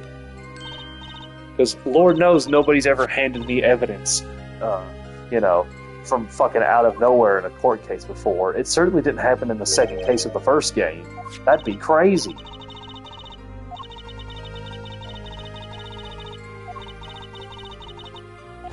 Damn, Tracy, you burned his ass. It was all a trap. A fatal trap. Mr. Wright, Yes? do you have an explanation for yourself? If I did, would the court hear it? Probably not. Forging evidence is a serious crime, and presenting it in court a serious mistake. A fatal mistake for an attorney. Fatal, too, perhaps, for your client, I fear. Tell me, what kind of defendant relies on forged evidence? The answer is quite clear. A guilty one. Objection! Your Honor, wait. I understand that presenting forged evidence in court is a serious crime, but you cannot hold my client responsible for actions I undertook as an individual. I'm sorry, Mr. Wright. Your Honor. Another close call, I dare say. If the prosecutor's office hadn't received that hot tip, everything would have gone the way you wanted it to, yeah? I gave you a chance. Too bad you decided not to think before embarrassing yourself.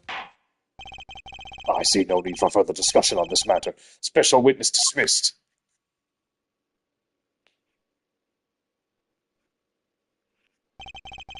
Mr. Attorney. Yes? Could I ask your name? Phoenix Wright. Mr. Wright. have seen and studied many people, but none like you. I'll remember you, Mr. Wright.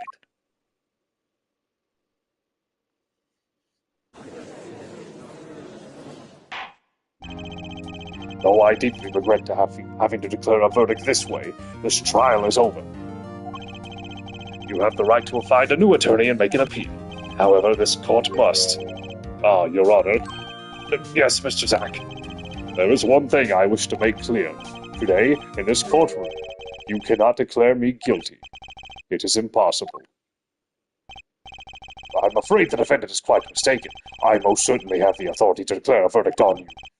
Except, tell me, how do you plan on announcing your verdict when your defendant does not exist? Doesn't exist? What are you talking about? I am talking about this! Mr. Enigbar! Defendant's escaped! Find him, quick! The bailiff! Close all exits from the building! On the double! He must not be allowed to escape!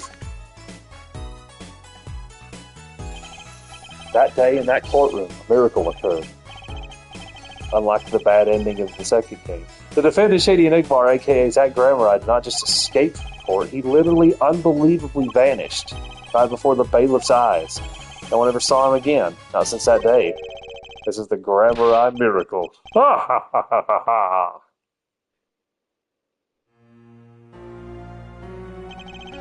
No verdict was declared. After all, the defendant didn't exist. That's how it happened. The trial of magician Zack Grammar vanished along with him for all eternity. The mysteries that remained behind were all solved, however, but not until 7 years later. Damn. We'll be taking a somewhat extended break as we continue on with this case.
Everyone ready?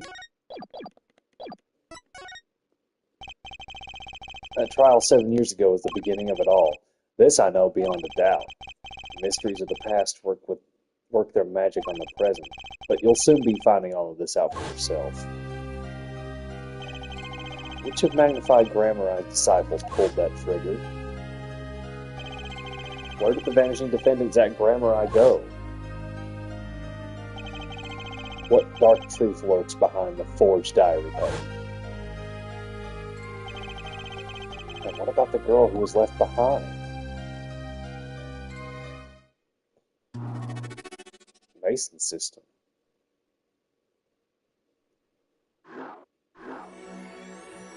Well, the past left us these 4 keys to unlocking the truth.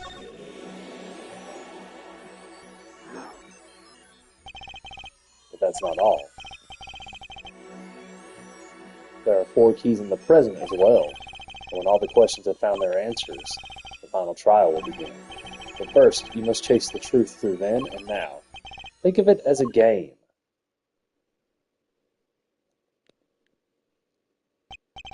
I, Phoenix Wright, will be your guide through this game. That terrible trial saw me present forged evidence.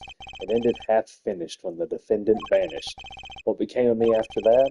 As your investigation proceeds, the answer will become clear. Oh, and one more thing.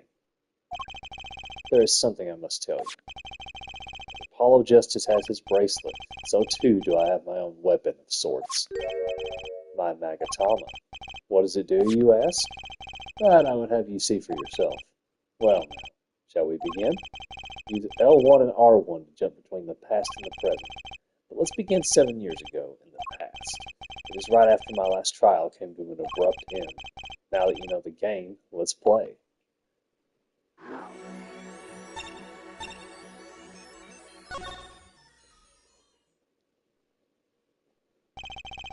The nightmare trial was over, and the new nightmare figuring out what had happened had just begun. I wanted to wake up, to walk away, but I figured I'm the only one who could do this, probably. And besides, I had plenty of time. Thanks to the Bar Association Review Board's decision, it's hard to work when your attorney's badge has been taken away. 7 years ago, right in Cola offices. Yeah, I'm sick of reading the black and white text.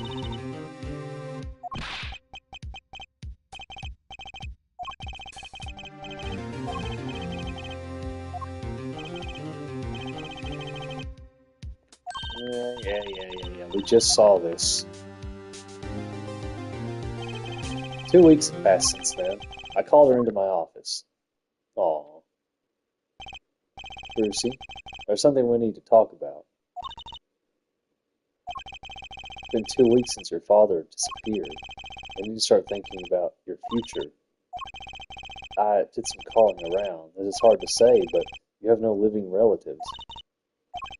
So, I was wondering if you wanted to stay with me for a while, just until your daddy comes home. It won't be long, I hope. Of course, it's totally your choice. If you don't like it here, you can go wherever you'd like. I can look up some places you might like to stay at. This is so weird. Mr. Attorney, Daddy told me about you. He said I could trust you. Huh? Really? So, if I stay here, does that mean you'll be my family? I guess so. Getting weirder. Mr. Attorney? Actually, why don't you call me Nick? You can call me Daddy if you'd like. It doesn't have to be today or anything. Okay, say Daddy. That was quick. Yes? If I move here, I have to switch schools, right? And I was thinking, I haven't paid for lunches at my last school for a year. So thanks, Daddy. Oh, in this office, it's a little blah. A little color goes a long way, you know. Oh, and Daddy, you got fired from work, right? Don't you worry one bit. I'll work twice as hard. We'll make it through this. Trucy, how old are you? Oh, I'm 8. But don't let appearances deceive you. I'm a young professional. Stick with me and you'll do just fine, Daddy. Thanks. Why does it feel like she's already in charge? Is that a symbol? You can still see that hotel from the window there. Every time I look out, I think back on those old cases. I wonder if the view looks different now that I'm not wearing my old badge. I really dig the far-out view, Daddy. Thanks. She must have learned a lot of words from her parents. My mentor's favorite plant, Charlie. I guess watering Charlie's my only real job now. Wait, I have a child now. I can't feed Trixie like this. She probably needs more than the occasional watering, too, I'm guessing. That was definitely part of the trophies. So, give me a minute.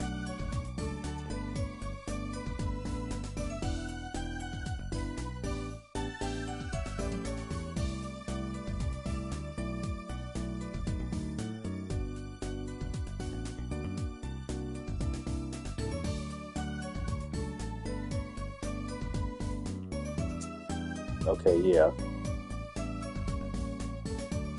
Just one moment.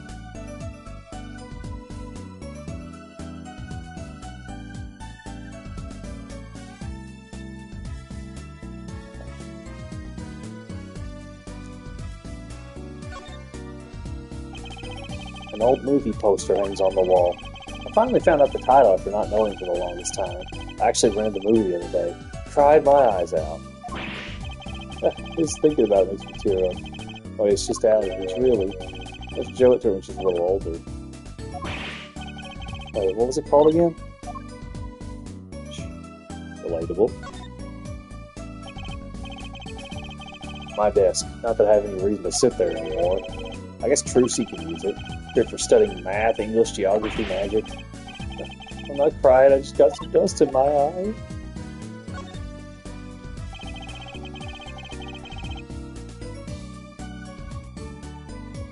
Quite the collection of law books. My mentor bought all of them. I used to be too busy to read them. Now that I have the time to read them, there's no need. But I can't just sell them. Maybe Trucy will want to read them someday. Nah.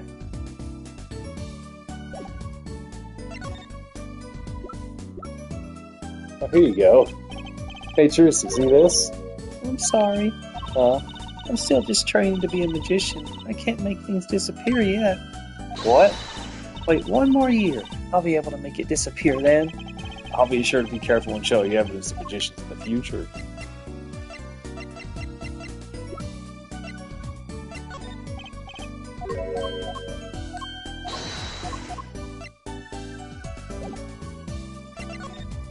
The office. So, Daddy, you got fired from being a lawyer, right? You could at least kind of look aside or something when you say that. It's actually kind of hard for me, for Daddy. Oh, I'm sorry, Daddy. Wait, is that foolish pride? My other daddy always used to talk about that. Actually, that's pretty accurate. So, here's my idea. We'll make a new office. Law just seems so stiff, doesn't it?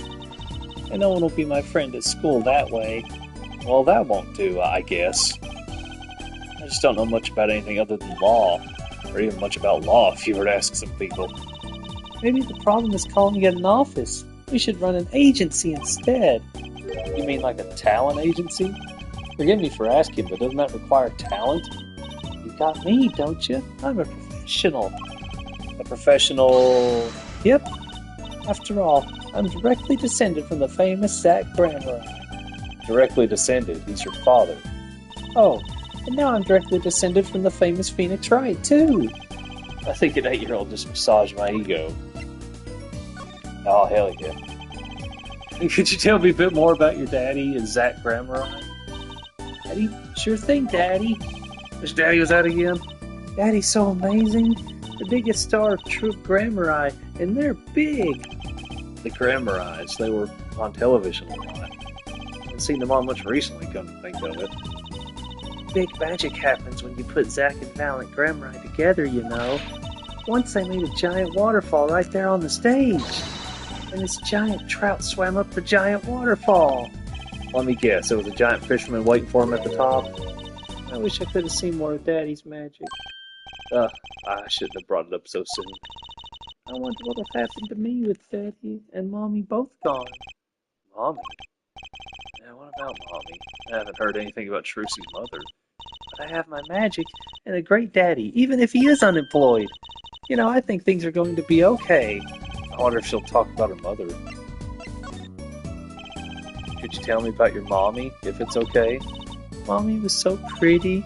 She was like an angel up on stage. On stage? You mean with your daddy? Yep. She was always there with Zach and Valance, smiling. But then she went away. Went away? It was a grand illusion, but she made a mistake. She vanished, and I guess she didn't know how to get back. Maybe so. I cried then a lot. That's when Daddy gave me this. Here. Ah, look familiar. This is your mother? She's beautiful.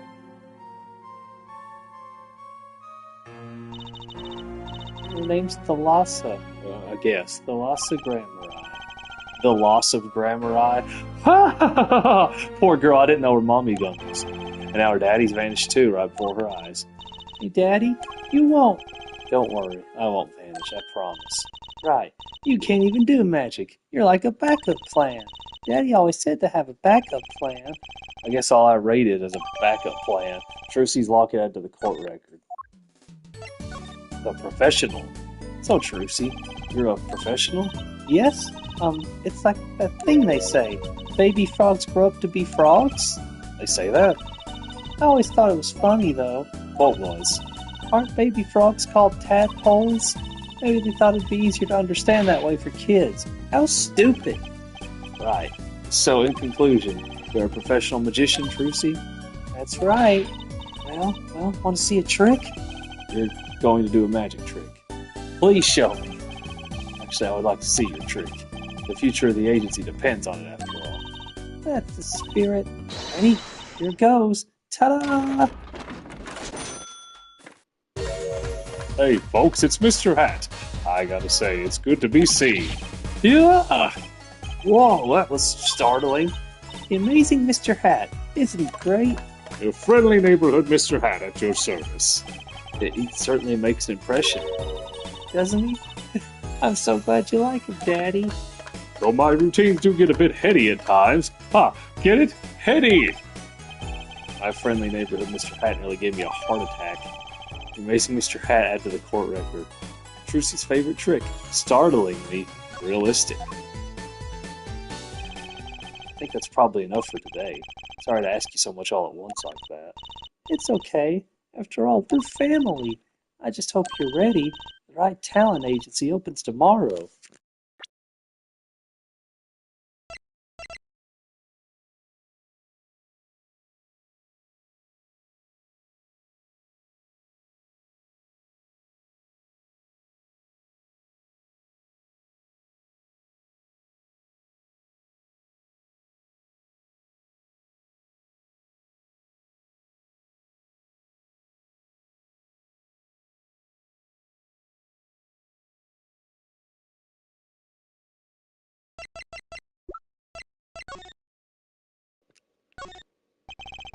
No clues here.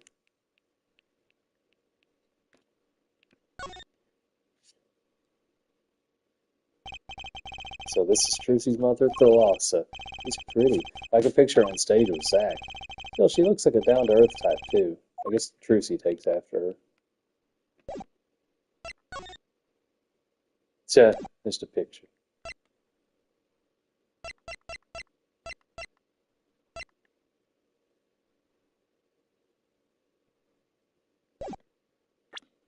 How old's Apollo? 15, wow.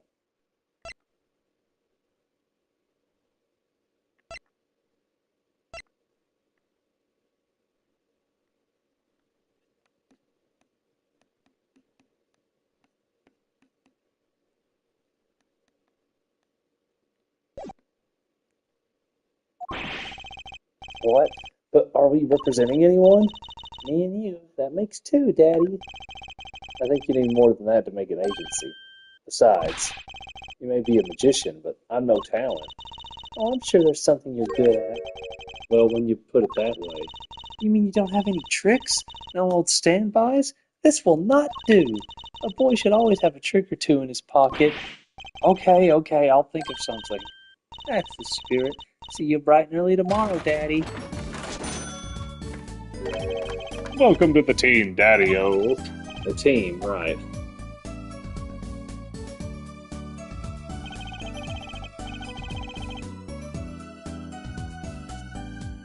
Sometimes when magicians vanish, they leave something behind. That's how Trucy became Trucy Wright, my daughter. To be honest, I was pretty lost those first few days. Thinking back on it, it was a pretty dark time in my life.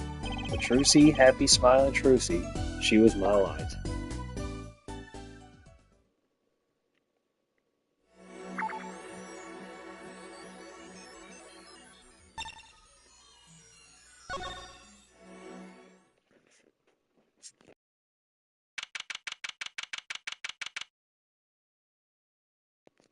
"7 years ago, Drew Studio." Well, beat up, isn't it? I figured you'd come here sooner or later. I decided on sooner. Drew Measham, was it?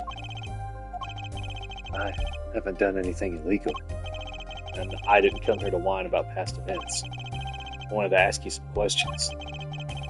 I suppose you have that right.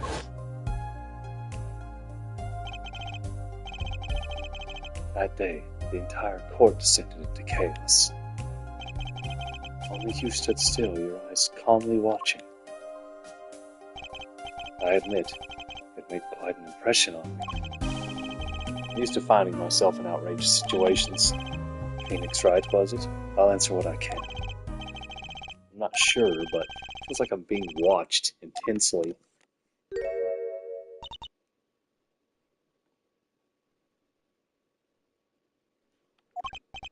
Ah, this is my daughter. Vera, say hello. She's gone. Shall we begin?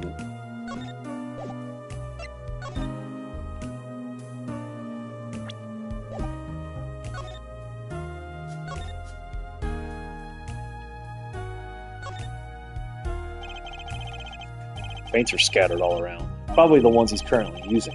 Something very artistic about a messy room. Not that this is anything compared to my office.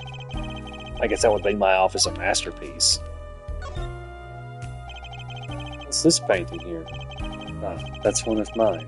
It's an illustration for a book. It's not on sale yet, of course, but I thought it might be a good business. As a father, I'd like to be able to put food on my daughter's table. Not a feeling I know anything about, at least not yet.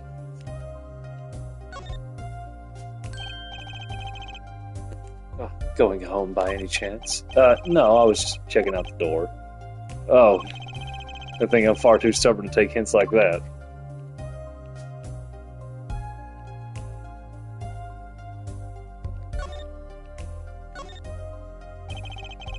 There's some finished paintings stacked here. They don't look all that bad, really.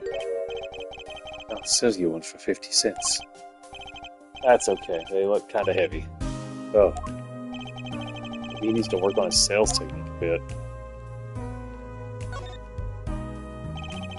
You use these gizmos for painting? They're pretty elaborate. Ah, those. Those aren't for painting. They're for analyzing. Paint composition, age, every conceivable angle. Tools of the forgery trade, I guess.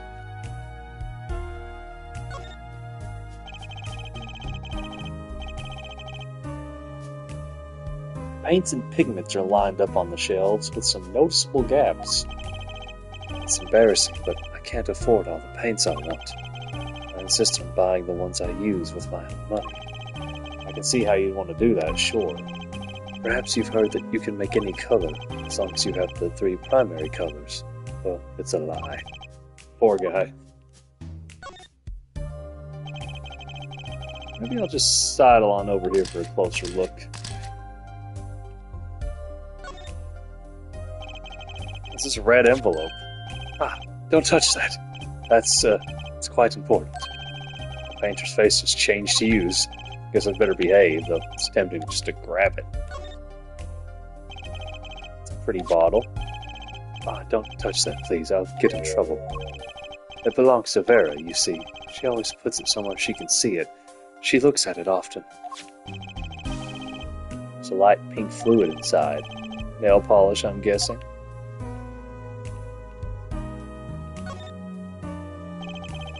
An awfully small frame. What's that inside it, a stamp? Ah, please don't touch that. I'll get in trouble. That stamp belongs to Vera, you see. She always puts it somewhere she can see it. It's Zack and Valen. Grammarized, isn't it? The post office issued that commemorative stamp last year. Grammarized were at the height of their popularity. Not anymore, now that one of them has vanished off the face of the earth. Vera went to see one of their shows when she was quite small. She's been a dedicated fan ever since. She watched them every time they came on TV, until the end. I see. That stamp's quite hard to come by, I hear. I still wonder how she got her hands on it. Remember the stamp added to the court record. This is you and Vera? Yes, we took that one quite recently. I know, I'm a painter. Why not paint a portrait instead? I've never been that good at people, unfortunately. Ah, right. Did you practice?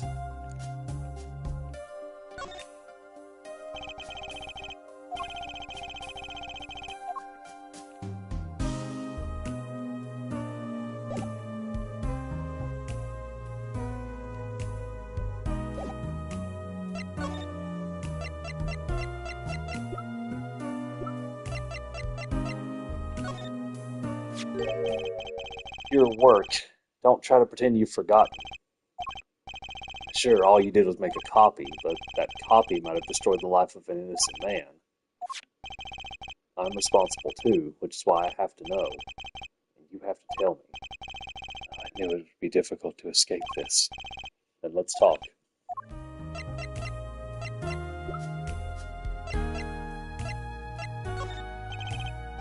Mr. Measham, I was wondering if you could tell me about this. I've not been in touch with the outside world for some time now. I'm sorry, but that isn't much of an inspiration to me. Oh, so now he's a sensitive artist.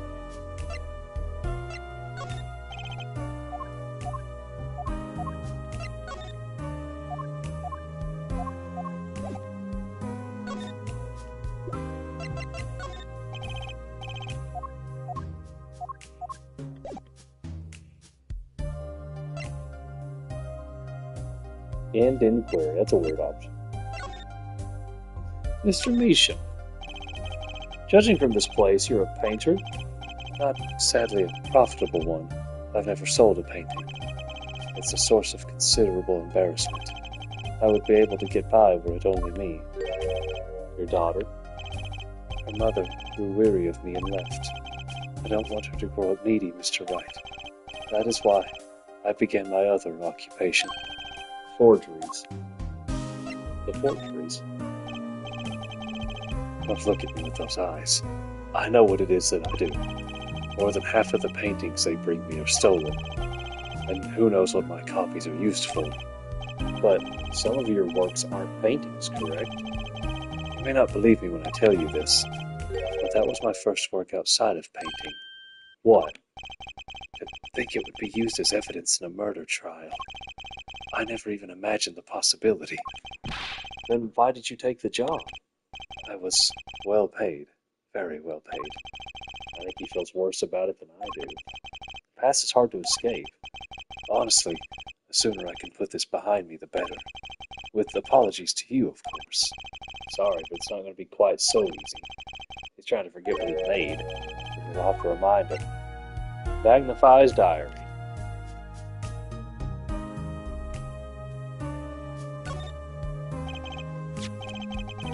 Well then, ready to tell me about this work you did? It was unlike anything I had attempted before. I guess it would be a little different from paintings. That is not what I mean. In all my previous work, it sufficed to create a copy. This wasn't a copy? The client gave me two things that day.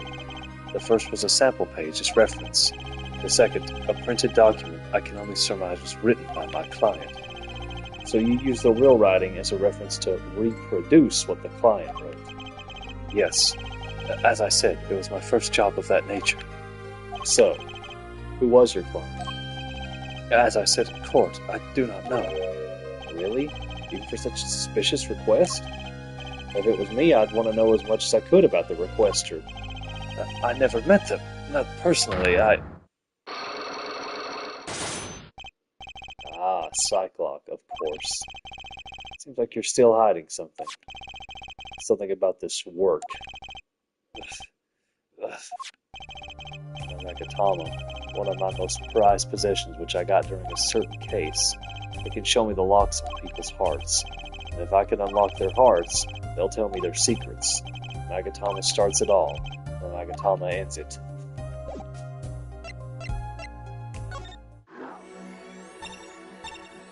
Been at lobby number 2. 7 years ago. Lobby number 2. Didn't think I'd be back here for a while.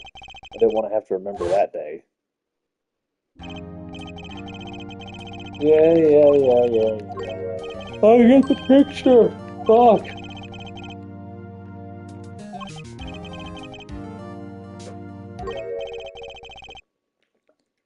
I got to take a drink of water at least.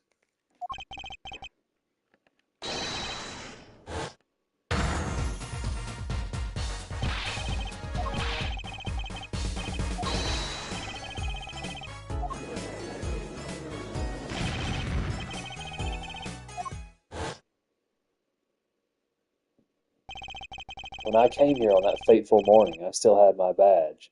But now, like an amputated limb, I can still feel it itching. Where do I start? I don't even have the authority to investigate. Hey, you there, sir. Down on the floor. Down on the hands floor on your head. Now. Oh, what's the big idea? My ears. If anybody's played the 5th case of the first games, you'll remember this motherfucker. No authorized personnel aren't allowed in here. But that would mean all unauthorized personnel are allowed. Oink. I just say it like it is, sir, and it's usually wrong. Thrown out of the precinct, lost my friends, my girl, and even my wallet. We've met before, haven't we? On a case 2 years ago. No recollection of that, sir. Huh? For me, working on a case is always in the present progressive tense, sir. There's no past, there's only now, sir. Okay, you're the bailiff, right? Yes, sir. Court Bailiff Mike Meekins at your service, sir. I've asked to meet with the bailiff at this court to let the magician escape. Let me try to make this as absolutely clear as possible for you, sir. It was me, sir. But you were a regular police officer once, right? Sometimes bad things happen to good people, sir. Something tells me it's a long story. Let's not go there. So you were in charge of security at the time of the vanishing. I'm dying over here. Oh, it's a hard knock life, sir. Thrown out of the precinct, lost my friends, my girl, and even my wallet. Yes, I wasn't the only victim.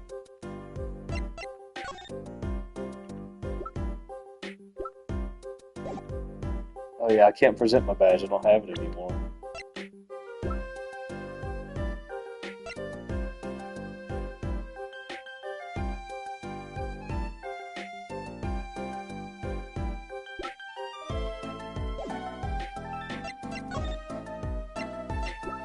Look at this thing.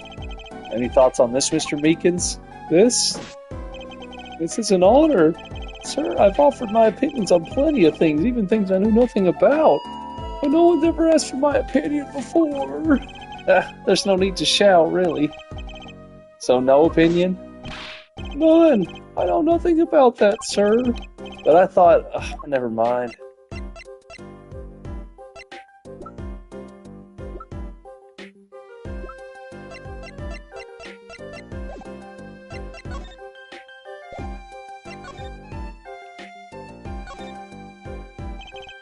You know, I think this was the lobby I used for my very first case. The plan has seen me grown from a rookie to an ace, who I has been. I hate you, plant. Just kidding. I must have seen that painting 1,000 times. I never really looked at it until now. I guess my head was too stuck in the trials. I never had time to stop and appreciate on it. I have time now. Okay, let's appreciate. Actually, it's pretty lame. kind of like it. I actually took a nap on that couch once when I was still practicing law. Boy, was that a mistake.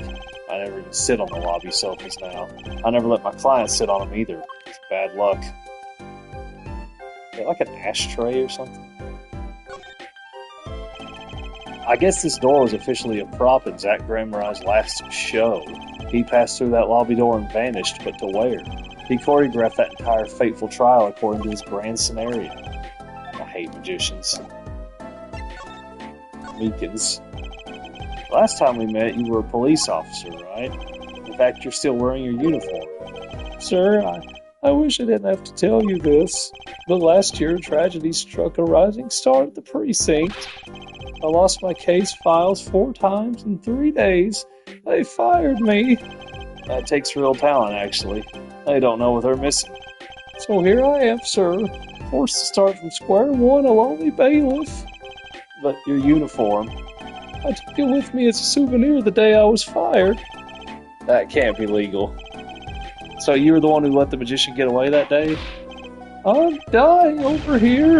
A star rises among the court bailiffs full of hope, and then tragedy strikes. Is there anything you can tell me about it? About Zach Grammarai's disappearance? Oh, the humanity! That's enough of that. Magician's disappearance. Why, yes, I'd say it was around 2 p.m. when I heard a commotion in court. I opened the door to see what might be amiss. The door slams open. Slam! And some guy's face is right there in front of me. Face! So you saw someone suspicious coming your way? Yes, and I, being a bailiff of little standing, I gave chase. I chased that still cat all the way down the hall, sir. I have a diagram of the court building here. There's courtroom number 7. That's where I was, sir. All by myself. Nary a friend to call my own. Okay, and which way did Zach Gramarai run after bursting through the courtroom door? He went up like this and around the corner like that. So I, with no delay, ran after him with no delay. When I turned the corner, I saw that magic man run into the defendant lobby. Swiftly I ran. Following him, I threw myself boldly into the room. Why, I remember it like it was right here because it was lobby number 2, sir. You ran into this room? I don't see any place to hide in here. Believe it or not, sir, I didn't believe it. Here in this room, the magician, gone, vanished like a puff of smoke. Except there wasn't even any smoke. He was just gone. That's impossible. Yes, that word. Oh, how many times have I said that word? Even the sound of it causes me indescribable pain. I'm dying over here. Okay, I won't say it again, I promise. But you have to admit, it's difficult to vanish into thin air. Did you search the lobby? I searched. Why the pause? But there was nothing here at all, sir. That's right, nothing's here, sir. How could he talk so loud and still be hiding something? The vanishing trick. So Zach was in this room when he vanished.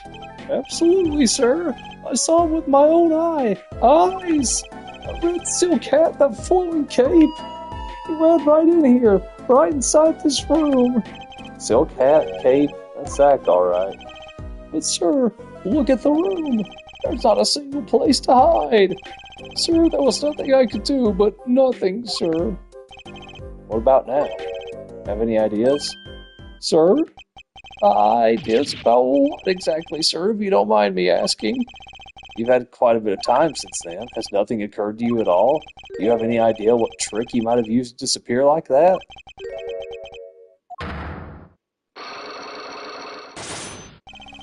Cyclops. I should have known.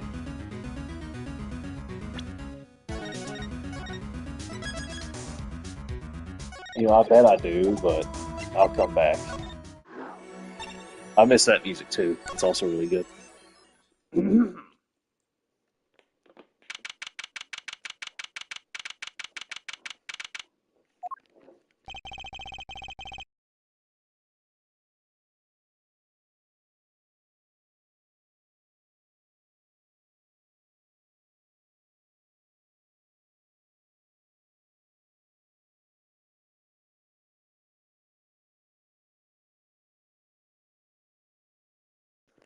Oh good, more voices. What strange sight doth mine eyes behold?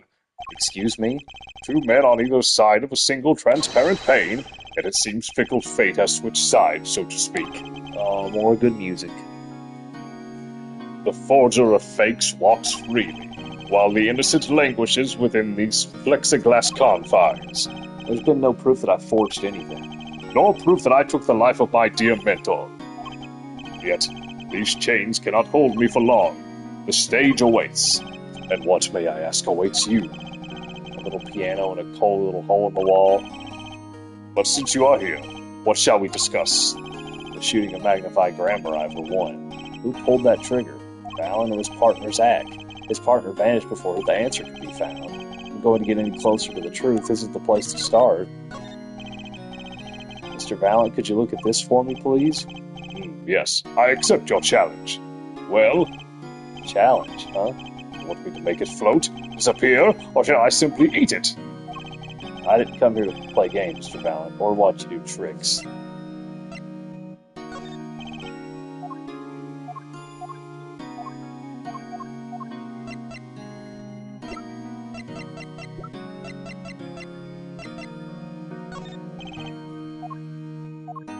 Oh, really? He just wants me to talk, huh?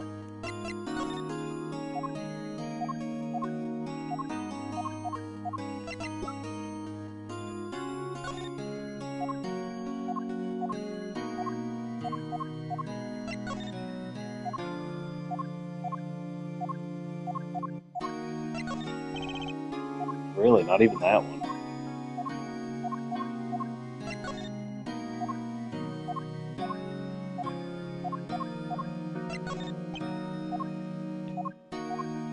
Well then.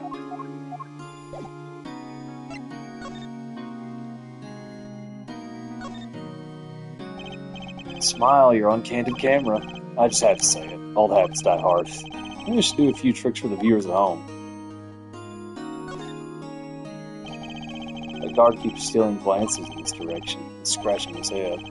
Maybe our resident magician showed him a trick or two.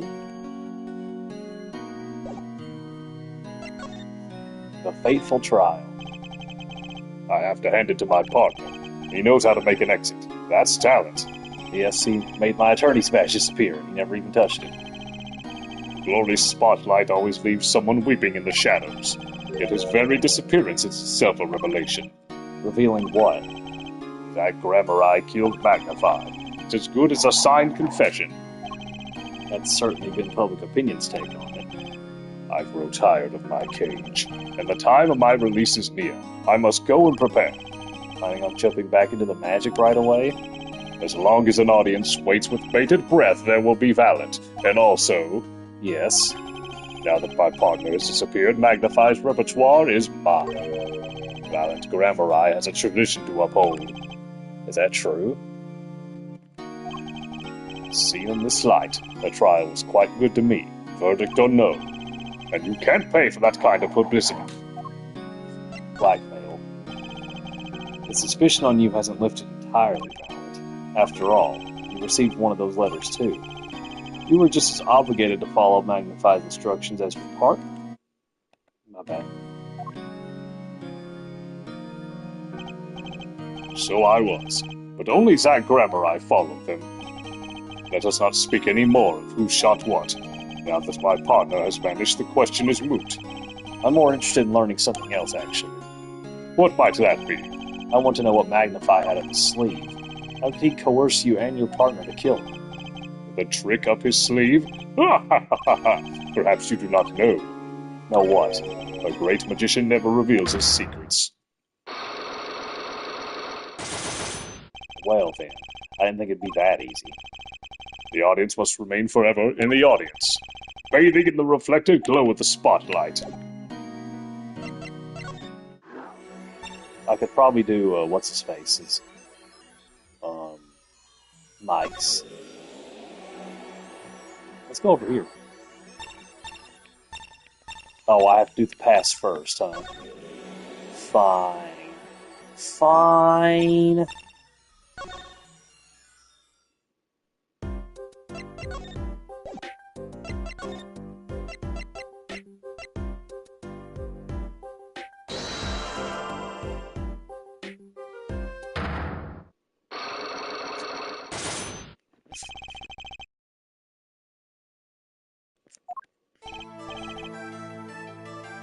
Okay, Mr. Meekins. What do you know? Spit it out. Hey, what's with the atmosphere in here all of a sudden? You know something, and I'm going to find out what.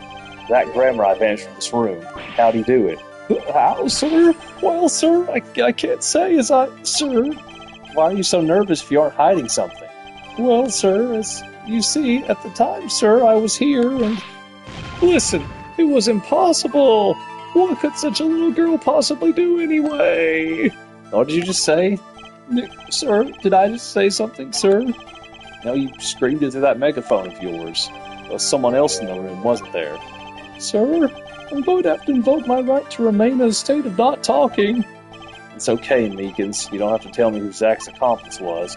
I know who was here in the room that day. Sir, I've never seen that girl until just the other day. Mr. Meekins, I'm not buying it. Sir, that day, she was here in that room, sir. But he wasn't. You mean you chased her into this room, not him? Sir, in my days as a police officer, literally days, I learned a thing or two. Okay, just one thing. But it was how not to mistake a girl for a 7-foot-tall magician. 7 feet? Zach isn't that tall, is he? You have a point. I find it hard to imagine anyone would mistake a little girl for Zach Gramarye. But you saw something, and therein lies the trick. I think you know what it was, Mr. Meekins. Tell me, does this trick look familiar? What's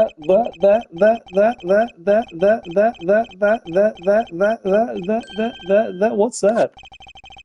That girl's favorite trick, the amazing Mr. Hat. She uses it in her show down at the Wonder Bar. Have you been to the Wonder Bar? So, it wasn't a waking dream, was it, sir? Come again? That night on stage, I saw a vision, except it wasn't a vision. It was a hat. An amazing Mr. Hat. He really exists.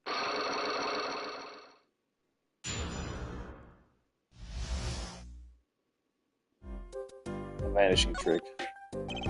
I remember it clearly, though the details are a little vague. Zach Gramarye exited the courtroom. I gave chase and cornered him in the corner room, sir. Zach Gramarye, don't even think you can escape Meekins. Down on your hands, floor on your head. Hello? Something the matter, mister? No, that is... Sir, I'm currently chasing a suspect, sir. Zach Gramarye. Do you know him? Oh, I love Zach Gramarye. His magic's the best. I'm his biggest fan. I see. That's why you're wearing that costume you're wearing. Anyway, that very same Zach came into this room. But no one's been here except me. But he has to be in here somewhere. Under the sofa, in the trash can, behind the painting, under the rug. So, Trucy was his accomplice. Imagine my astonished surprise when 1 week later, I just happened to walk into a bar and see him, Mr. Hat. I couldn't believe my own eyes. For a while, I thought it had all been a long dream. A dream that lasted a week? But it wasn't the magician who disappeared. It was Mr. Hat. Your trick vanishes. Though it seems complex, what really happened that day was quite simple. You were standing by the door, and out came Zach. But that wasn't all. Another person got out of the act, and she was standing in front of lobby number 2. Along with Mr. Hat. Well, that's the beauty of it, isn't it? So, while you were standing in shock and amazement, the magician rounds the corner, most likely runs to the closest door to lobby number 1. This is where you come in. You turn the corner and run through lukewarm pursuit, and at that very moment, Trucy runs into lobby number 2. Then all she has to do is tuck away the amazing Mr. Hat. Sir, I only lost sight of him for the briefest of moments. Then I saw that cape, that Gramarye's red cape, fluttering like a cape. Astounding, sir. All my days of posing queries and making inquiries and chasing quarries wasted. It was as if I could see them melting away like an ice cream cone left by the side of the road to die, or the scattered remains of a messily eaten chocolate parfait. Such sweet sorrows. I'm sorry. I had no idea how much you'd suffered on account of this case. It's an honor, sir. I've apologized to people many, many times, sometimes more than once, but this is the first time anyone's ever apologized to me. Actually, about that girl, I'm sort of her guardian now. Is that so? Sir, you should know that I harbor no ill feelings whatsoever in my harbor. Okay. I let the defendant escape, that's the stone-cold truth. Just another step on my way from singing the blues to wearing the blues. Someday, sir, I'll be standing side by side with the great detective Guamshu. Mr. Meekins, this is a free ticket to the show at the Wonder Bar, if you want. It's an honor, sir. Sir, I can't count the number of things I've had taken from me, sir, but no one's ever given me anything for free. Right, I'll see you in court next time then, sir. I look forward to it. All eyes were on Zach Gramry that day in court until his mysterious disappearance. Now part of the mystery has been revealed, but the magician remained out of sight. It would be 7 years before I met him again.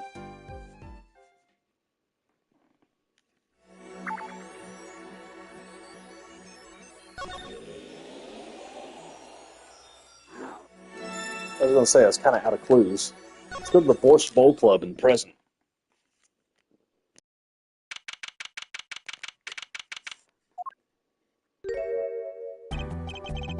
I'll be taking my leave now. Still have some work to do back at the office. Then I guess I'll go back to my piano. To be honest, it's better when you aren't playing. This frigid culinary dungeon almost feels comfortable. Later then. 2 hours left on my shift. Wonder if we'll get any customers tonight. Do you know who I am? Who I am? No, but if you hum it, I can play it. I'm just kidding, I don't do requests. How about a different sort of request? You see, I play cards. Oh, a customer? I was just hoping someone would come in and save me from a night at the Keys. I seek a true competition. I've heard the Borscht Bowl Club is the place for this. Now I see the rumor is true. And this is a friend of yours? Don't mind me. I'm just your friendly neighborhood newsman. He will not be playing tonight. When his business is finished, I shall send him home. This competition will be between us, no others. The Right Talent Agency represents 2 artists, and I'm number 2. I play piano. Well, sort of. It's actually just a front for my real talent, which is playing poker. Don't ask me how I got started. I don't remember. But I'm good. Real good. Didn't take long for the rumors to get around. Go to the Borscht Bowl Club if you want a real game. That guy's never lost. People don't come to hear me tickle the ivory. They come to watch me play cards. Is this a seedy poker club? No, it's a restaurant. We don't play for high stakes. There's no money involved. But real players carry cash. They're always thirsty. It's a handy source of income for the club owner. Let's compete. I'll take you to the room. The hideout, yes. But before we go, Yes? allow me to introduce myself. My name is Shady Smith. Oh, and I'm Brushel, Spark Brushel news reporter. Oh, I'm... No. Phoenix, right? Huh? Must always look a man in the eye when you make your introductions. You still do not know who I am? Have we met? Ah. It's Zach.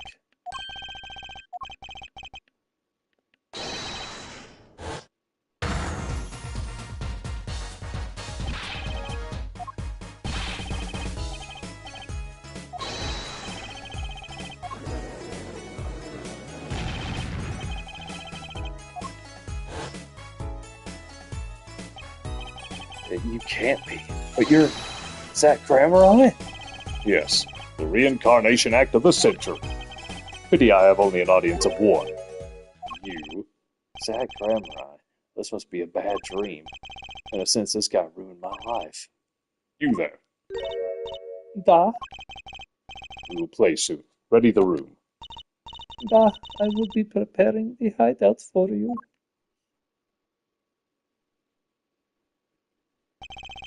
Are you really him? The Zach Grammar? Now I am Shady Smith. Remember this. How many years has it been now? 6? In exactly 3 days from now, it would be 7. I caused you so much inconvenience, I fear. Yeah, you could say that. Is she well? Trucy, I mean. She's fine. I've got her working already. Hope you don't mind. I need hardly express my gratitude, but you have it.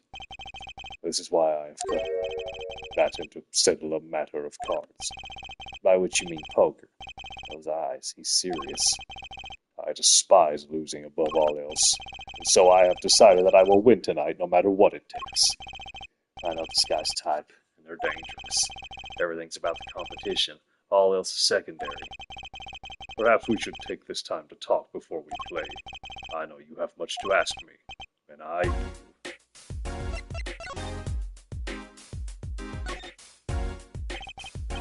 I must say it comes as quite a surprise. I never knew you played. I'd do anything else if I could, believe me.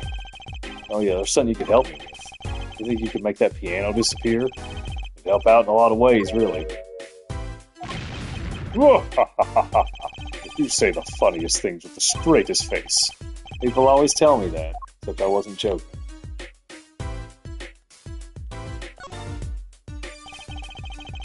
One of the restaurant tables. This one's the closest to the piano, which makes it the hardest to eat at, I hear. On days when I'm playing, that is.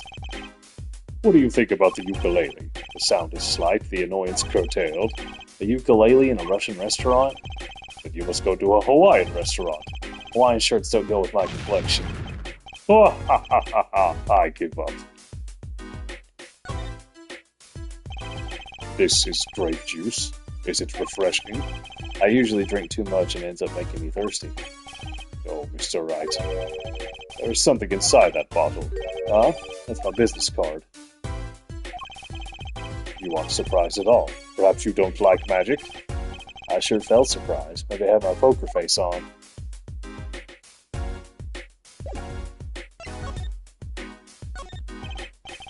Mr. Zach, could you tell me about this?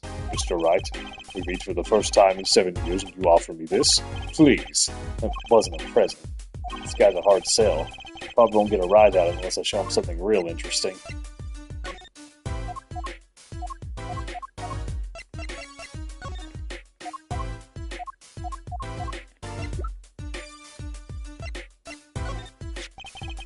This person in the photo is Trucy's mother.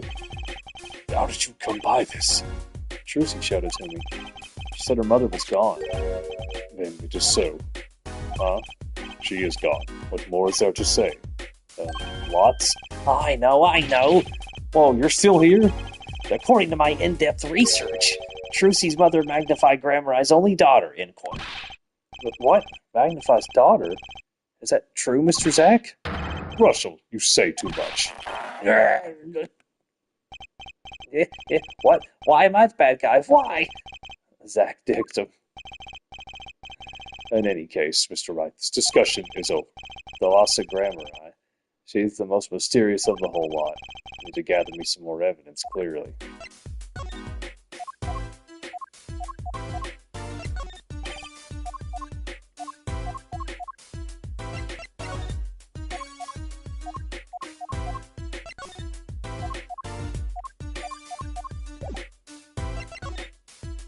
The meaning of competition.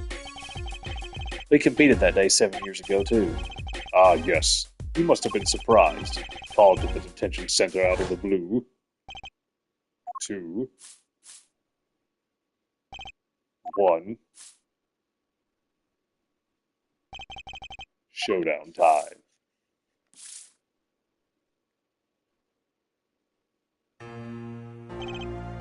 I lost. It's only a game of poker. game I played for a long time and only lost twice. Who was the first? The man I killed, of course. Choose your defense attorneys by playing poker. Some are hired, others fired. When you compete, you see a man's true nature. You know what I speak of? I know that you do. Trucy's power. Trucy, she is in a class of her own. For 7 years I've played poker here at the Borst Bowl Club, and I've never lost once. I'm good, but not that good. I win because whenever there's a big game, I bring in Trucy. She sends me signals. Daddy, he's got a good hand. Might have a chance if you act quick. Better call him soon.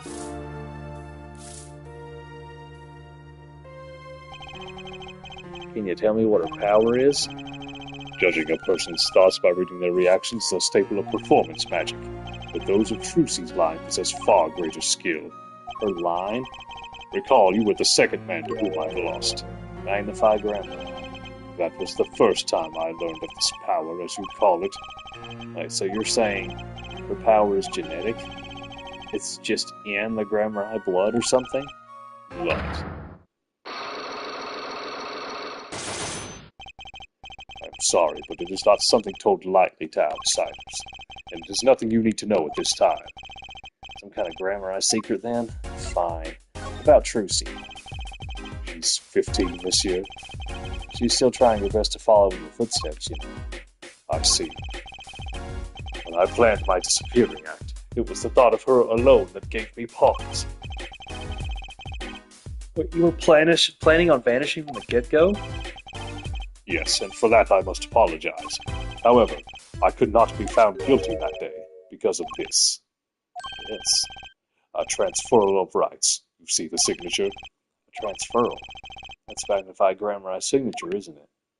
I hereby give all rights to the secret staging and performance of my magic to the recipient named below. Recipients at Grammar. Magnify Grammar. And the recipient's name is you. Yes, it is I. Wait, the page looks torn. You recall the diary, yes? Oh, yes, I recall it. It just happened.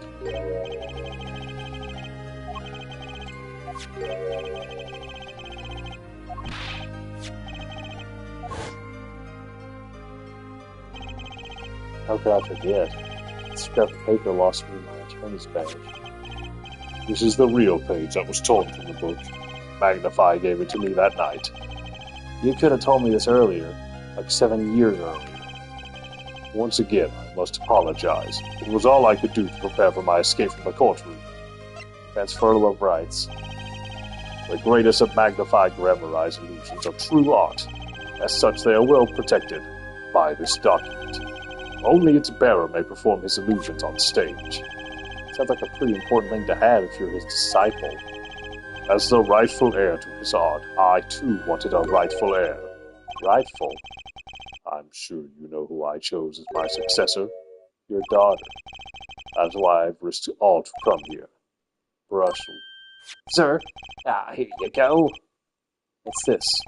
A letter passing the rights I have inherited to Trucy. I would have you sign here as a witness. But I'm not a lawyer anymore. And you need a public notary besides. I may not look it, but I'm a certified notary. You are? By day, I wear a notary's glasses and hunt for news. And also by day, I wear a reporter's glasses and notarize. When I take off the glasses, I can't see very well. Your signature, please. This is the first reason I have come here tonight. Transferal of rights. Document transferring the rights to perform the Grandma repertoire to daughter Trucy. Ah, I finally figured it out. Now I know why you've come out of hiding on me now. It's been 7 years, you said.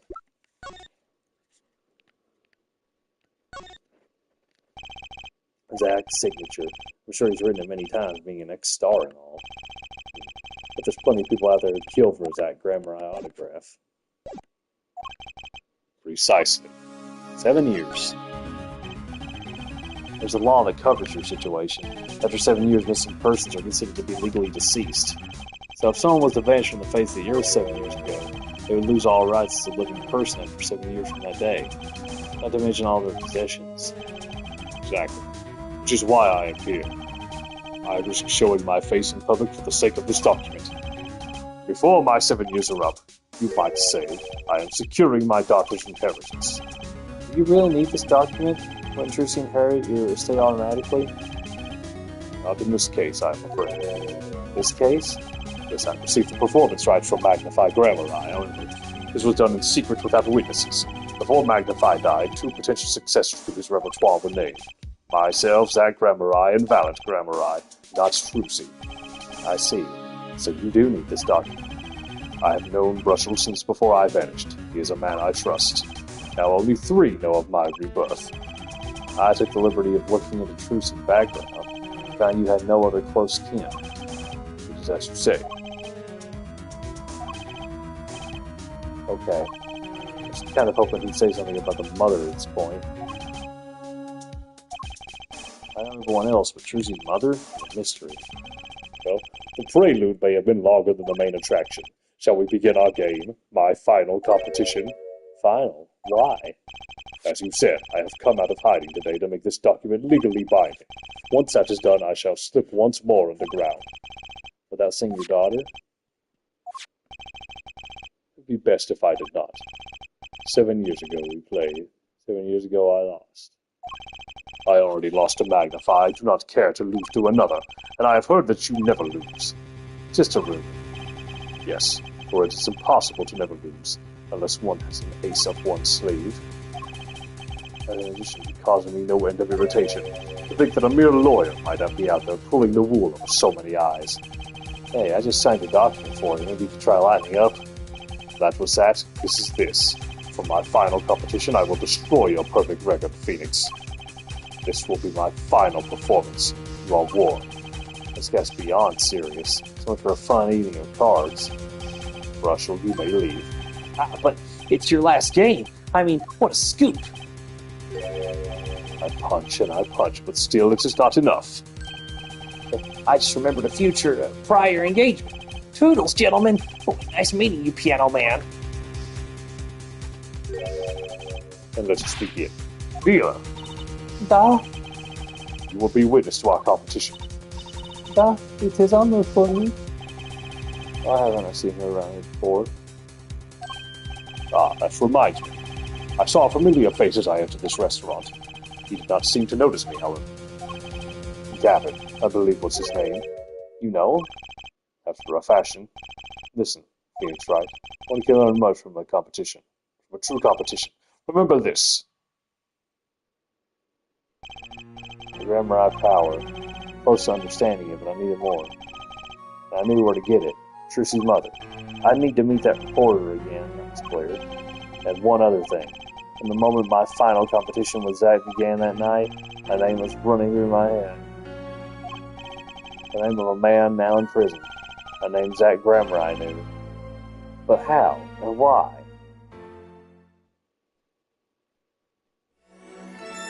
You know, I hate to say it, but I guess because I'm sick and all, I'm starting to get sleepy. So we're going to have to end it here. 6 hours in. We've got a decent amount left in this case, maybe like 2 to 4 hours. So I've made a lot of progress, but I need to at least take a nap. I probably won't continue tonight. I might have to wait till next weekend, but thank you for staying with me this whole time. I'm about to pass out, so we'll see you later.